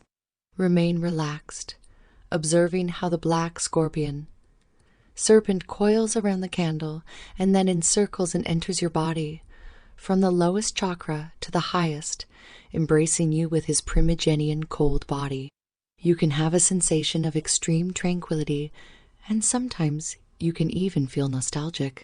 Continue visualizing this energy, and when you inflame yourself in this gnosis, begin to masturbate in a slow but rhythmic way, repeating the mantra, Belial opint mare Belial, I opint mare Belial, I opint mare Belial, I opint mare.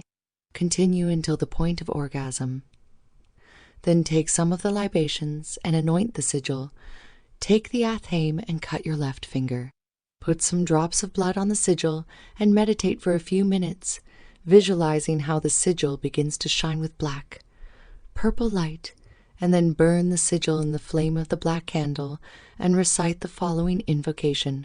To you, O black dragon, serpent god, enlighten my soul beyond the astral realms, grant me the keys to your infinite mysteries, and embrace me with your primigenian essence. Baptize me with your sacred fire, and teach me strange tongues now forgotten. Take me beyond the void of your ineffable presence. O King of Shadows, mask and purify me in your infernal fire. Close with the mantra, Belial opint mare Belial, I opint mare Belial, I opint mare Belial, I opint mare, and close the ritual chamber. Leave the black candle burning until it burns out completely. Pylons of the sacred fire of Belial. Chapter 27. Sigil of the Flame of Belial. 1. Within the hidden seal of the unveiled masks of Belial, we open the nightside temples below the desert of Amenta, carrying the poisonous crown of the elder god within the mysterious flame of his sacred knowledge. 2. Empowering the soul that burns in the tower beyond Thaumiel, under the triumphant throne in the depths of the void, summoned are the masks of Belial and the fires of the horned god of the desert, whose tongue is the scorpion eye, opening and offering the poisonous nectars of self. Transformation. I. 3.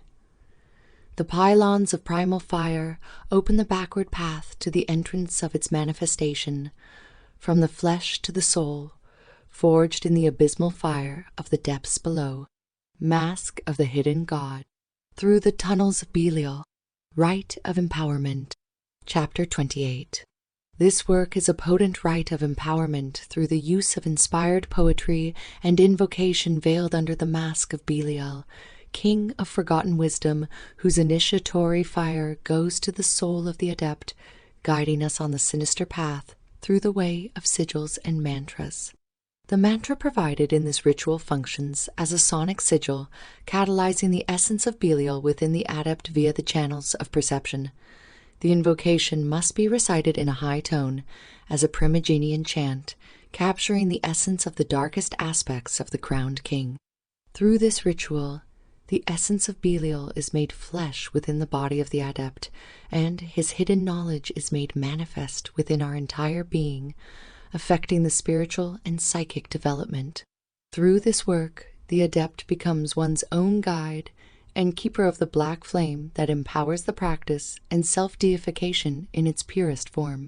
The formula revealed here is a path to understanding and exploration of the tunnels of Belial, his primal manifestations and methods of astral pathworking to descend to his temples and walk through the labyrinths, reflecting his diverse masks. The use of an obsidian mirror is very important here. It helps to open the astral temples to explore each one of the tunnels generated through the appropriate gnosis when working with Belial. For the ritual, you will need a black candle, the sigil, and the obsidian mirror. Sit in front of the altar and light the black candle, placing the obsidian mirror behind the candle. Then meditate for some time until you enter a proper state and feel ready to penetrate the veils of the candle's flame and to open the obsidian temple. Focus on the flame of the candle and visualize an eye opening within the flame and purple rays coming out of it, dense and vaporous, entering the sigil in front of the obsidian mirror. Visualize how the sigil burns and opens the gate to the temple through the obsidian mirror. Chant the mantra of Belial. Belial ai, opint mar Belial ai opint mara, Belial ai opint marat Belial ai opint marat, and recite the invocation. Watcher of the obsidian gate I am, casting the everlasting circles of fire, per air, within the secret flames of the obsidian labyrinths, to explore the brilliant throne of the horned serpent.